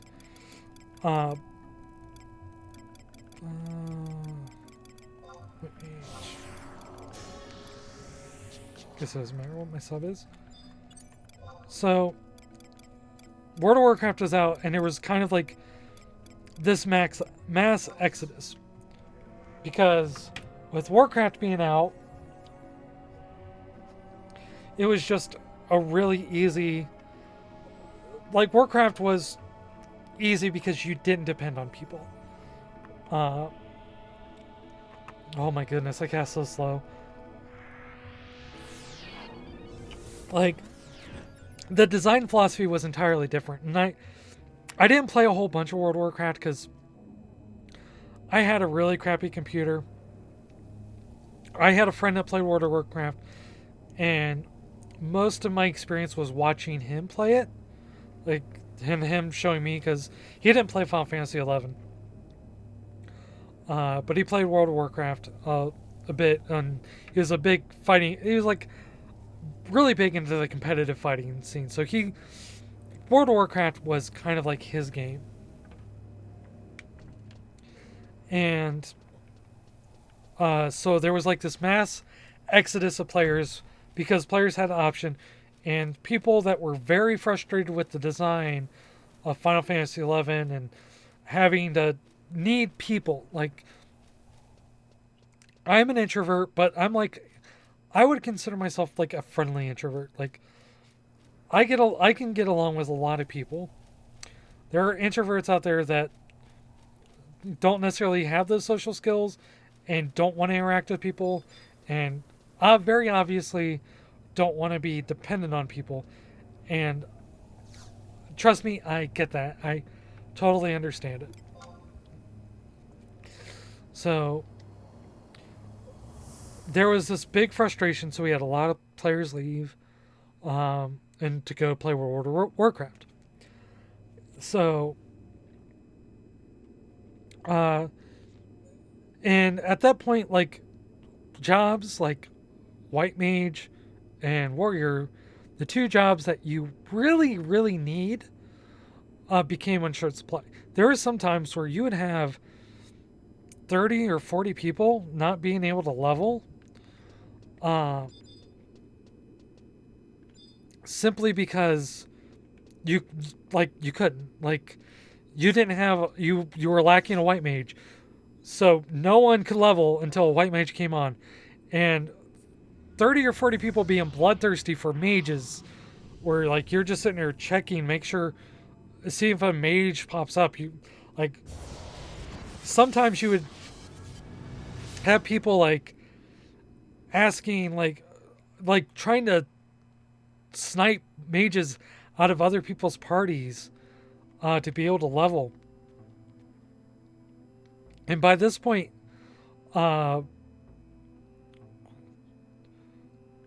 it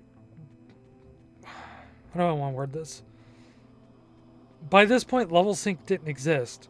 So with the expansion, Chains for Mafia, which is actually like one of my underrated zones. I love this song.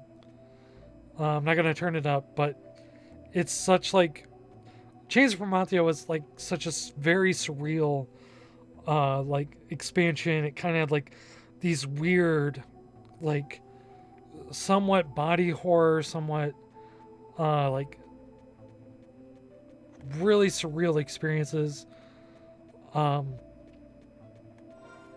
It was really good, and I'm glad I got to enjoy it well after the fact everyone did it, because in order to do this, you had to go to this area. But the thing is, you could not, in order to combat the fact that there's no level sync, they made it so there was a level cap in this entire area. You could not be over level 30. Didn't matter if you raised your character to level 50, if you're level 75. Once you came in this area, you had to be level 30, meaning you had to carry level 30 equipment on you, because they didn't have it adjusted to where you could just, you know, your gear would level with you if you came to a certain level. You just couldn't equip that gear. So, and both me and my friend, like my best friend at the time,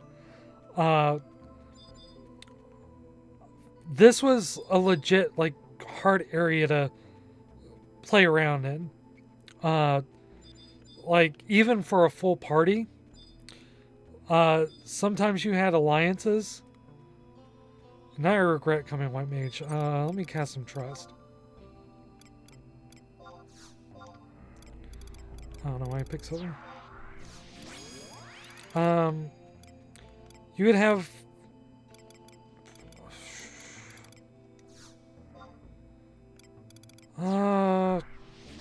you would have like whole parties sitting here, and you'd have to like go through this strange area, and you'd have to...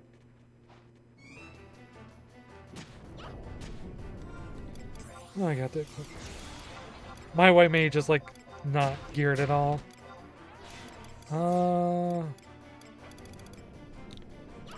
That's all my... Oh, great.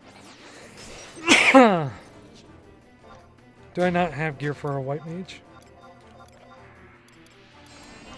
Nope. Oh, wait, yeah, I do.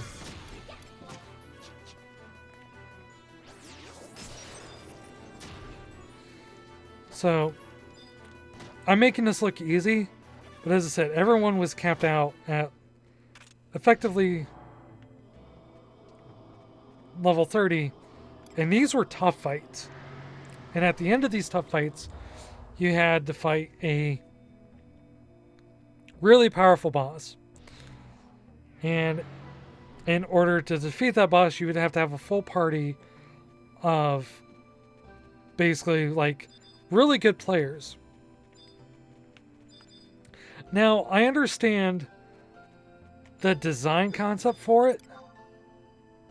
I actually gotta be careful because they added high level mobs to this area in past times, so, or just recently.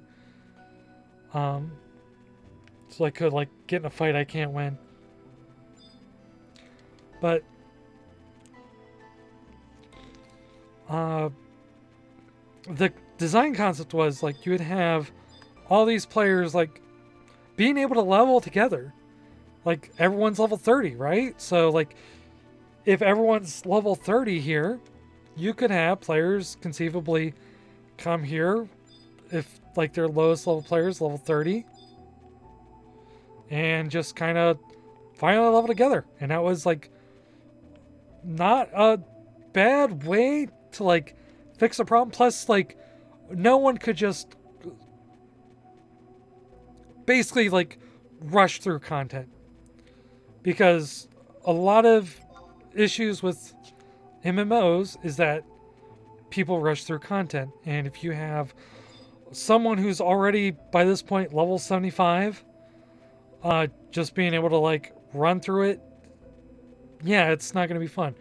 So you would have all these people being able to enjoy the same level of content together.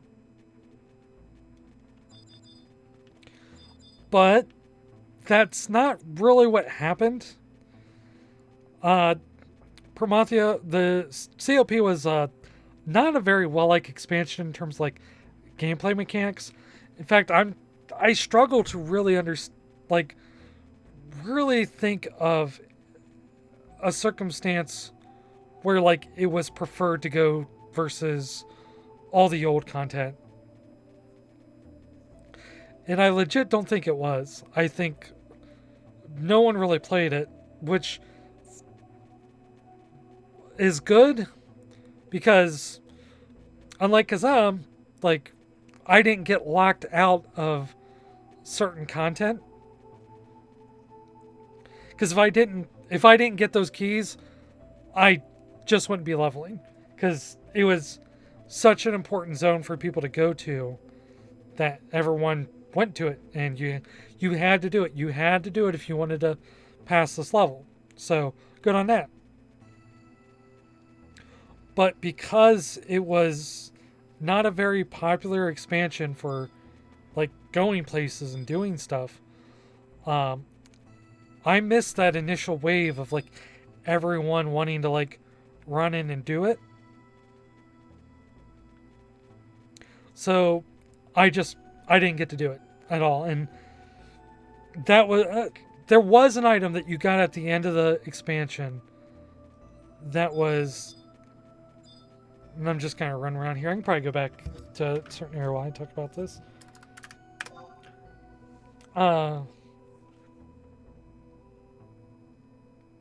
There was a certain item I didn't get to do, and I didn't actually beat Chains of Promathia until well after they removed the level cap, and I was already, like, level 99.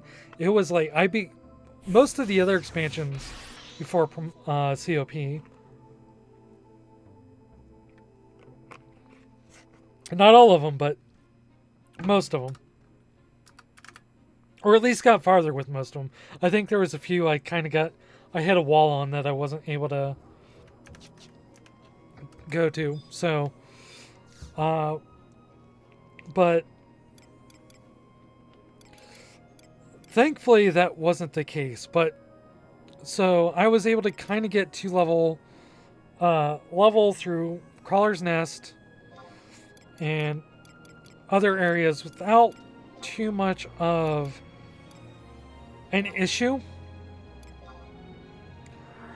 It just kind of sucked being kind of, like, left out of the loop. Because, especially playing it, like, afterwards, it's like one of those experiences I wish I could have had with other people, like, playing the same game and, like, sharing the story alongside of them, and having battles that weren't complete cakewalks by the time I got to it.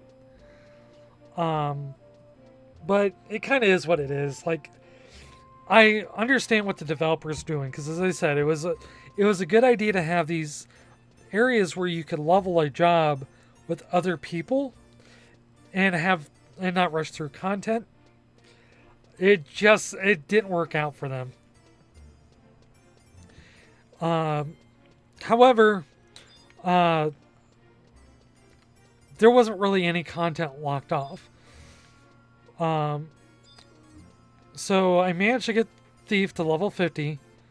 I managed to get a bunch of advanced jobs too by this point. Because by this time, we'll go ahead and head back in. You're not going to be able to see all the jobs well, actually, yeah, you'll be able to. So, at this point, like, I was kind of in love with the mid-game. I enjoyed leveling so much. Like, I just kind of got jobs and just started leveling them. Pretty much up until that where you see Blue Mage, like you have Paladin, Dark Knight, Beastmaster, Bard, Ranger, Samurai, Ninja, and Dragoon, and Summoner. I was kind of bouncing back and forth between all those jobs throughout the whole, like, when everyone was kind of doing COP content. And I kind of got far. Like, my idea was I heard, like, rumors that Beastmasters could solo, so for a long time I was leveling Beastmaster, thinking I could use that to get through COP content.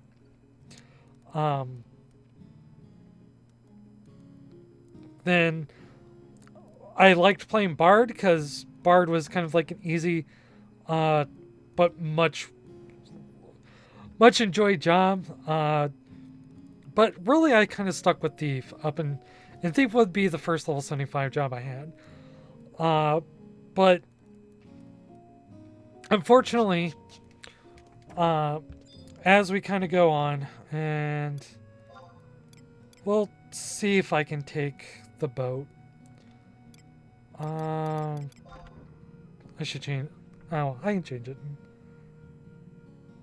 Yeah, I can change in Sabina. So,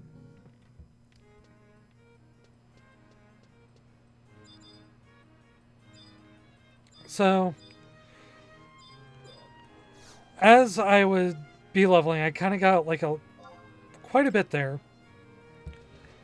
Or I did quite a bit of like mid-game leveling until the next expansion was announced, Treasures of Odd-Urgen, which would ultimately, it would have been a really good. Now that I think about it, is it it might have been Ra that you have to take the boat from. Crap, I forgot. By the way, it's been very long since I even had taken the boat to Odd-Urgen. Oh well. We'll find out. Boat ride never heard me by. Actually, I'm pretty sure it was Mara, because you can think they got like a little sign kind of posted out there. So, and Odd-Urgen would have been like great. And actually, I'll go Corsair a little bit just to kind of show that. Yeah, Corsair Dancer's fine. We're gonna go ahead and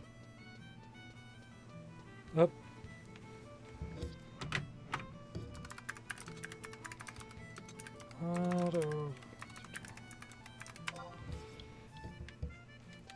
Get that out of there.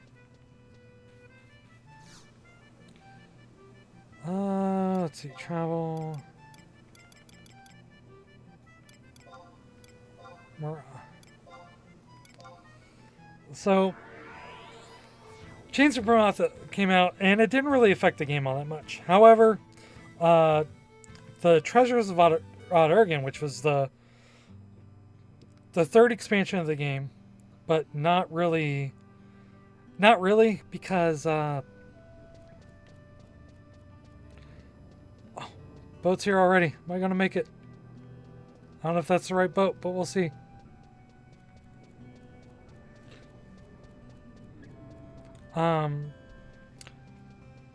It did require the expansion pack. Yep, as you can see, there's like that boat here. Got 3 minutes. Nope, wrong one. Yes, I'd like to ride the ferry, please. So the Treasures of Odd-Urgen expansion came out. And I think by this time,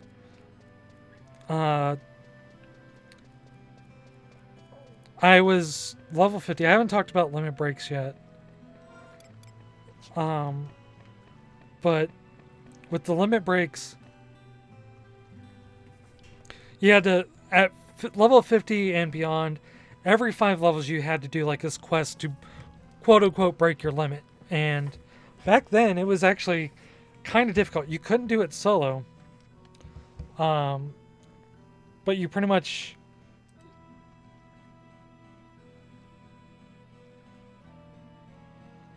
oh, I just realized this is going on because I didn't turn off. I forgot to turn off leap motion. All right, so real call, yeah, high quality. This is. I'm only paying attention to the game. I didn't pay attention to my stream. I'm not gonna say a name, but thank you for who brought that to my attention. Even though I haven't been paying attention to anything besides the game. So you had to do limit breaks, and you needed people to help with those because they weren't necessarily something that you could solo. Much like everything else in Final Fantasy XI.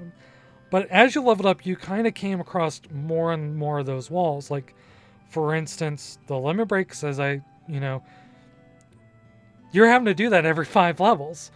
And granted, there would be a long time before you would have levels to, 5 levels was quite a bit of space between levels back then. Like, nowadays, you can get 5 levels in, like, less than an hour. Not so much anymore.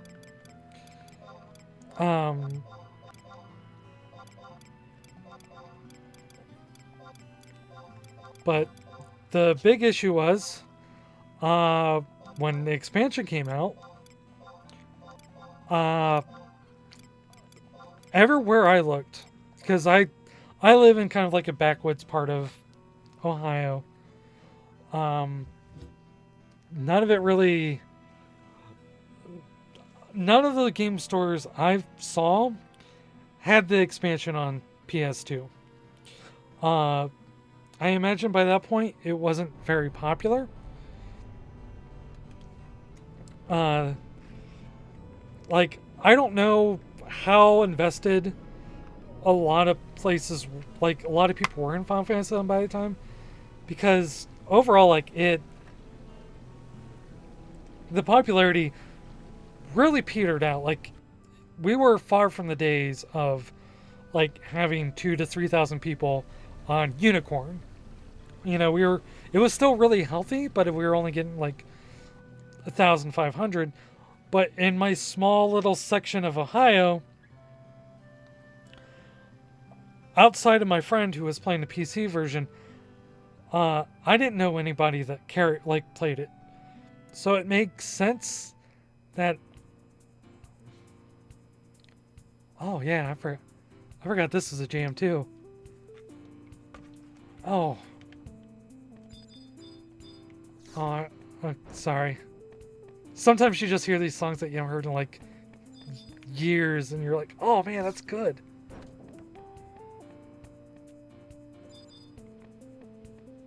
This is a boat, by the way.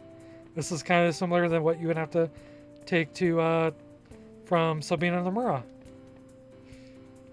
So they didn't have the expansion, and I couldn't find it. And I looked, like, it was such a pain to like find it, like, and it was like one of those things that you kind of wish GameStop would have taken pre-orders for it, but there just wasn't any interest that they didn't really see like it would be worth ordering it. So, and by this time I had graduated from high school. I was working a job out of school, and I didn't really have a lot of time. Not to say my social life got much better, but I was doing like more things outside of gaming.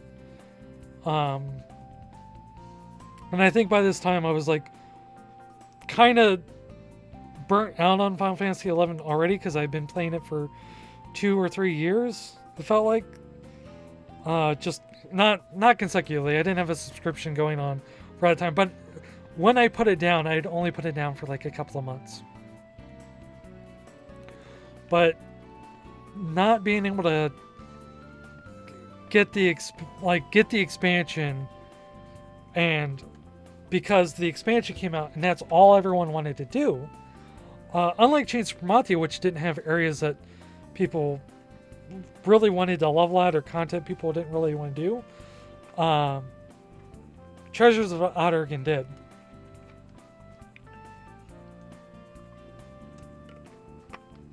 So all my Link Shell friends were doing Tau content.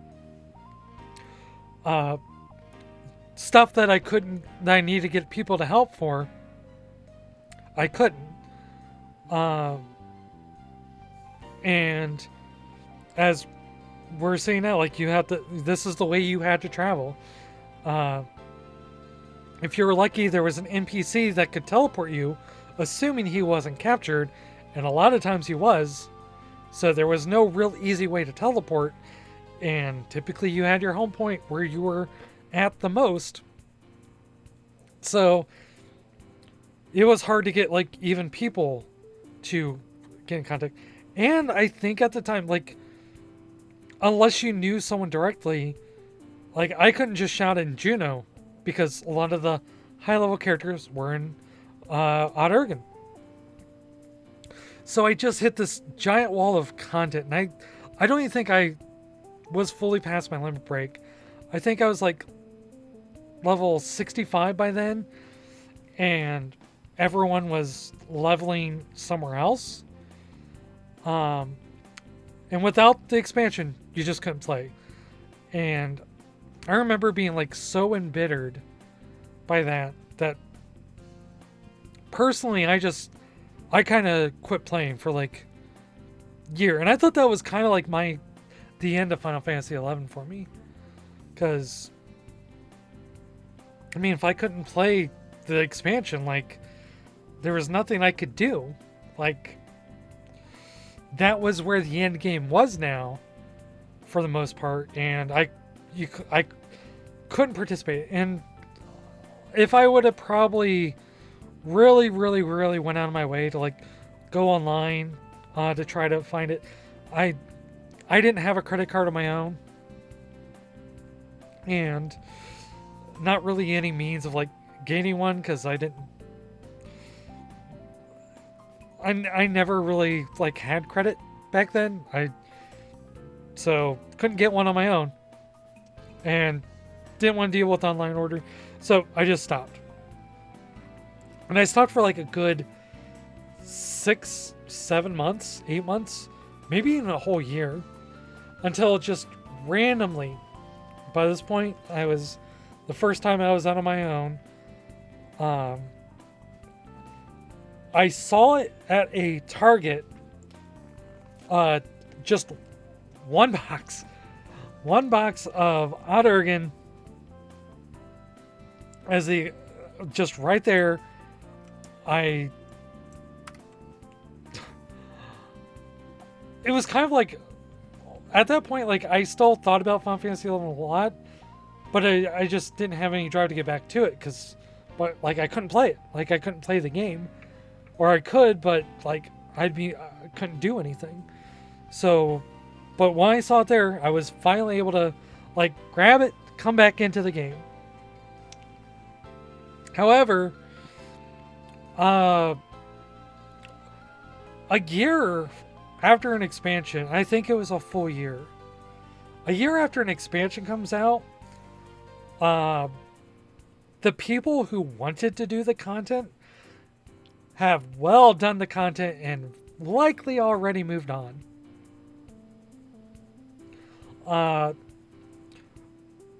And I ended up being like, oh, the population by the time has also kind of tapered considerably. By this point, they started adding quality of life stuff. But it was just really difficult to, like, getting into like the game as it was. Because you're like friends that I was in regular contact with, like, when I came back, they just weren't there anymore. In fact, yeah, they were just kind of gone. Like, you didn't really get to say goodbye to them. Just,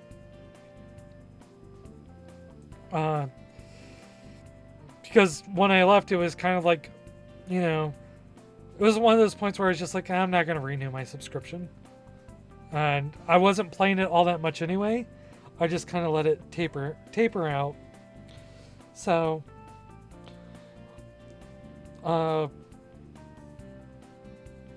it kind of felt like starting from scratch in a way. Because you didn't, like, at that point, you didn't really know anybody. I think I had one or two people that were still playing, but, you know, after a year of not talking with someone, like, it's the situation where it's like, well, you know, it's always kind of awkward to kind of like get back to them and just like, oh, hey, how's it been? What have you been doing for the past year? And it was like, leveling. Like, oh, that's cool. A lot of people that you knew were already like level 75, the max level of the game at the time, and just weren't really interested in like partying anymore. It was just a surreal experience, and this is something that's kind of like always been an issue with me in Final Fantasy XI is I never caught those waves of like fresh content, because even when the next expansion came out, I still wasn't level 75, and the next content was pretty much geared for like max level content. So I was always like kind of perpetually stuck an expansion behind everyone. But at this point, we really started to see like Final Fantasy XI change, because around this time, I believe, it could have been a little bit earlier, but I think it was. I distinctly remember the announcement happening and me being like hyped for it, but I don't know where this fell in the timeline, because at this point the memories kind of get a little blurry. But they added the option for level sync, where you could start leveling with lower level players again. And you didn't need to be like 2 or 3 levels within that same level. And that was like a big hurdle, because I wanted to level Thief, but if my friends were like level 30, I had to have a job that was around level 30. Or if my friends were wanting to help out, like my best friend was a red mage who was the main red mage. And red mages got a lot of parties because they had a spell called Refresh, which gave you a little bonus MP per turn. And he got to like level 70, and he got stuck at level 70 because he couldn't beat Matt as a red mage, and absolutely refused to like go against like level another job to beat Matt. But he couldn't level with me. And honestly, he was like my ticket in the most parties, because red mages was like a high demand job. Thief was not. And he would often like, okay, well, if you wanna party with me, you gotta invite my thief friend. And I fully believe like that got me more parties than anything. But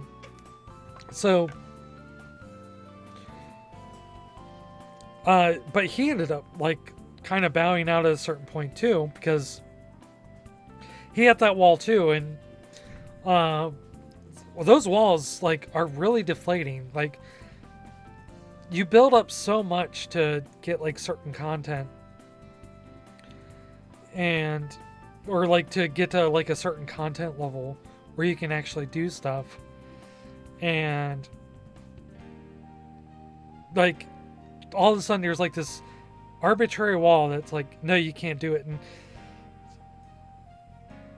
that was like my biggest gripe. That's like the biggest issue I've always had with Final Fantasy XI, is that you just have like, you always had these like certain walls, like certain content you can't do without other people. And if you can't do that content, like, you can't proceed any farther. And you can try to, like, organize these things, but at the time, like, especially if you don't have any, like, a link shell you're part of, because all your friends have left, or, you know, they moved to a different link shell because, you know, other people have left, or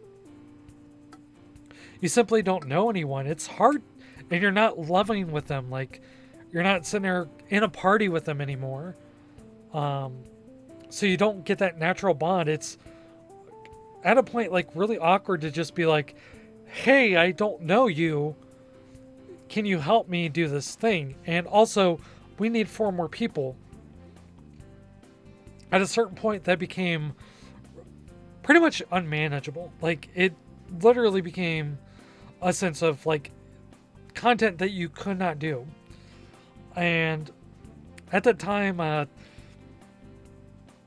there wasn't really any means of fixing that, because, like, what are you going to do? Like, your whole game is designed specifically around, like, people getting together. Like, your design philosophy is that if you make it accessible where, like, 1 or 2 people can do this content, then you kind of get rid of the ability for, like, the reason people to work together. So how do you manage that? How do you compromise that? And I think nowadays there are better ways to do that. Like, for instance, I think, for one, level sync was a good idea to get people partying together again, because it was very much needed. Because at a certain level, if everyone leveled white mage, or even if your white mage is above a level, like, it didn't matter. You couldn't go back to the old party, and if you're too high a level, like, you're just gonna suck the experience points, because your experience points are based on the highest level person in the party. But, like, how do you do that for, like, limit break quest, where you need, like, you have this thing where you have to go through, like, the 3 big areas, and there's, like, high level enemies there that you have to, like, fight, and you can't do it by yourself, and you need, like, at least 2 high level players to kind of really handle it without risk. I just now noticed those lights. Those are actually pretty cool. I legit think that's the first time I ever saw those lights. So you would run into this problem a lot with Final Fantasy XI back in the day, where again, I came into Odd-Urgen a year late as we're entering here. By that point, everyone, as I said, everyone who wanted everything that they wanted to do done, got it done. And it was literally content you couldn't do by yourself. However, I did manage to get, like, enjoyment out of it, because at least people were still leveling, because by nature of the design,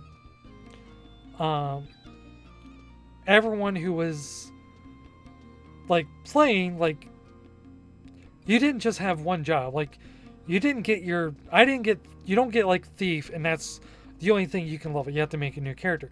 You constantly had new levels, and once you got a job, like, high enough to, like, what you wanted it to be, you can always move on to another one. And you kind of started that, like, whole experience again of, like, starting low and going high. So there would always be parties. But just in terms of, like, story content, like, especially Odd-Urgen, they had, like, really high level enemies and more dangerous enemies, because by the time we really started kind of, like, getting in through, you know, this area, people were already level 75, and they didn't want to raise the level cap. That wouldn't come until much later. So they just kind of made the enemies, like, more difficult. They made them trickier. like, for instance, one of the big things in this expansion was the introduce of the charm status effect.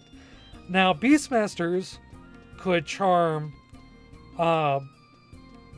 creatures and use them to, like, help fight other creatures. And that, in fact, that's why Beastmaster was, like, such a favored solo job, was because you could, like, I'm going to charm that lizard and have that lizard help me fight, you know, all these other lizards. And I don't necessarily need that lizard there to basically, like, you don't need a party to do that. Because that lizard and the lizard you fight would hopefully be around a similar level that you being on the lizard side would be all the difference you needed.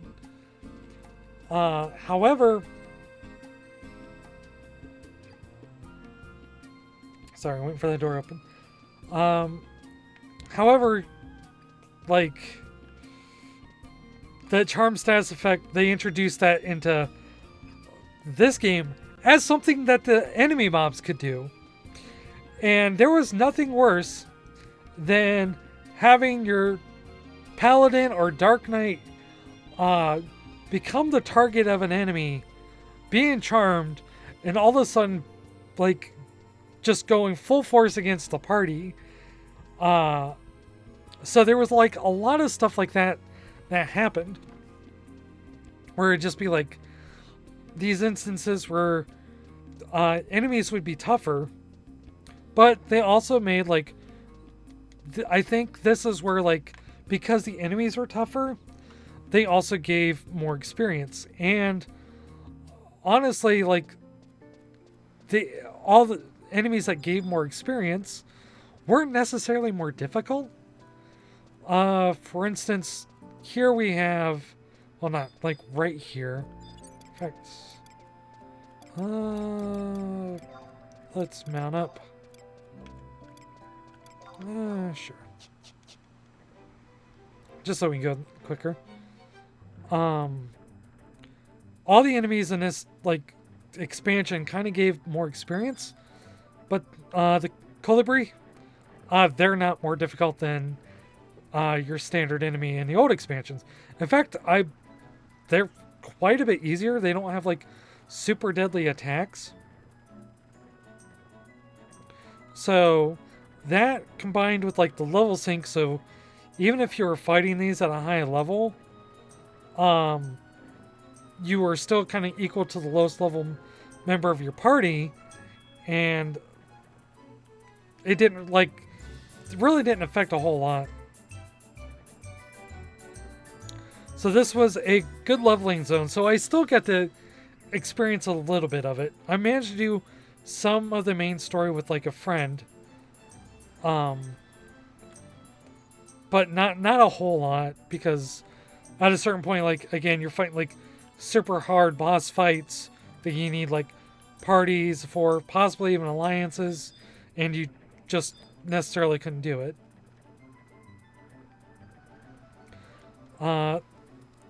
So a lot of the Outergen expansion that I didn't really get to see was, unfortunately, like, well after I, like, probably in the past, like, 8 years or so.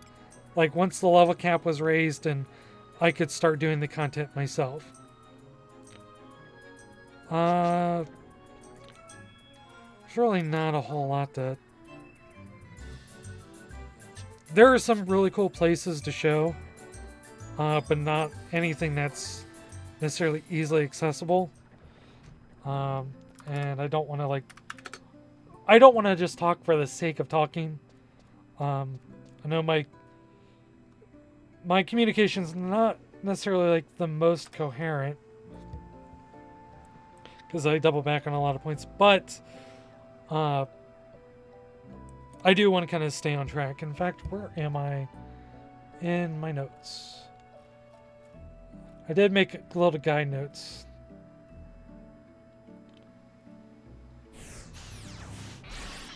Oh yeah, so while I'm still talking about Outergen, this was kind of the first time I uh, experience, like, at this point, I was like leveling Thief a lot. Uh, but I wasn't really going too far with Thief. And this is when I unlocked Corsair. I had a friend help me unlock Corsair. And Corsair was not the first job I got to 75, but leveling Corsair was like a whole new experience for me.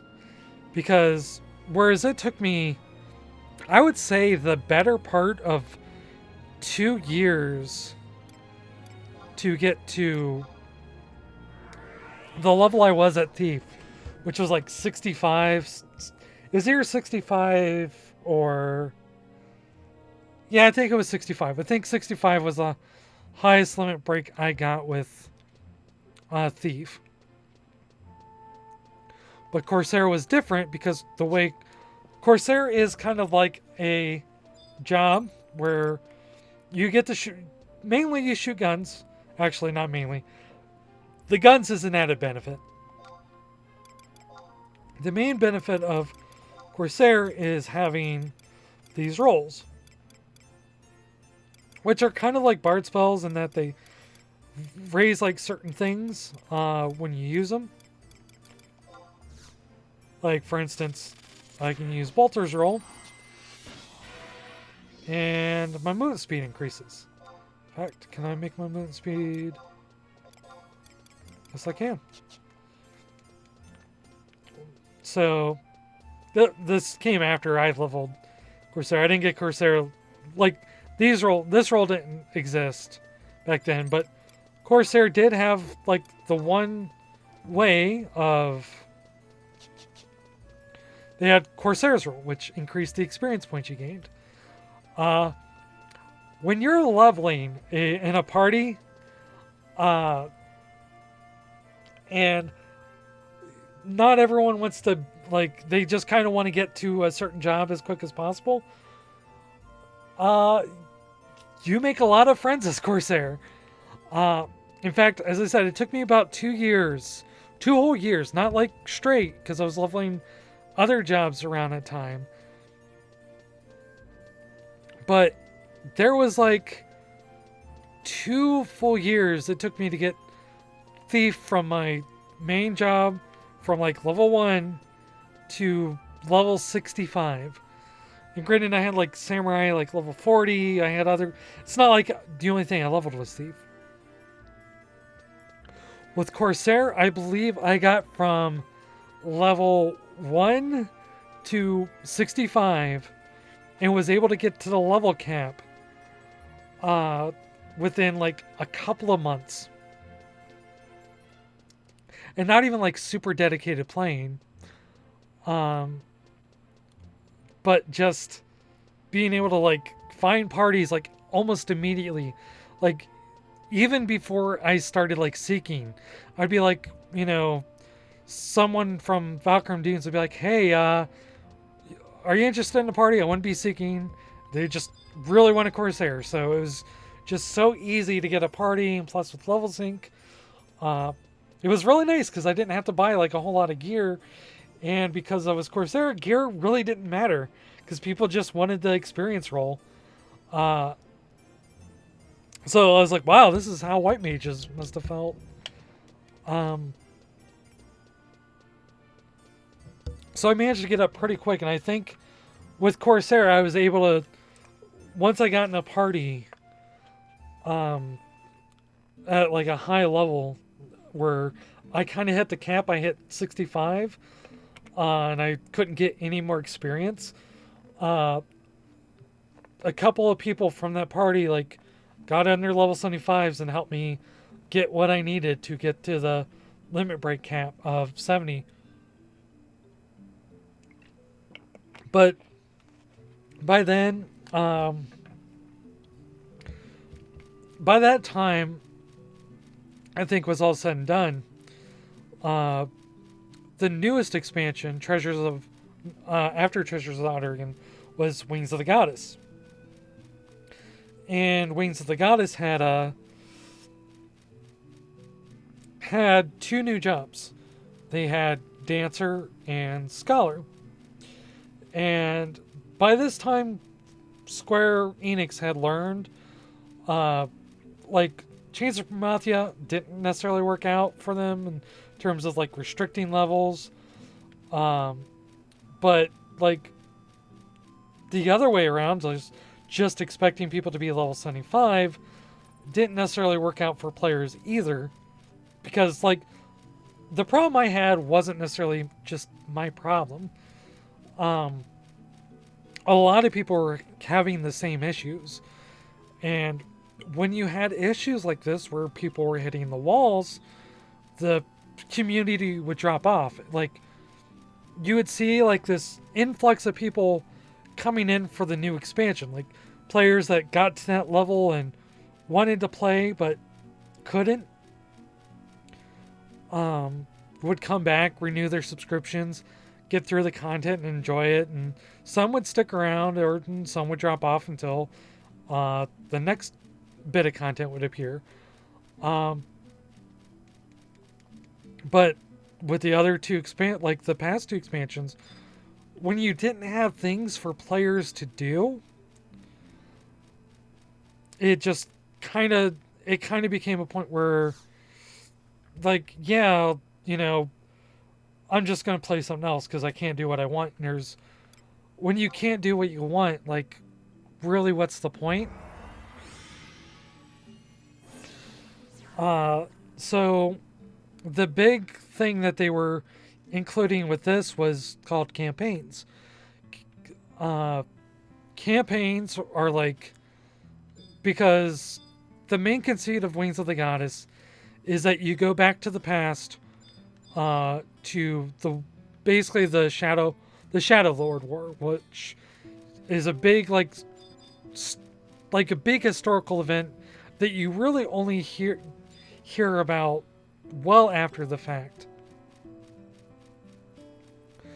Uh, like, a lot of people talk about it and the repercussions that had happened because of it, but it's in the past. It's like history. Um, so this whole conceit is like you go back into the past and you're participating in that Shadow War or the Shadow Lord War. And so you would have these things called campaigns. And oh, okay. Campaign could be gone better, but yeah, so you would have these areas where the beastmen would like attack, and though being level 75 helped, you didn't have to be level 75. But you didn't have to level sync either. So you could use all the toys you earned from being like level 60. For instance, and this is kind of what a lot of the content was. And I'll see if I can't get into a campaign battle. As you notice, we're walking through Rillenberry Fields. You might have seen this as I was coming from my trip to Juno the first time. But as you can see, a little war torn. Could be in a little bit better shape. And I really love how they kind of did this. They didn't just like reuse the map. Like they do a lot. They revisit a lot of areas because obviously these areas probably take up quite a bit of memory and just don't necessarily. They did not have like a super full team even by then.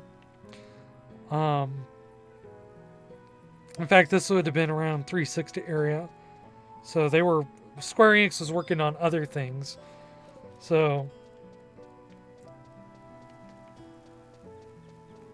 I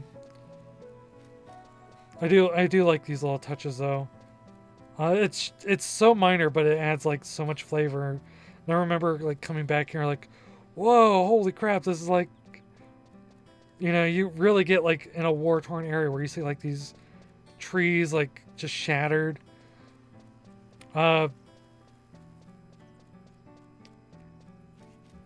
So you would have these campaigns, and we're going to go ahead and mount up just so I can get to one that's... I will do a campaign just to show you what... That is something I can do, and it wouldn't just be like laughably easy and over and deflating, even though I am like far outpace the content of it. So, get on the crab.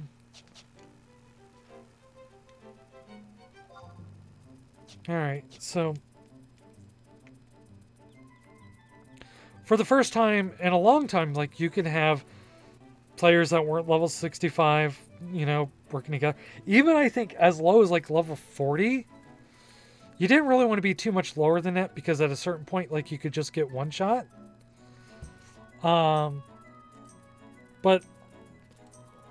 otherwise, like, it was when you could actually start working together. So content wasn't necessarily gated off.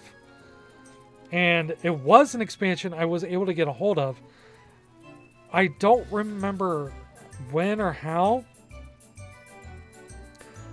I think I just actually got lucky and they had it in stock. So I wasn't necessarily like left out in the dust.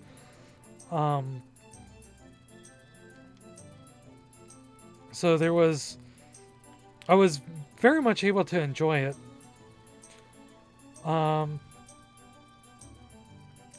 But the big thing that I really liked about it was Dancer. Because a major complaint, and I kind of mentioned this, there was only, at this point, 1.5 healing jobs. You had White Mage, which was a dedicated healer, and then you had Red Mage, which could heal. Like, it was kind of like, okay, you can heal in a pinch. But it wasn't necessarily like something you wanted to put all your effort into.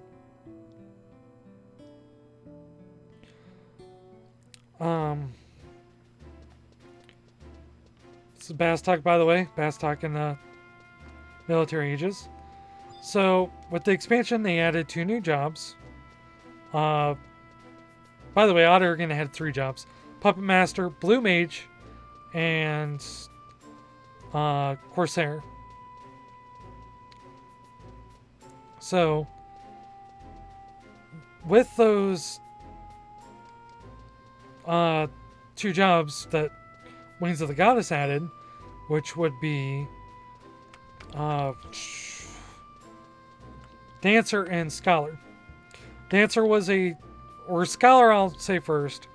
Scholar was a kind of a mix between it was like a Red Mage, except rather than having access to both like mid-tier white magic and black magic at the same time, it could like switch. So it had a little bit access to a little bit of black magic and white magic, but it mainly like, okay, I need to be a white mage at this point, so I'm going to use all my white mage abilities, or I'm going to use the thing that gives me all like a lot of healing abilities.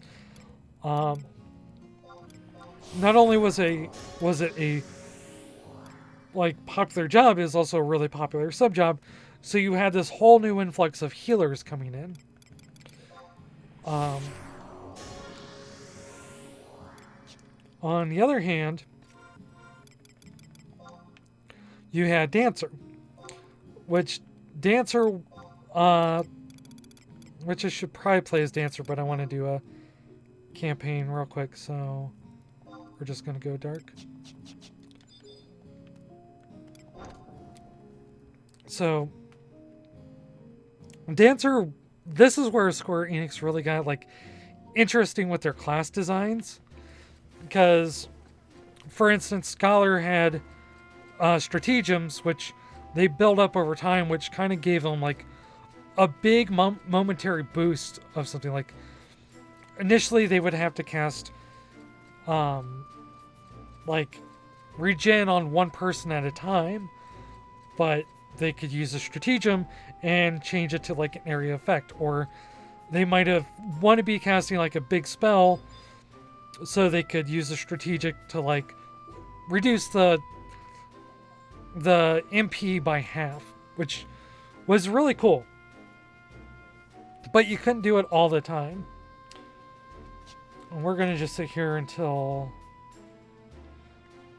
okay, one in North Gustburg, so that'll be a good one.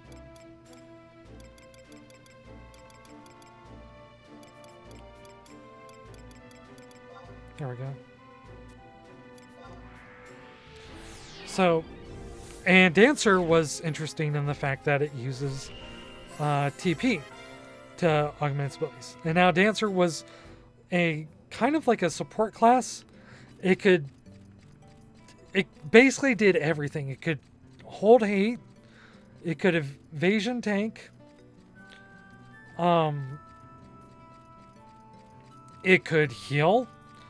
And it couldn't necessarily do all of these like amazingly, but it could do them.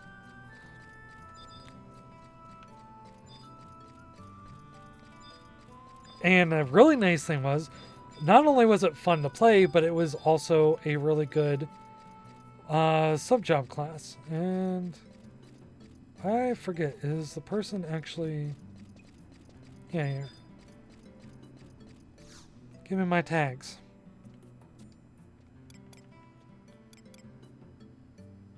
Oh, I guess there's not a fight going on yet, so also Dancer had the ability to like give you the ability to like use sneak and invisible almost immediately. Like you didn't have to sub red mage, which is what a lot of people did, or yeah, sub red mage, which is what a lot of people had to do then. If they wanted convenience to sneak and invisible. Otherwise, they had to buy expensive items to use sneak and invisible on themselves, and use a lot of them.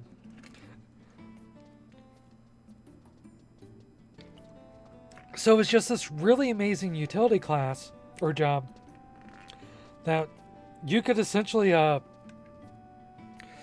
could solo a lot of content with. And I remember, like, enjoying it. I went back and picked up Dancer. I ended up playing it for a while, and I used that because by this point it was so hard to get a party as Thief, even with like the new influx of people playing his new jobs, because there just wasn't really any need for content for Thief. By this point, like, Ninja was the main tank. Ironically, it was Ninja and Paladin, and both those jobs didn't really... I'm gonna adjust real quick. Both these jobs didn't really need a Thief to help out with hate, because Paladins had a lot of abilities that made them really good at holding hate, and Ninjas didn't really want the hate on them too much, because at a certain point, they had to get the hate off of them to be able to use their shadows, because Ninjas blank tanked. Excuse me. So, there wasn't really any need for a Thief, but I was like still dedicated to like keeping Thief where it was, even though my Corsair, if I really wanted to, I could have probably done the mat fight with it wouldn't have been a mat fight with Corsair. It would have been a different fight that you would have had to go solo to. But I was like, no, Thief's gonna be my first level 75. So I ended up leveling like Dancer to like level 50 or so.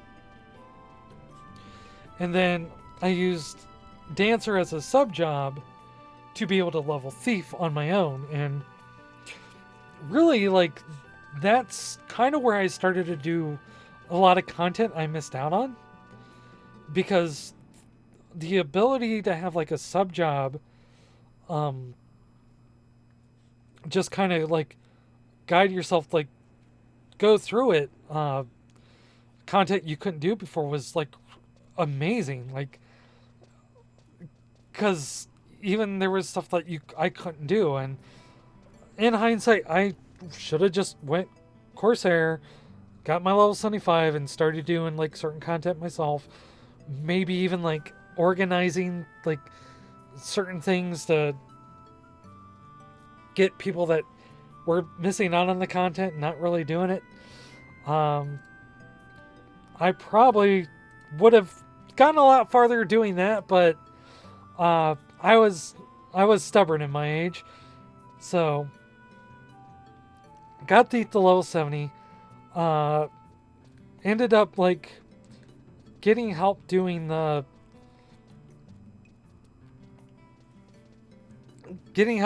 limit break, but ended up doing that myself, and then ultimately getting Thief to 75.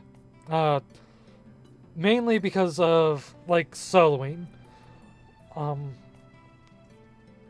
I did think I got my last level 75 in a party though, because by this time, like, I think I had taken a break after I got Dancer to level 50, because I just didn't really have the time anymore, and it was like a couple of months when I came back.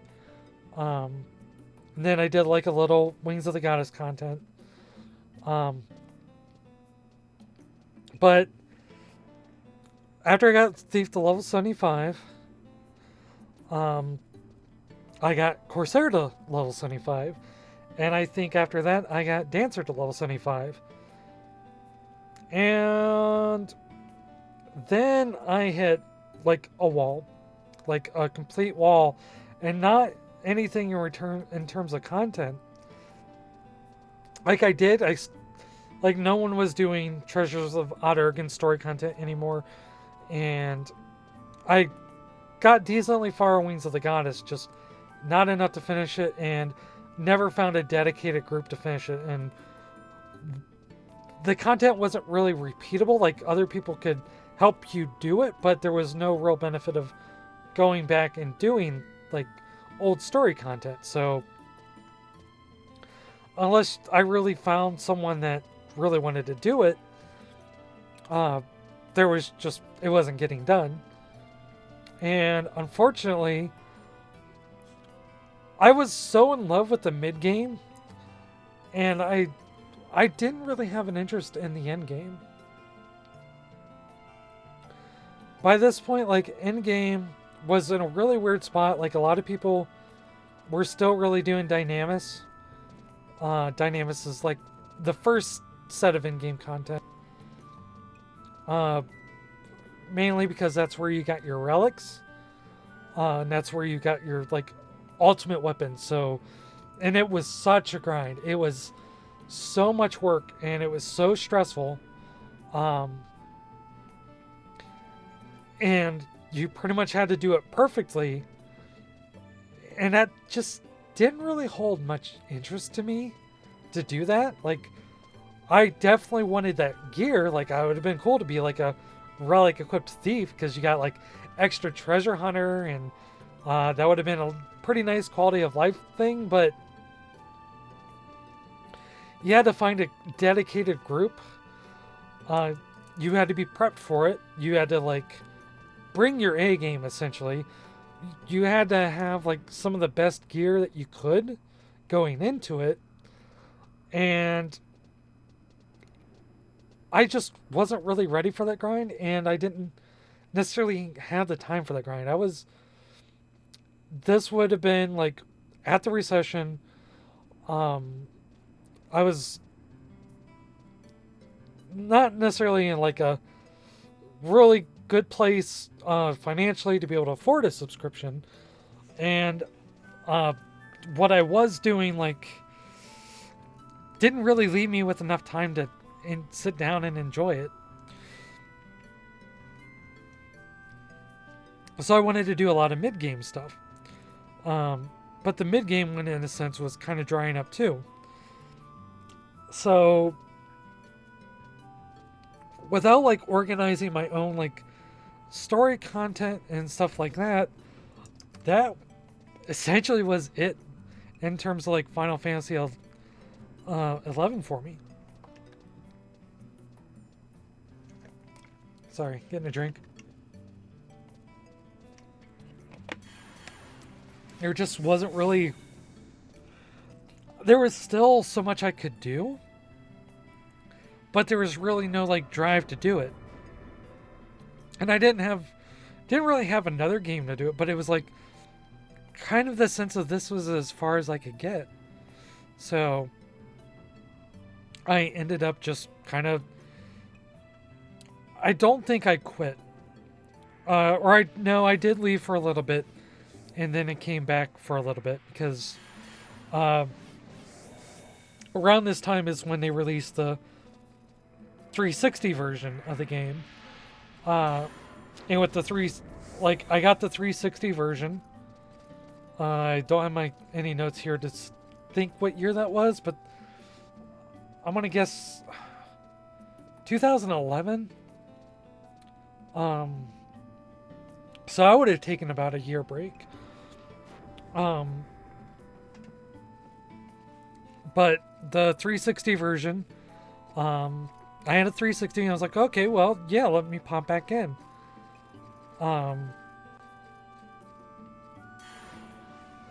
And I really enjoyed it, except because I got my free trial, so I was like, well, I'm going to get the game, I'm going to play a new character with my free trial. And as I started playing it, by the way, this campaign's taking forever to start. Holy crap. So when I came back on it, the game was like really different. So you heard me talk about what it was like leveling in a party, where you just had this group where you got together, you worked together, you talked, you learned how to coordinate your attacks, and you basically came together as a group to achieve a goal together, which was leveling up. But by this time, they had attempted to make the game a little bit easier or to move the game a little bit faster without lowering the experience levels you needed to gain, or just giving you more experience. They still wanted you to earn it, but they wanted to make it easier and more rewarding. So they added what was called Fields of Valor.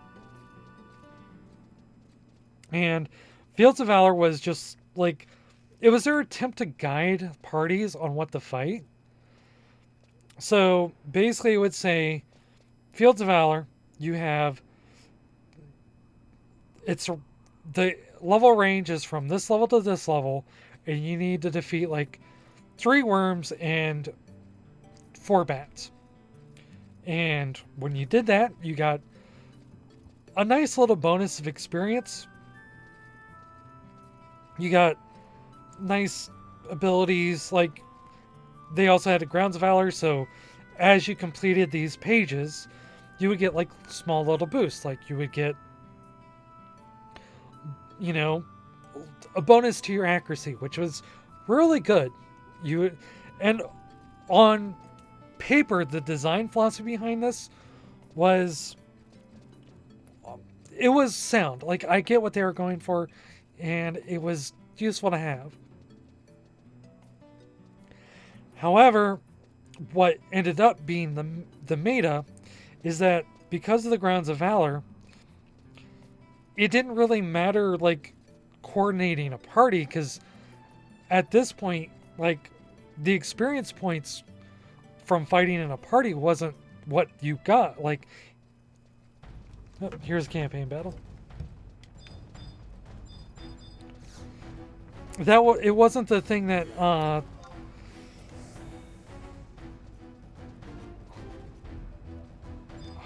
great. Okay, teleport me back. I'll get go through my evaluation. They're going to tell me I didn't do anything for like a couple of months, then yell at me, and then heaven forbid I, save Bastock from a humiliating defeat because I don't have my campaign tags. I'm sorry. There you go. So people would like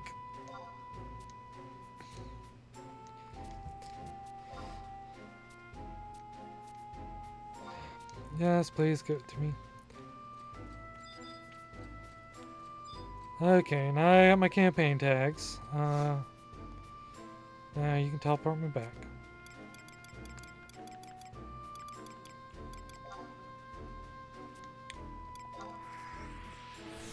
So you would have these parties kind of like ally together. You would have like whole alliances because even though Alliance pretty much sunk the experience points you could have gained, it didn't matter because the experience was in gaining the completing the pages. So you would just have like you'd have people like level synced around one or two of the same people at the lowest level, and they would just run around and like kill mobs. Like it didn't matter how low level the mobs were, like how much of a challenge they actually presented.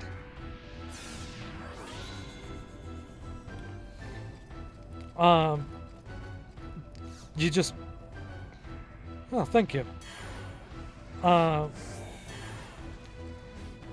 You would just get like 10 experience each on killing like leeches or skeletons or something like that, and once the whole party killed like 6 of them, everyone got like a extra 200 points of experience, which seems low, but when you have like 12 or 14 people like going at it at the same time, or even 6 people like just kind of taking on like easy prey, that was it. You didn't need to do much else. So you would do that for a while, and without being able to use your abilities, I'm gonna turn the music down a little bit because I think it's drowning me out a little bit. Without really using your abilities or coordinating skill chains or doing any of this stuff, like as I explained before, what made the party get together and work together, it kind of felt like, okay, you're going through the motions. You're just run up, kill stuff, run up, kill stuff, run up, kill stuff. No communication, no like interaction. You were just kind of a body there. So that ended up working against it. But in a sense, I was like all right with it.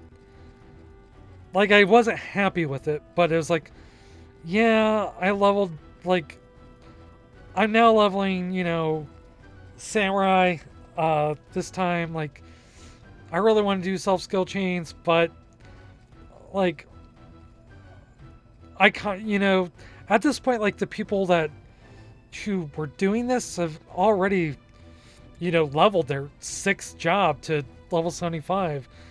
So like how much of a grind do you really need? Like what way can you make it to where there isn't that grind but you don't lose it? And simply there wasn't a solution to that. But one of the main reasons like I picked it back up was because there was like these mini expansions coming out. And I was really hoping that the campaign would kind of go a little bit quicker, because I would show you the area. And I still want to show you the area. But I got a feeling this is going to be a while. Unless I start going up there myself and... let's see. You know what? Might as well. Wide scan, is there any... Yeah, looks like we're going up there myself. Charging the line, be back by dinner. This is not what you'd be doing for campaign, by the way.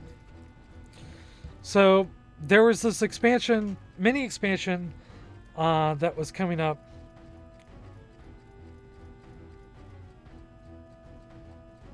Oh, so yeah, now they're just now starting to enter the battlefield.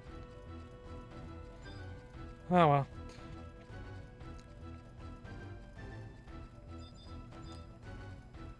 The new expansion was, or mini expansions, I should say, because they had done mini expansions before in the terms of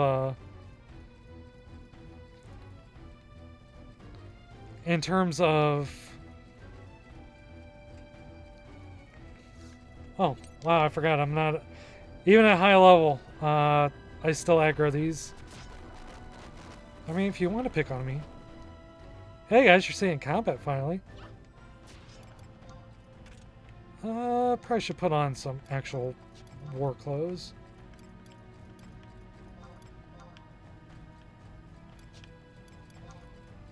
So, these expansions were coming out, and they were, for the first time in a long time,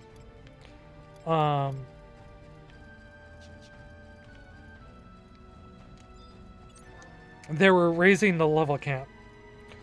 So level 75 had been the expansion, like the max level you could get for probably like a huge portion of the game. Like at certain points, no one really thought they were even going to raise the level cap.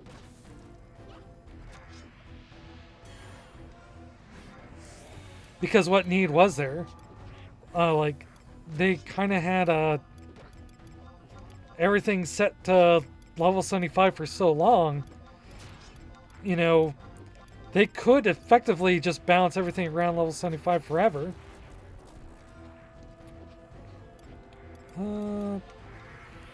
Normally I use gear swap for this, but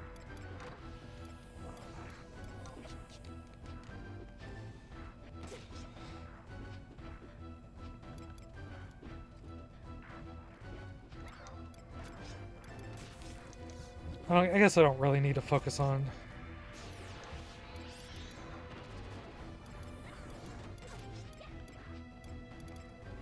I guess I want to do combat though. So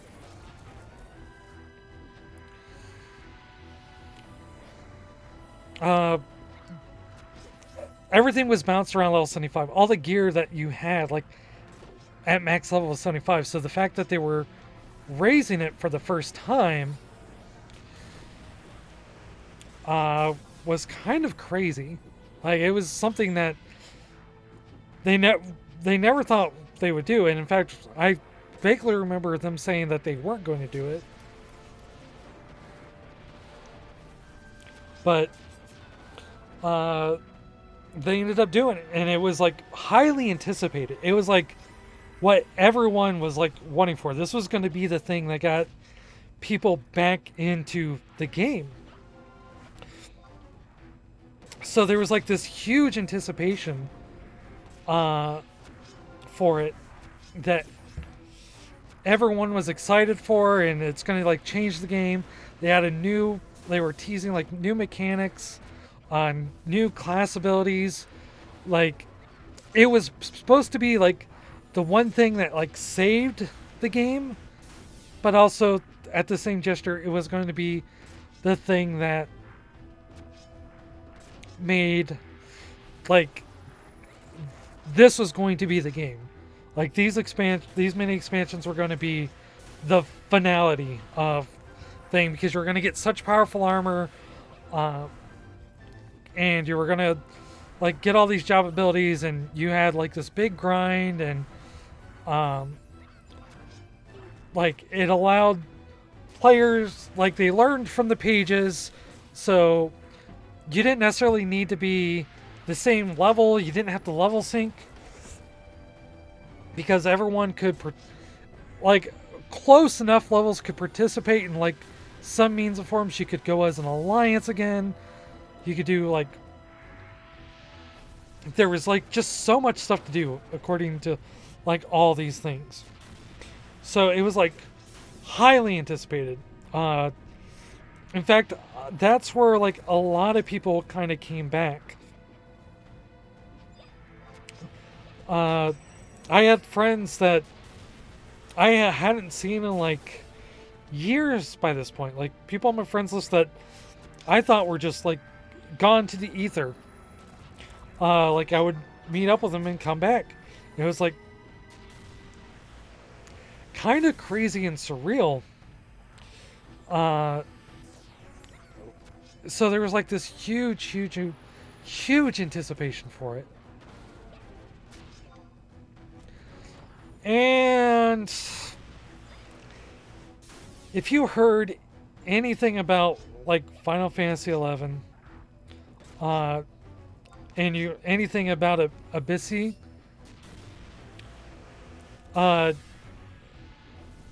chances are, it wasn't necessarily, like, good. Alright. I defeated that wave, and I think that's good enough. But since I kind of got off track, we'll head back to the camp, and then I think we served enough. Served our country good enough. But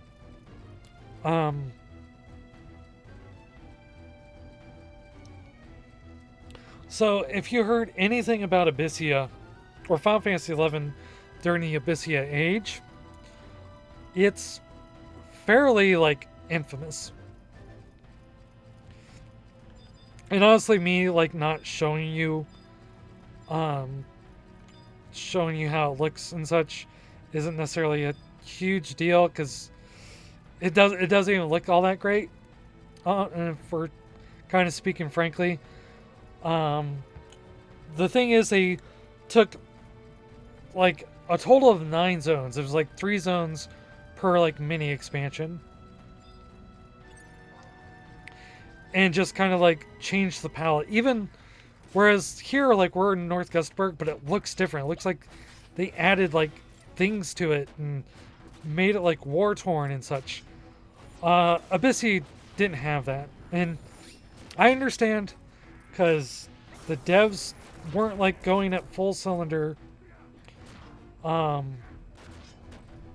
They literally couldn't, because, like, by this time, Abyssea was supposed to be, like, close to the sending off point of Final Fantasy XI, because I think around this time, if I remember my dates right, because after a while it does get all blurred, this would have been around the time of Final Fantasy 14 1.0, and they really did, with 1.0, try to make Final Fantasy 11 but more streamlined, which was in part a big issue with its, like, failure. They had implemented so much to it of, like ideas that they thought would be like Final Fantasy 11 but fix it, but in doing so they didn't necessarily make... Well, I carried that war. What do I get? Nothing, because I don't think I enjoyed a... Well, I guess I didn't, so... I got tags, though, and I got my silver voucher. That's all I wanted. So, we'll head to Abyssy just to kind of show you what I'm talking about.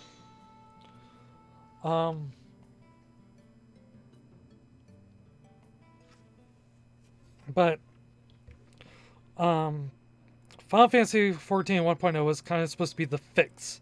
Like, it was like an updated for Final Fantasy 11, which is why all the races in Final Fantasy 14 are based off the races here. Like, I am not a Mikyote, or I don't even know how to pronounce it. I am a Mithra. So, and the reason that is because, one, they wanted to tie it in. They wanted the MMO games to be tied together. And they also wanted, like, people to, like, move games. Because not just from a cynical perspective where they could monetize, Final Fantasy 14 better than they could 11. They legit felt it was like a better experience. And me having played like a little bit of 1.0, I didn't like it, but I could see what they were going with. And I think a big reason I didn't like it was I didn't necessarily enjoy the gameplay changes. I didn't really have a problem with the game itself. I didn't really have a problem with the game itself. I liked my jobs. I liked my sub jobs. I felt there was like more validation and like skill chaining and doing all that, whereas it felt like 14 had really learned from those mistakes of like content being walled and the issue of like not having players like be able to work together. And all that causing like so many issues for other players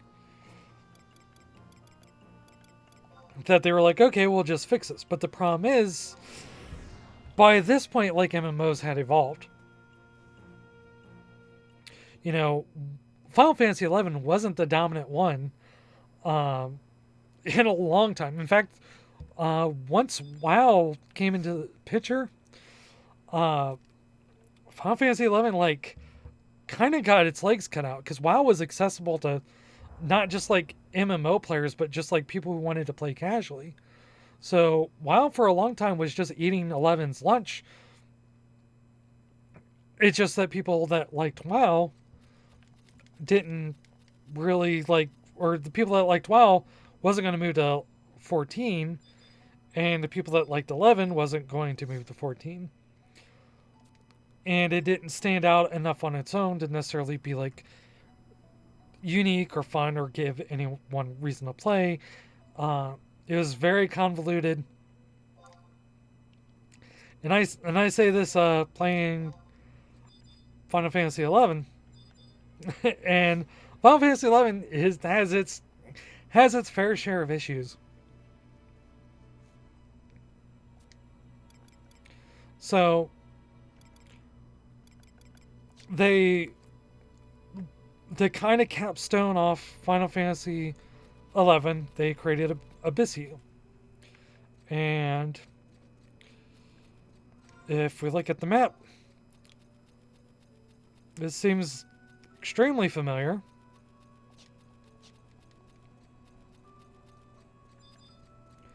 Where this really is just Constant Highlands, except now you have like lizards and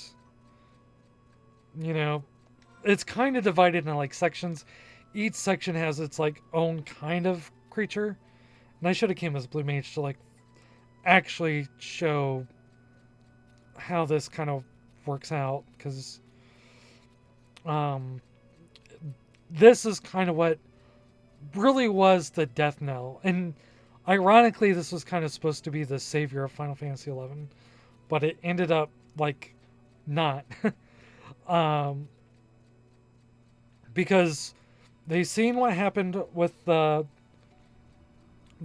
books, and they wanted content where everyone could participate, because that worked well with Wings of Goddess. Like you saw me kind of like solo the entire like battle, more or less. Uh, but you could have high level players like participate and like attack and do damage, and then you would have like these super strong like monsters that would require like 6 or 8 people to beat up on.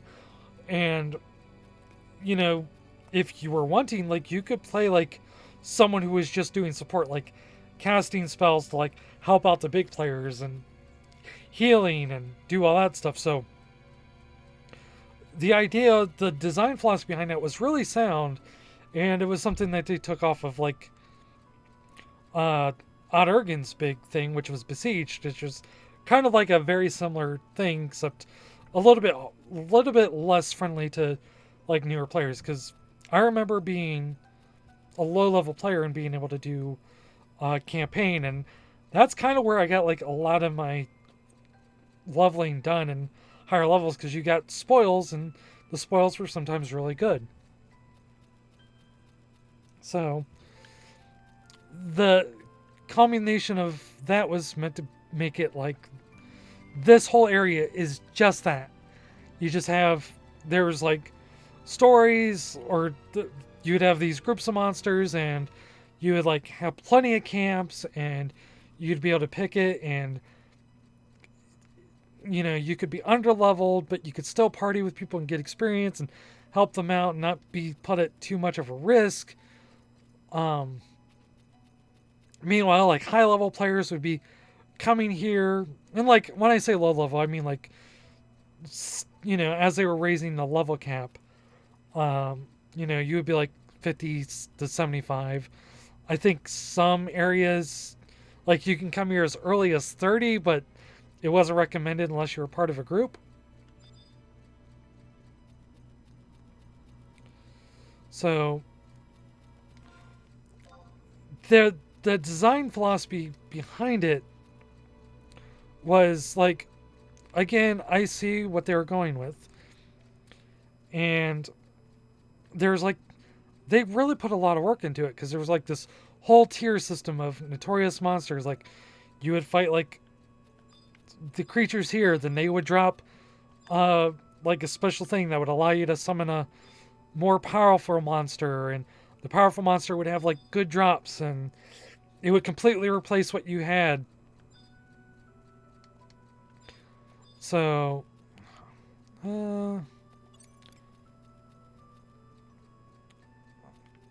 I should have came as, but we'll try it. So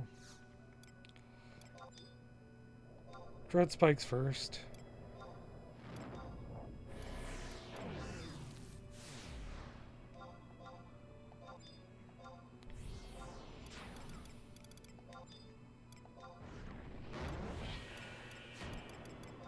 So basically what would happen, and this is how it really turned out. You would have one player kind of run around, make all the creatures in this area upset at them. Okay, aggro by sight. So I don't know if I'm going to do like a full demonstration of this.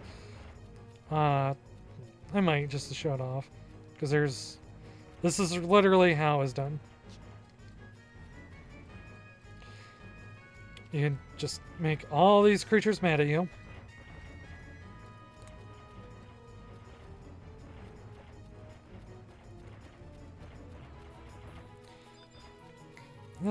These two should be good. I think that'll illustrate my point. I don't really have a strong area of effect spell, which is why I should have went Blue Mage, but I'll get one.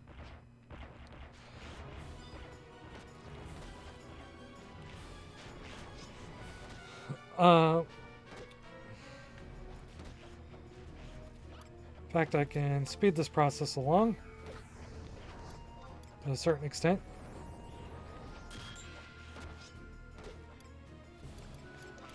Can I summon Trust when I have aggro too? Nope. So you just kind of make everyone angry, and then Uh,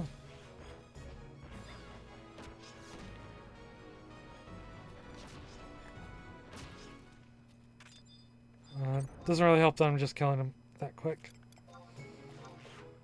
And you just do like area of effect attacks. And blue mages would be good at this because they could just outright like it's literally called cleaving like whole areas. And now it's called limit points here because I'm max level, but where I'd get like limit points and crewer,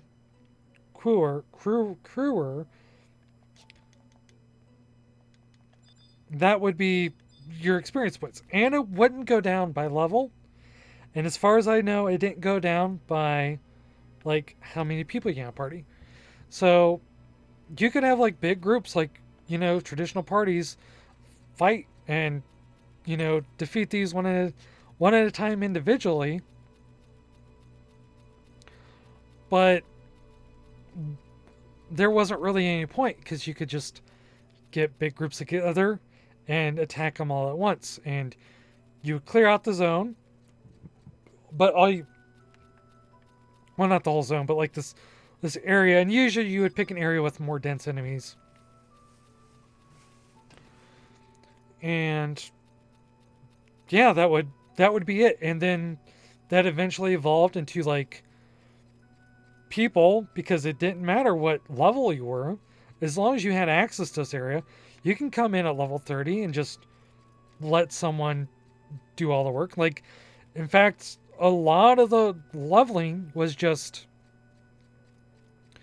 you'd have 12 people just sit back, like literally AFK, not even being at the area they're at,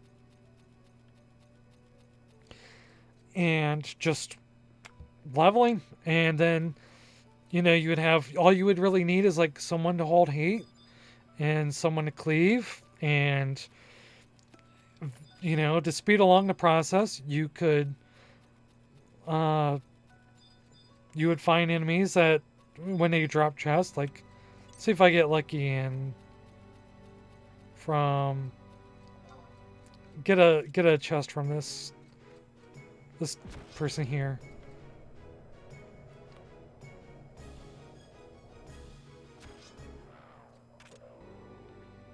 Yep, so they would drop a chest, and you kind of had like a mini game you could do,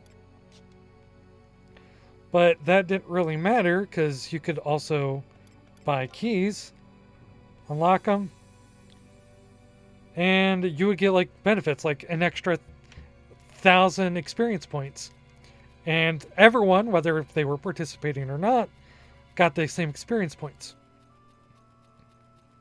So what was supposed to be like the coalescing of like areas, that just would allow everyone to kind of get together and level together and all that, ironically kind of killed leveling.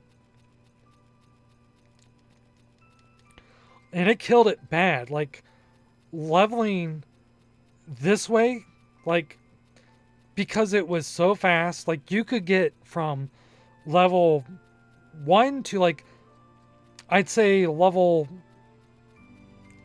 probably 90. No effort on your half at all. And in fact, I'm pretty sure you could, if you had what you needed, you could probably get to level 99 and not, like, play your class at all. And that, like, when you could do that, why level at all? Like, why go through the trouble of putting together a party at Valkyrie Dunes? Why go through all this trouble of, like, really leveling at all? You could just, it wasn't hard to get in an AFK party. And in fact, like, so many people did it, like, it coalesced everyone, but by putting everyone into that same area, like, no one knew how to level. Like, no one wanted to do parties anymore. And I'm gonna head back to my house. I want to take a very quick break.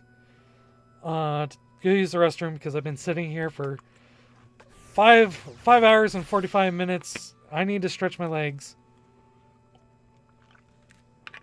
And as soon as I get back to my house, I'm gonna kind of go on like the quick death of like Final Fantasy 11. So that would be a good time if you were listening to me this entire time. I don't know how many people are currently watching, and I'm not going to look because being here talking to myself has actually helped a lot more than like trying to think I have to be entertaining. So I appreciate it if you're like been listening to me this entire time talk about something that basically only I care about. You might too.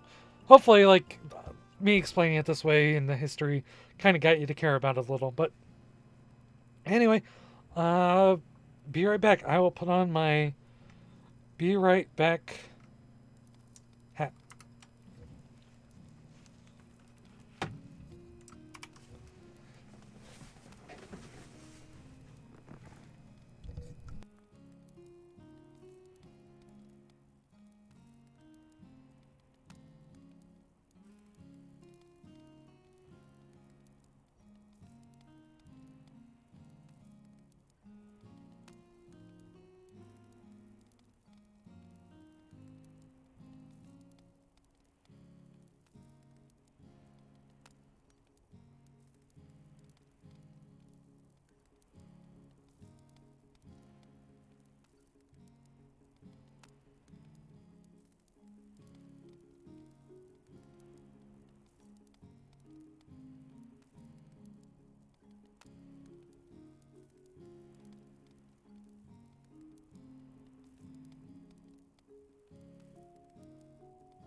All right, I am back. Yep, unmuted.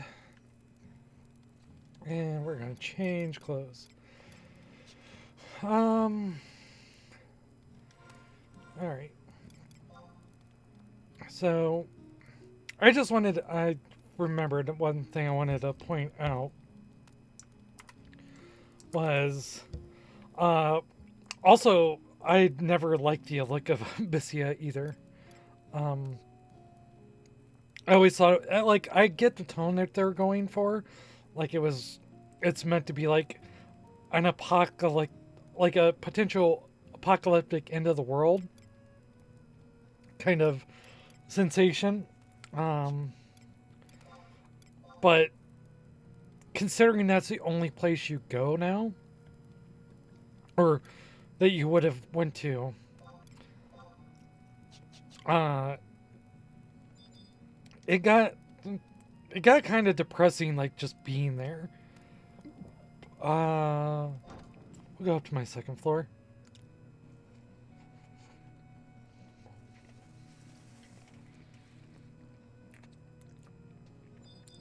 And let's change the tunes as well. Trees popped in.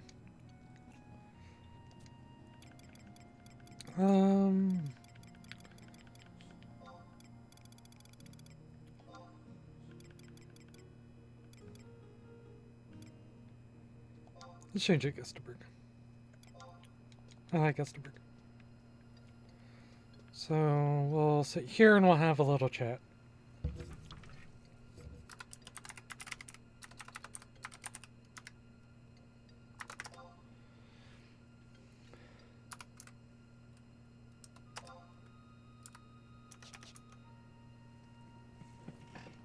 All right. So, in terms of design, as I said, I think I understood what Abyssia was going for, and it wasn't necessarily a bad thing.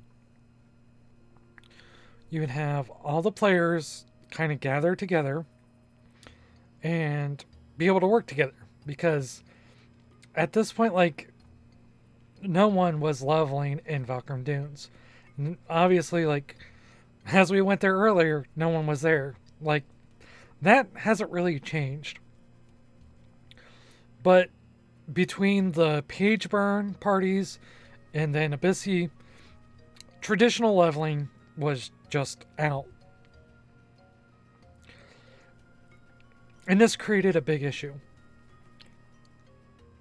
For one, and most obviously, going from level 1 to 99 and not necessarily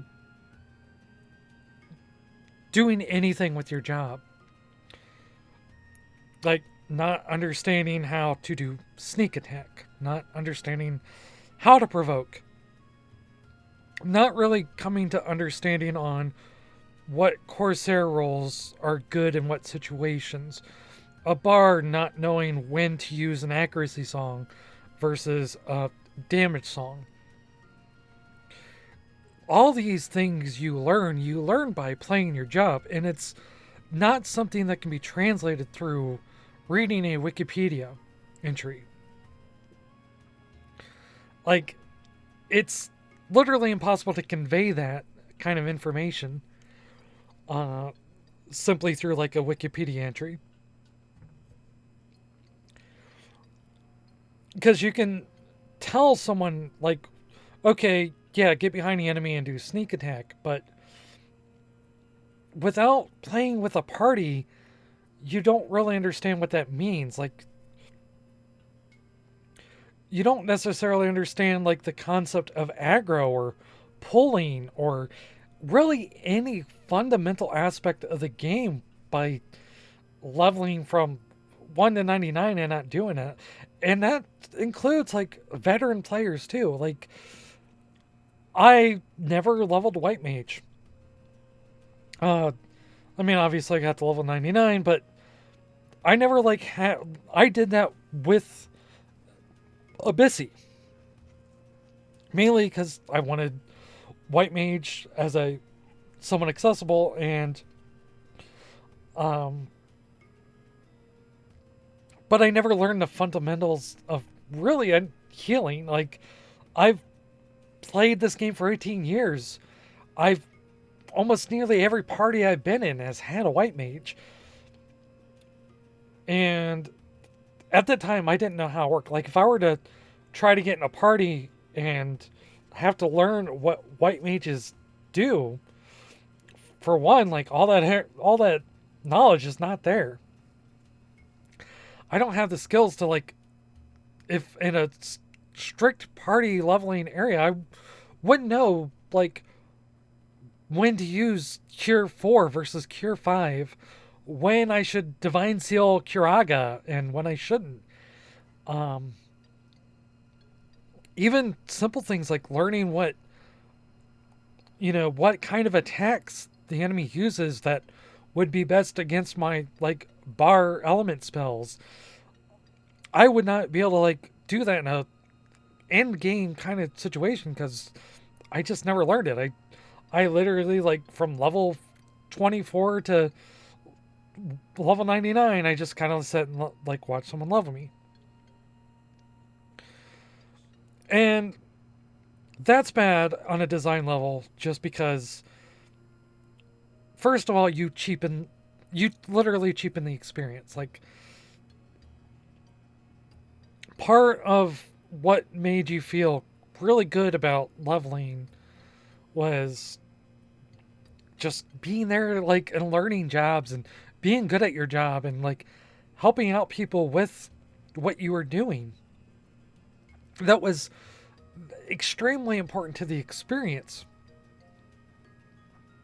But another like major factor that is lost and still isn't back, unfortunately. Like there's no way to get that back is meeting with people and communicating with people before like you need to do it. Because granted, I'm not the best person to like speak from this because I stepped away a lot and honestly I neglected a lot. Even with Abyssy, once I realized like what Abyssy like was and what it entailed, I just I lost interest like entirely. I no longer liked my favorite game because it not just because they changed it and it sucks. Uh, because like I understand, like I get it, and honestly, I don't know how important the leveling experience really is because you can eventually gain that knowledge. You can eventually make friends, and I fully agree that that grind in the early like days, as much as if I enjoyed it, like if you were to say, you know, hey, you want to play this game? Well, it's going to take you 4 months to get to the good stuff. I I would be turned off because I don't have 4 months. I hardly have 2 weeks um, to really do stuff anymore. Like, I make my own schedule, but I'm in between like developing my own game and working on commissions for other videos. That time just doesn't exist. I'm working 60, 70 hours a week. And if you were to say, like, it's going to take you 4 months, I'd be like, no one has time for that. I get that. Something had to change. But I think what Abyssy done was a change in the wrong way because at a certain level it fundamentally killed what Final Fantasy 11 was. And at that point it at that I don't think it was fixable. Like I was already level 99 in most jobs. Mainly because like I wanted Thief level 99. And this is kind of what I mean. When I got to level 75 as Thief, as I said, it took me years. Literal years of my life. Not like in gameplay, not like sitting down playing, straight. And like it didn't take me that long, but from the day I was taken outside from Gustaberg and shown how to level with, like, how to fight a bee, to the day I was in a party and fighting Calibri, however you pronounce it. And finally, after years and years of playing the game, of thinking of what it was be like to be level 75, and seeing that level up hit for what would be effectively the last time, was such an intense and gratifying feeling that very, very, very few accomplishments I've ever done is felt the same. Like, I don't think that's replicable. But it was such an intense thing because you worked so hard for it. You made so many friends and so many allies, and you did so much stuff. You went farming to get your equipment. You invested so much time in it. And once you hit that 75 mark, it was like a cathartic release of such immediate such a delayed gratification,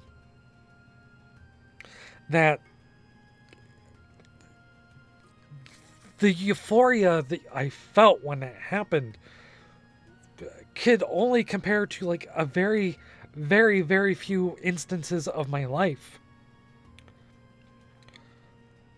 When I hit level 99 with Thief, I didn't even notice it. I don't even think the level up thing came up for me. I think it just happened and I'm like, oh, I'm 99. Okay. Even when I lesser extent, when I took Corsair to 75, not too much far behind my Thief, because Corsair was a lot easier to get parties. I felt like, another huge sense of accomplishment. Like, not as much, because I didn't invest as much time into it, but it still felt like I accomplished something. Like, I worked hard to get to this point. When I went from level 40 to level 99 Samurai, nothing. Like, I felt deflated. I kind of felt robbed. I felt like an experience was stolen from me. Like, all those friends and stuff that I made with Thief, I made with Corsair, I made with all the other jobs. Like, I didn't have that. Like, that I could have, but I didn't. And I could have, and honestly, it's my fault. And because I obviously waited, I didn't play it to level up. If I wanted Samurai at level 75 when it happened, I should have done Samurai when I could. So I'm not blaming the game explicitly for that. And I can't even understand what the compromise would be. Like, is it, what do you do when, do you add value to an experience by making it take longer and more stressful and harder earned?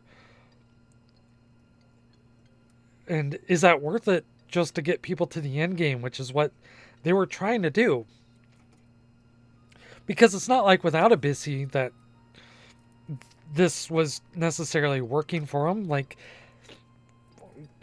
people that were wanting to play kind of already had the jumps past Valkyrie Dunes. Like, you would be lucky to get a party. And you'd be lucky to find someone that was willing to drop themselves down to level, 11 to, level you again. Because when you're high level, the reason you want high level and the reason why level sync doesn't necessarily work is because part of leveling up is getting your new toys. It's fighting harder enemies. It's that's the point. You get more power, and it's not as satisfying to have to go back down and fight the same enemies that you fought hundreds of times before in the same area you've been hundreds of times before, and running to the zone as you've done 100 times before. So I get it. I just don't necessarily understand what the compromise is with that. But it was just one of those experiences where it's like, again, I don't like my favorite game anymore, and maybe that's on me. So, and at that point, I didn't think it was fixable. I got every job I wanted to at level 99, and once Pandora's box is open, it wasn't going to shut. And by that time, they were talking about the game kind of being on end of life anyway.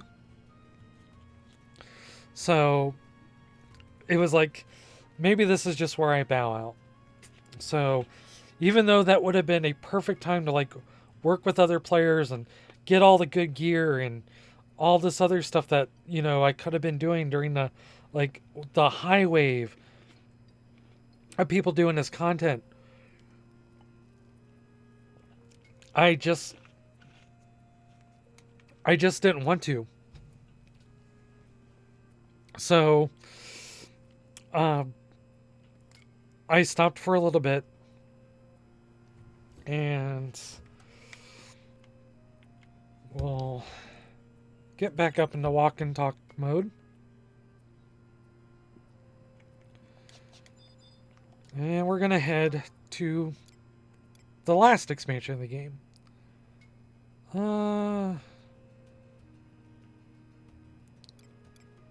Yeah, I guess it really doesn't matter. You can't actually walk to the last expansion. I thought about going and like showing you how to get there, but it's literally going to Juno and teleporting. You don't get the ship, unfortunately. I know a lot of people are like, ship rides are dumb anyway, but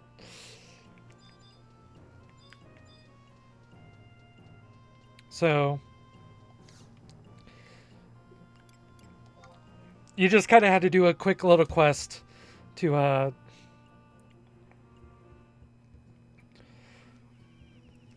sorry, my voice is kind of getting to that point. So thankfully we're kind of almost to the end of this. Where am I at? 6 hours, 7 minutes? Oh, geez. Oh, it feels so good. So, this is not the Autoland expansion, but this is kind of what you got with it. This is the Mod Garden. We might visit this another day, but I really just want to take this boat here.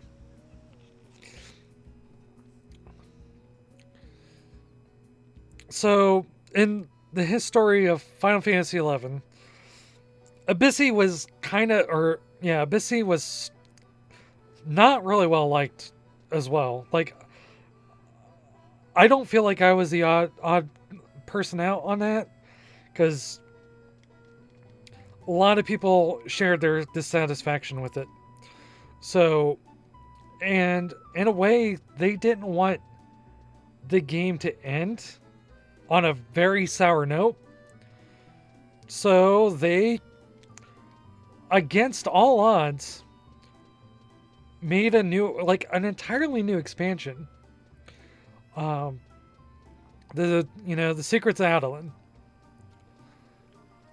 And it was like, again, this is a full expansion, because Abyssi and stuff like that, there was previous mini expansions before that didn't really add new areas.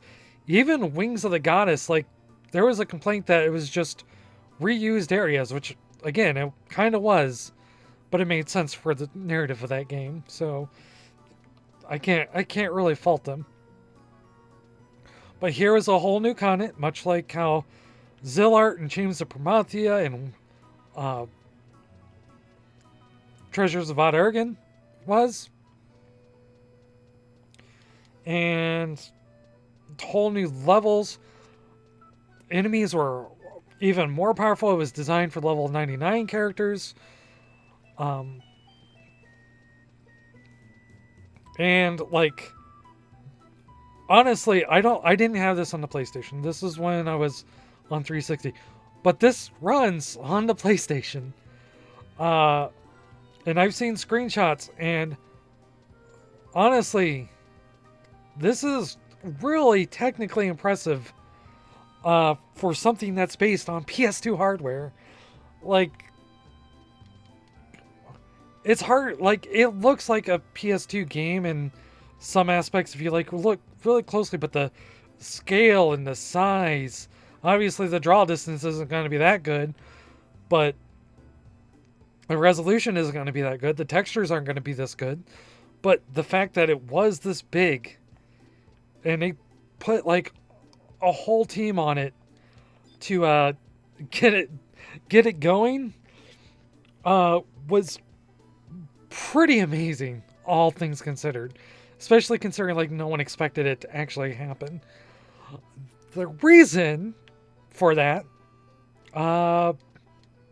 was mainly with Abyssy and Final Fantasy 1 or Final Fantasy 14 1.0. That flopped really bad, and they were working pretty hard to kind of get that fixed. And because Abyssy kind of bombed so bad, like they kind of like went back and like, oh yeah, we're gonna do another expansion, because they didn't want people leaving. Because at that point, Final Fantasy 11 was the most like profitable Final Fantasy game, and it was still pulling in some money. And Square wasn't doing all that well, especially with like a whole game that flopped and another game where people were leaving and like in mass. So yeah, they completely made a new expansion, new areas. Like they put like so much work into this. This is not my favorite expansion in terms of areas and story. And in fact, if you really look at the areas that they have, it's actually overall fairly small and condensed. It's definitely an expansion. And they definitely added a lot of content and updated a lot of content for it. But like in the scale of things, it doesn't seem like it's as nearly as like as grand as Oturgan or Chains of Prometheus. It's not as like intense in terms of like narrative structure in terms with like Wings of the Goddess. But it was still at the time very impressive. And honestly, I still didn't like it. I like it more now. I appreciate it more now. But I had like several issues with it. For one, I kind of got myself into the narrative a little bit, but by the time I kind of came around and like renewed my subscription, I wasn't like excited. I wasn't like really excited for it because I was already burnt on Abyssy. And I didn't have high level gear. And I didn't want to go through Abyssy to get all my level gear. And by that time, Abyssy was just completely like gone. It was like no one was doing it anymore because everyone got their level 99 jobs. If they didn't have them maxed already, like they got what they wanted maxed. So even like you would find like one party, like one group party, but no one was doing like content anymore. And because no one was doing content anymore, I was behind on gear. Now, they added a lot of gear, but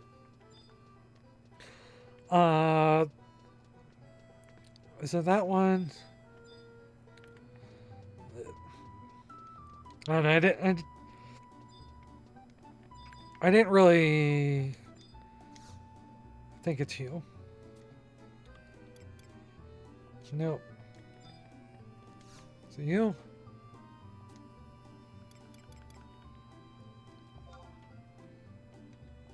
So, eventually they would add what is called eye level gear, item level gear, which is not new levels or anything like that, but it was gear that basically increased your levels. And you just got it. Like, you just had to get the gear. And from this point on, like, you were level 99. There was really no leveling, and leveling is what I enjoyed. You just had to earn your gear. And to earn your gear, you had to do, like, what was essentially in-game content. And to do in-game content, you know, you had to be, like, equipped for it and kind of be prepared for it. And by this point, they added, like, randomized gear, which, you know, you could do a run and you could get, like, items like roll certain slots.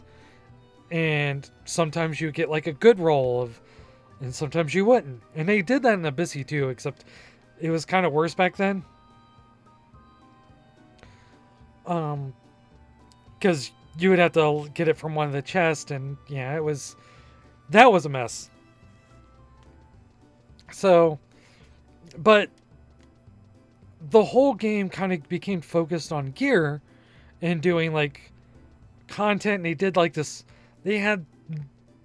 Outland has a lot of, like, content. Like, they did not, like, cheapen out, or, like, it's not just, like, one thing like Dynamis. It's not just, you know, you're not doing your mercenary quest.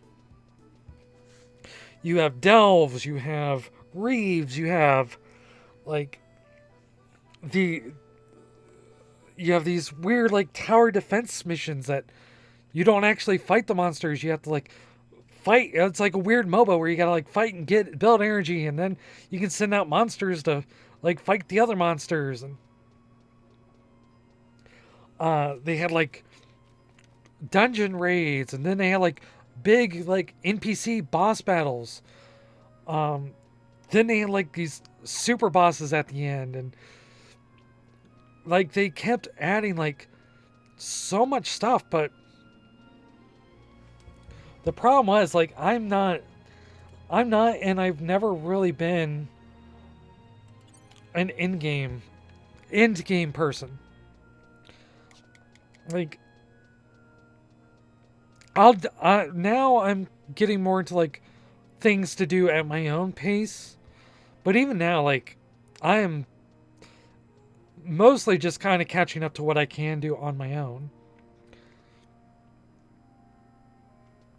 And the idea of, like, having to, like, stress out and, like, do it perfectly, or else you kind of screw something up and drop the ball, and, like, having to focus entirely on what you're doing, and not even necessarily your job at the time. It's just this, it's an experience that I'm not necessarily fond of, like, in a way that gamified it, I guess you can say. It's like you're doing stuff to play a game, and that's not necessarily what I wanted out of Final Fantasy XI. And by this time, leveling was done. Like, there was no reason to level. If you partied with people, for very specific content. And this is kind of my issue with Final Fantasy XIV too. You don't level, you just kind of do raids and content and such like that. So you don't really, like, chill and hang out with people. You don't really like have these organic conversations. So you would have just these weird, like, you would just like meet people and not have much to talk about, and you would kind of like work together and do what you wanted to do, but by the end of it, you didn't, there was no like dynamic, there was no relationship. And overall, it was just kind of like deflating and disappointing. Like, I'm glad and I'm extremely thankful that they went through the effort to like make all of this. I appreciate it like immensely, because this would be what fixed. This would be the start of what's fixing what's broken with Final Fantasy VII. Because now that you got people away from Abyssy and doing content that was legit enjoyable, but I mean, it's not what I wanted. Like, that's that I sound like I'm whining, but there is a real tangible thing where it's like, this was a good outlet to like, even with my introverted ass, to like meet people and talk to people and you know, enjoy parties, and like had a role to fulfill that I was good at and could use my knowledge on, and would help other people and be able to help other people do things. And I guess in a sense that by the time it got to this point, the only thing I could do was need help, and I didn't have any like friendships or such. And the thing that leveling took away was that ability to like meet people and connect and make friendships. So I kind of bounced off of Adolin already, like really before it started. Plus, this really bugs me. So this is something that they kind of took from Final Fantasy 11. You just could be like, oh, I want to go to the auction house. It's like not even like a 30-second walk. And you just teleport here. And I understand that's like, this area is like so big and it takes a while, and I get it. But I think, and by this time I had played Final Fantasy 14, A Realm Reborn. And I bounced off that harder than I bounced off of this. And I just kind of saw those design influences in there. And it's like, I don't want to play Final Fantasy 14. And I think that's really what kind of turned me off to Adolin, is that I think Adolin in the design phase and kind of Final Fantasy 14 were designed to, like, I think Adolin was like meant to be a gateway drug to 14, because 14 plays very much similar. You don't level in the party, you kind of get up to where you need to go by yourself, and when you do so, and once you get to a certain point, like, then you start doing your raids with other players, and you know, you got your duties, so you're just kind of like not interacting with people. You're not even like looking for party. It just automatically matches you, so you don't know these people. You might not even see them again because it's cross server, like, and there was like no camaraderie. There was no meaning, like no developing a relationship. And I understand that's not ideal. And in fact, part of my belief is that Final Fantasy or Square didn't really want people to make connections, because when people make connections, it was a situation where it just, if you had one person leave, then they might take their friends. If someone's like, I'm done with this, I want to go play another MMO. Do you want to join? And they were like, yeah, But if you're not going to play, I'm not going to play, so I'm just going to go ahead and join you.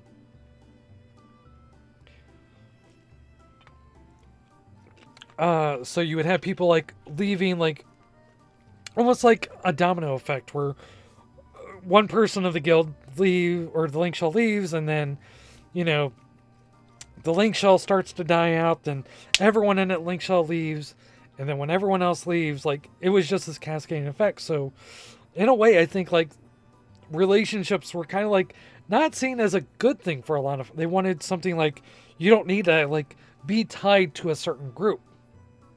Like, if you want to do this raid, just join up with the queue and you'll be matched with other people wanting to do the raid, and there you go. And again, I understand it from a design aspect. It's just not, it's not something I wanted. So throughout this history, like this point in history between post Wings of the Goddess to Adolin, I really kept bouncing off. Like, I'd pop in, I'd like renew in a month, or I'd play during like a free month period, and then play for that period and just like, nah. Like, I'd come, I'd visit, I'd do some things, and that would be it. So it wasn't until they added Trust that I really started getting back into it. And I came in right around the time they announced Rhapsodies of Vana'diel. For those that haven't experienced it or don't know about it, Rhapsodies of Vana'diel was like a send-off. It was an expansion, mini expansion, designed to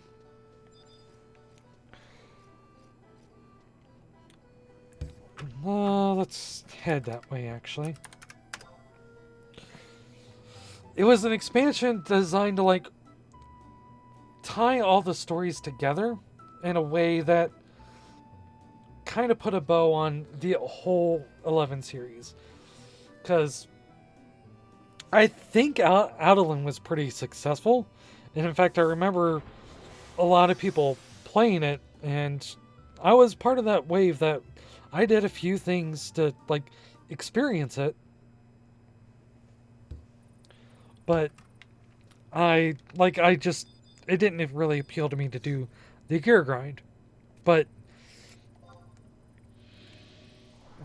Adolin didn't get people over to Final Fantasy XIV like they wanted. A lot of people were still playing 11. And by this point, like, the Final Fantasy XI staff was pretty low. They only had maybe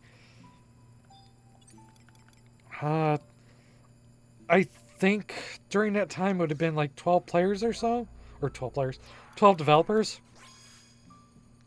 Kind of adding a little bit of content, doing maintenance mode, but they were making it a lot more accessible. For instance, during this time, they added the Unity, and they added Trust. The Trust in this, as I'm summoning, are, I kind of casually summoned a few before, but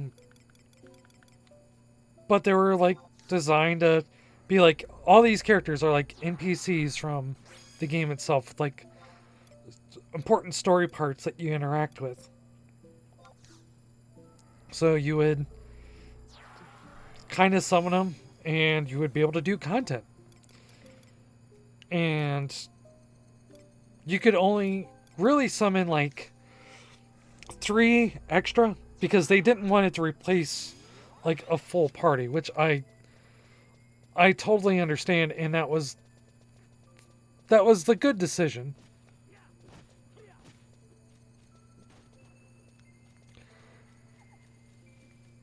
Uh-oh.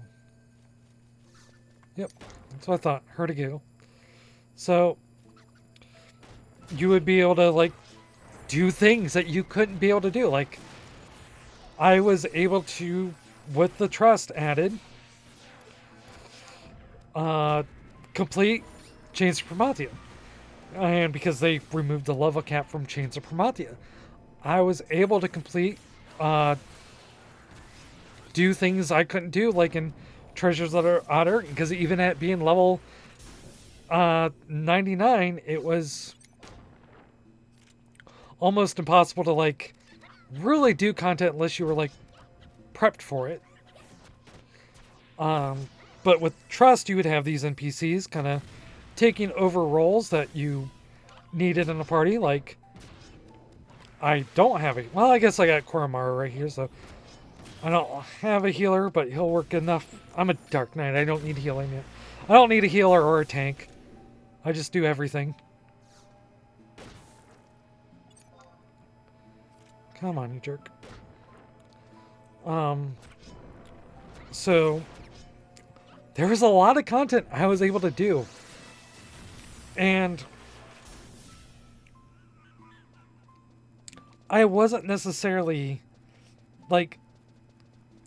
I wasn't necessarily like super ecstatic by the trust, but it was worth it to come back just to like re-experience things again. Like do the stuff I always wanted to do and couldn't. Like for example, I could do Dynamis. Like before, Dynamis was the in-game content for a long time, and I never got into a Dynamis Link show.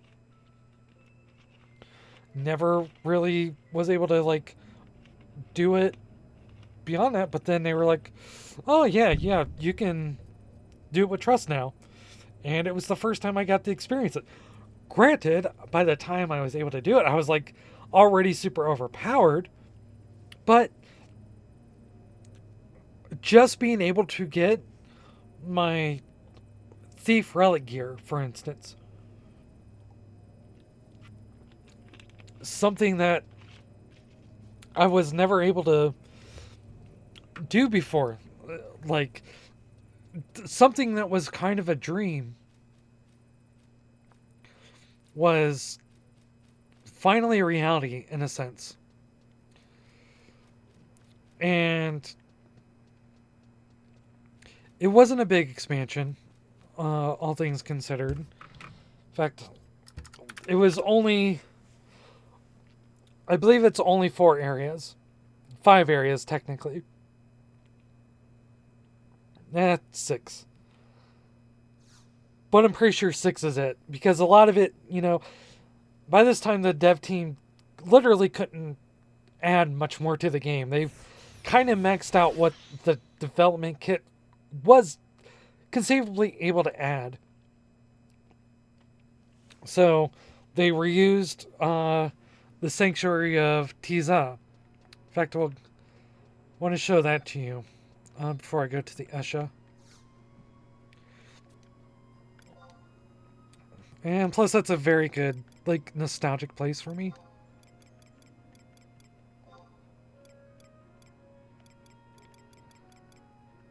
Wait, no, that's a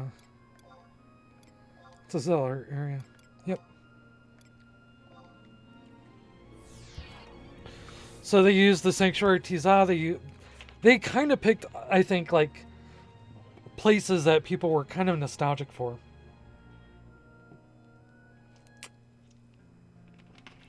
I loved it. I would blast this music, but this is seriously, like, one of my favorite songs in the game. Oh, man. Double Thunder, too. Oh, I could not have come at a better time. This is... Side tangent. I used to just kind of, like, come here to, like, think. When I didn't have anything to do, I would travel just to listen to the ambience and the music. It's also a very beautiful area, too. Like, that's actually a really good view with all the trees in the distance. So, with all the additions of like the trust and such, there was just so much that was barred to me before not having people that I could do again.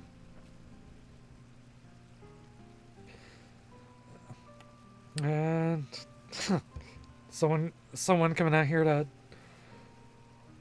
maybe they're here visiting too. So anyway, um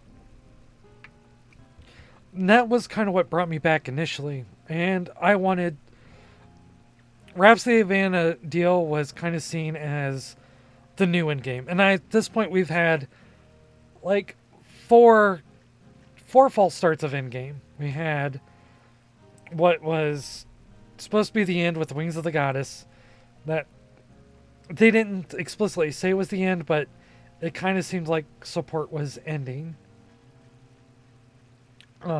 after that, because Square had gone on to bigger and better stuff. And at that point, I think they started announcing their intention to make a new MMO. And I think the whole community expected that to just be the end. Then we were told it was going to be the end of with Abyssi. And that would be it. But then we had Aldalan, which was the final expansion. And Aldalan, as I said, was good, but I don't think it was as strong as a point as they hoped. And plus, Rhapsodies of Vana'diel was supposed to be like the end of, like, it was supposed to be the bow. It was supposed to be everything being tied together in a love letter to everyone that played. And in fact, there's one scene where it breaks the fourth wall, and every time it breaks the fourth wall, it makes me cry. It's just so emotional, where Aroha, at the end of this big epic journey that you went through, that kind of goes throughout the whole history of all the characters that you meet through all the stories and such. And it's really nostalgic. Kind of seeing like all these people that you met and known for years, and then having this character thank you for what was at that time like 14 years of loyalty or service. And it was very like heartfelt. It was very earnest. Like, by this time it was just, the dev team is just a bunch of small people, or not small people, a small team where people are just kind of doing it because it's a passion project. Like, I can't imagine being in the offices of Square Enix and being that team that's doing the maintenance on a 20-year-old game is seen as like a glamorous position, especially considering like I don't think most people at Square Enix now even really care about 11 in terms of history and design and legacy. So you have this team that kind of gave like a genuine love letter, and I'm going to end off on something, but I still got more to talk about. But it's like probably the most emotional attachment I ever have to something, and in terms of a narrative. And it's really kind of silly, but it's like really important to me. But and it felt like the end, but after Rhapsody was done, I didn't necessarily want it to be over, because I finally was able to experience everything I wanted to in terms of story and stuff and gear, and I played through all the campaign, and I thought like after completing everything I would have been satisfied, but there was still something really important to me to like finish. And I wasn't interested in the end game at all because, again, I'm not interested in power. I'm interested in experiences. So I was kind of like looking for something to do, and like I started playing jobs I never really gave time to play before. Uh, Kind of practicing with trust and doing all sorts of things with that. I started uh, kind of doing in-game stuff that I never really done, and it was funny because at this point, like my jobs changed throughout Final Fantasy depending on what I was doing. When I started as Thief, and I legit enjoyed Thief because enjoying Thief uh, was because I got to move around. I got to coordinate with the party. I got to, like, I wasn't just like this static person pressing provoke every, every time it came up. I wasn't like throwing the same healing spells around. It was like one of the first few jobs that got me to move around, and it just always stuck with me. I always like moving behind the mob and getting in my sneak attack, or like getting behind the tank and doing a sneak attack, trick attack. Then I liked Corsair because Corsair was very much like working with the party, and I got to like do cool things like gamble because that's the whole mechanic is you got to play blackjack to to like buff, and it wasn't just like cast a spell and forget.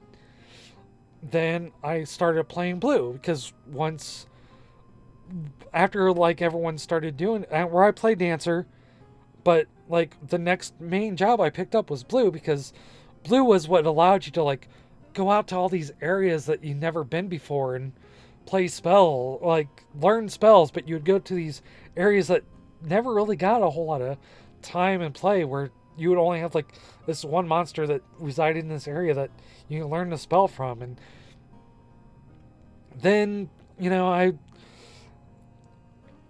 kind of like stuck with blue for a long time until this time where I was like doing all these jobs and such. And then I realized I played dark, and dark was like one of those that's like, dark has like a lot of cool abilities if you get the gear for it. And I never really done a relic quest, so let me go ahead and I'm just gonna grind out getting a relic. And at this point, I could because I already had Thief leveled up. I already had the stuff I needed for Thief, so it was just like playing every day, grinding for currency. And after I got like my little let's see, is it? Yep. After I got my scythe, uh, you saw what I did with that group of people I was just fighting, where I didn't need to heal I didn't need a healer. I didn't need a didn't necessarily even need a tank because I could do both. So I was like, yeah, I'm playing dark. I want power now, and I kind of started getting into the in-game stuff, like ambuscade. I still hit walls because at this point, like, I mainly did things solo, or I would spend my time helping out new players. Like, I never really got too much deep into the end game, so I missed a lot of like the Aeonic stuff and all that stuff. Because at this time, I was like focusing on like other things. I was like focusing on all my other jobs and trying to like see what I missed. Even to this day, like, I haven't done like the new Dynamis yet. The Dynamis Divergence. Like, I just never had a party for it. And by that time when that came out, which is only a couple of years ago by this point,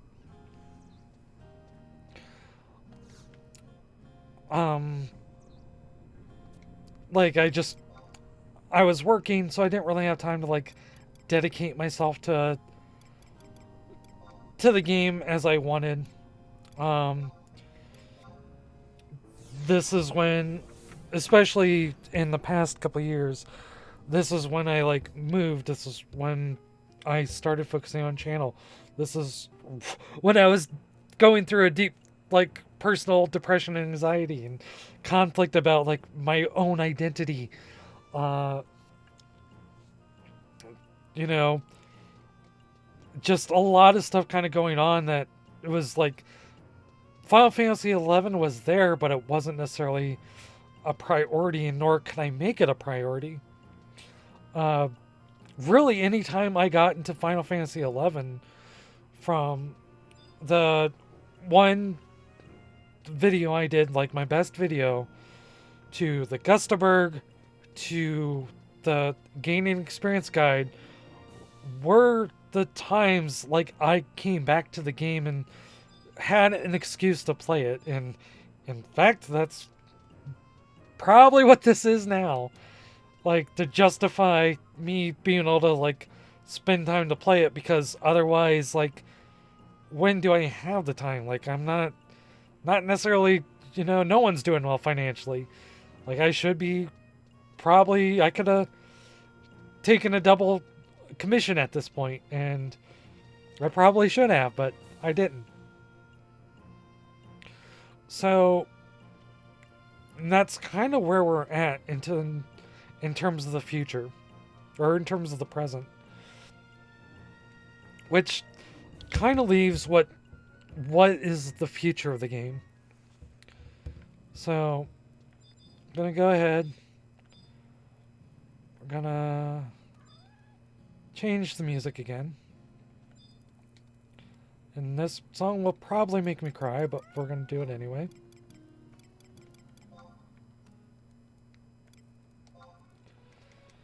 So, I'm sitting here by my mug.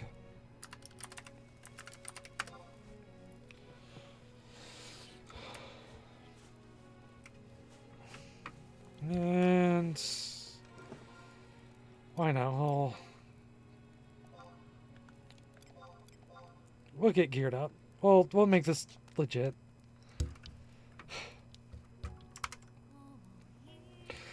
So, we hit the 20th anniversary. Well, we're not quite there yet. We got, as of recording, we have 2 days till it, but by the time this hits a VOD or YouTube, it will probably be the full 20th year. So, in terms of what they announced, it wasn't a whole lot.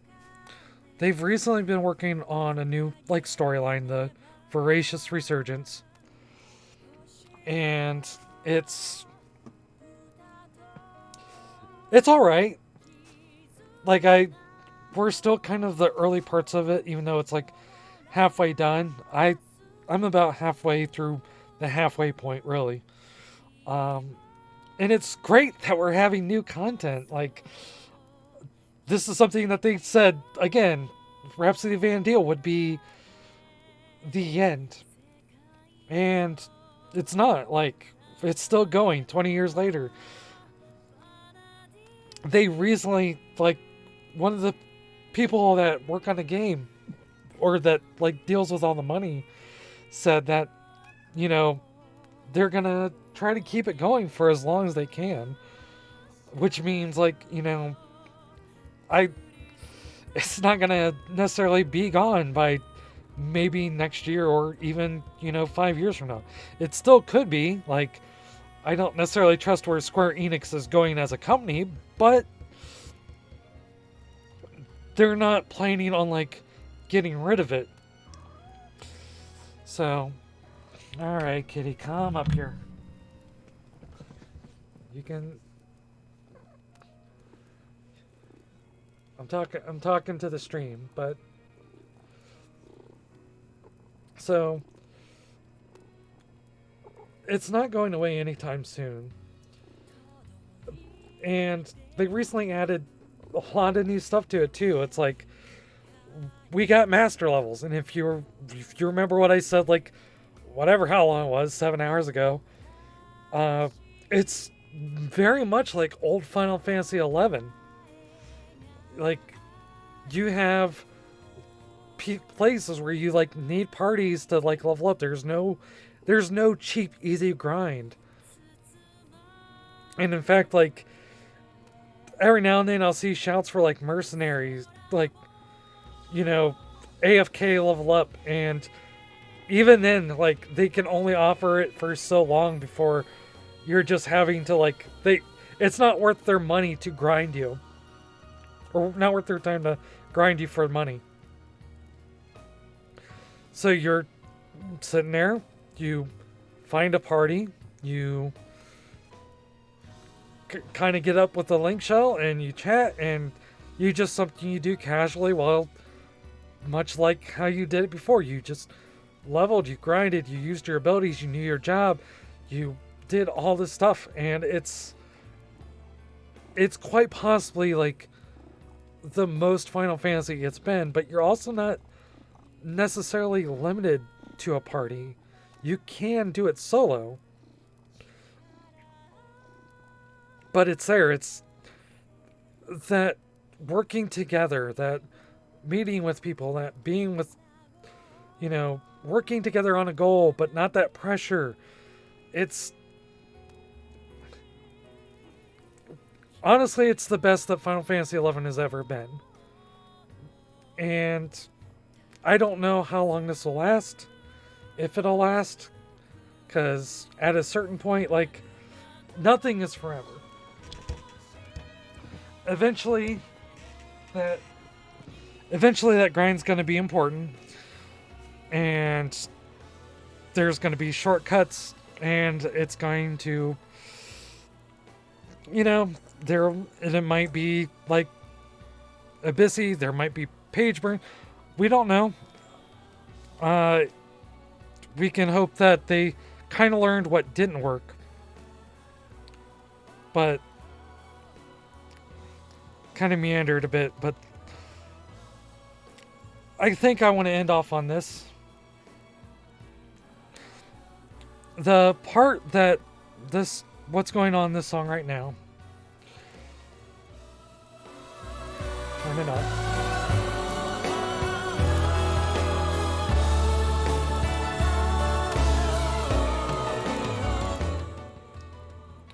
So, when they did Rhapsody of Vana'diel, they had call-outs to sing a chorus, like, of the Vana'diel March, which is this what you're hearing now.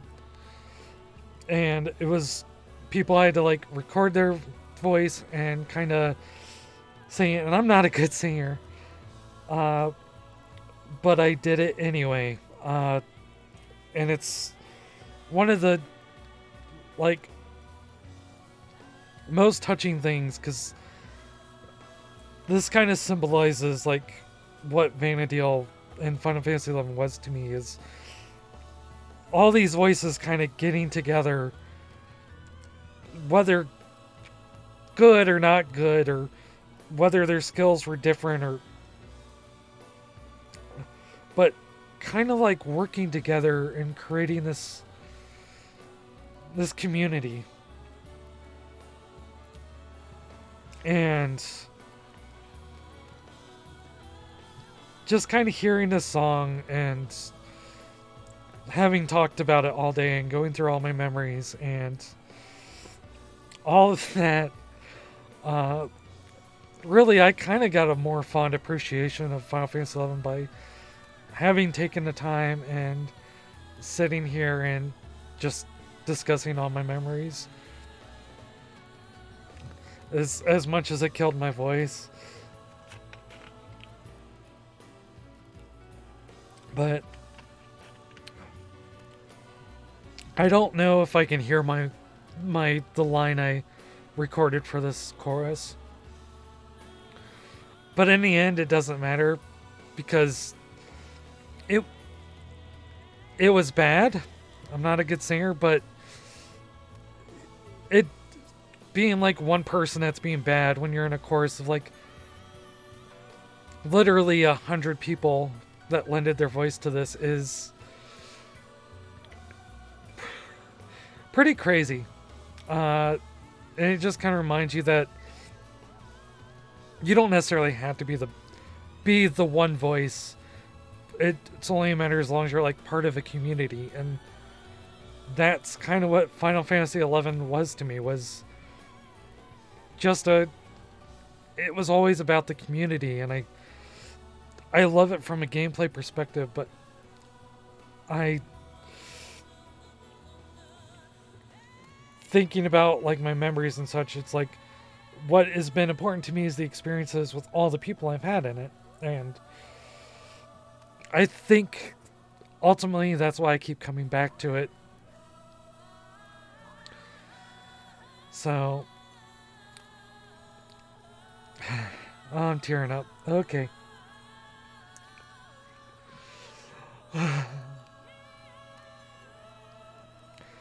So I just kind of wanted to take this time and go through the history and the memories and what those memories meant to me, because my experiences might have been different from yours, and I know a lot of people haven't had those experiences because, again, you had to be there at the same place and the same time as I did, and it's so hard to communicate that. I don't even think I did it justice here today. So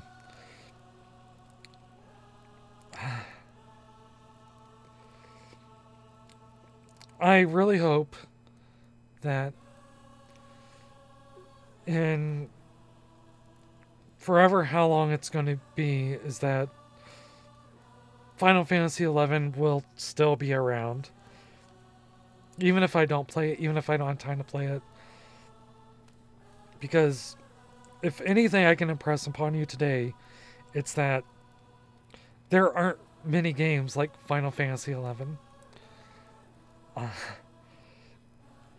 And I don't think necessarily that there will be, so the only thing that we really have is these experiences that we felt, and that's not to say it's too late, that you can't play it.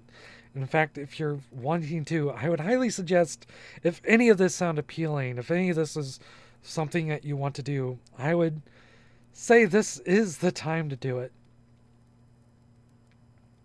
But being what it is and how it is and how the world works and the fact that we don't necessarily know what the future holds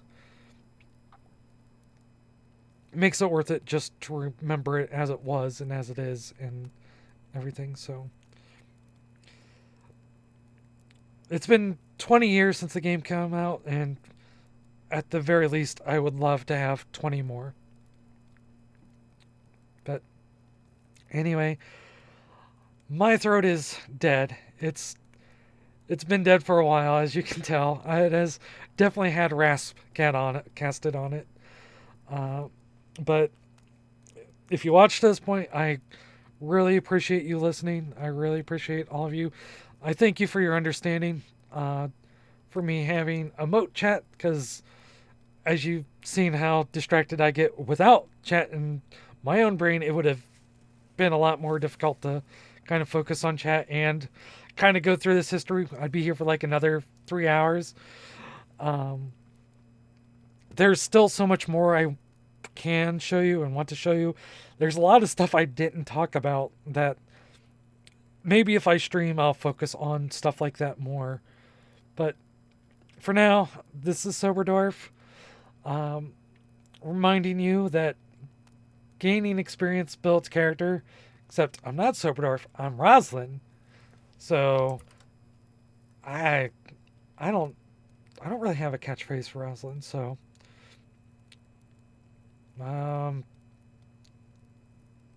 shut up, go to bed.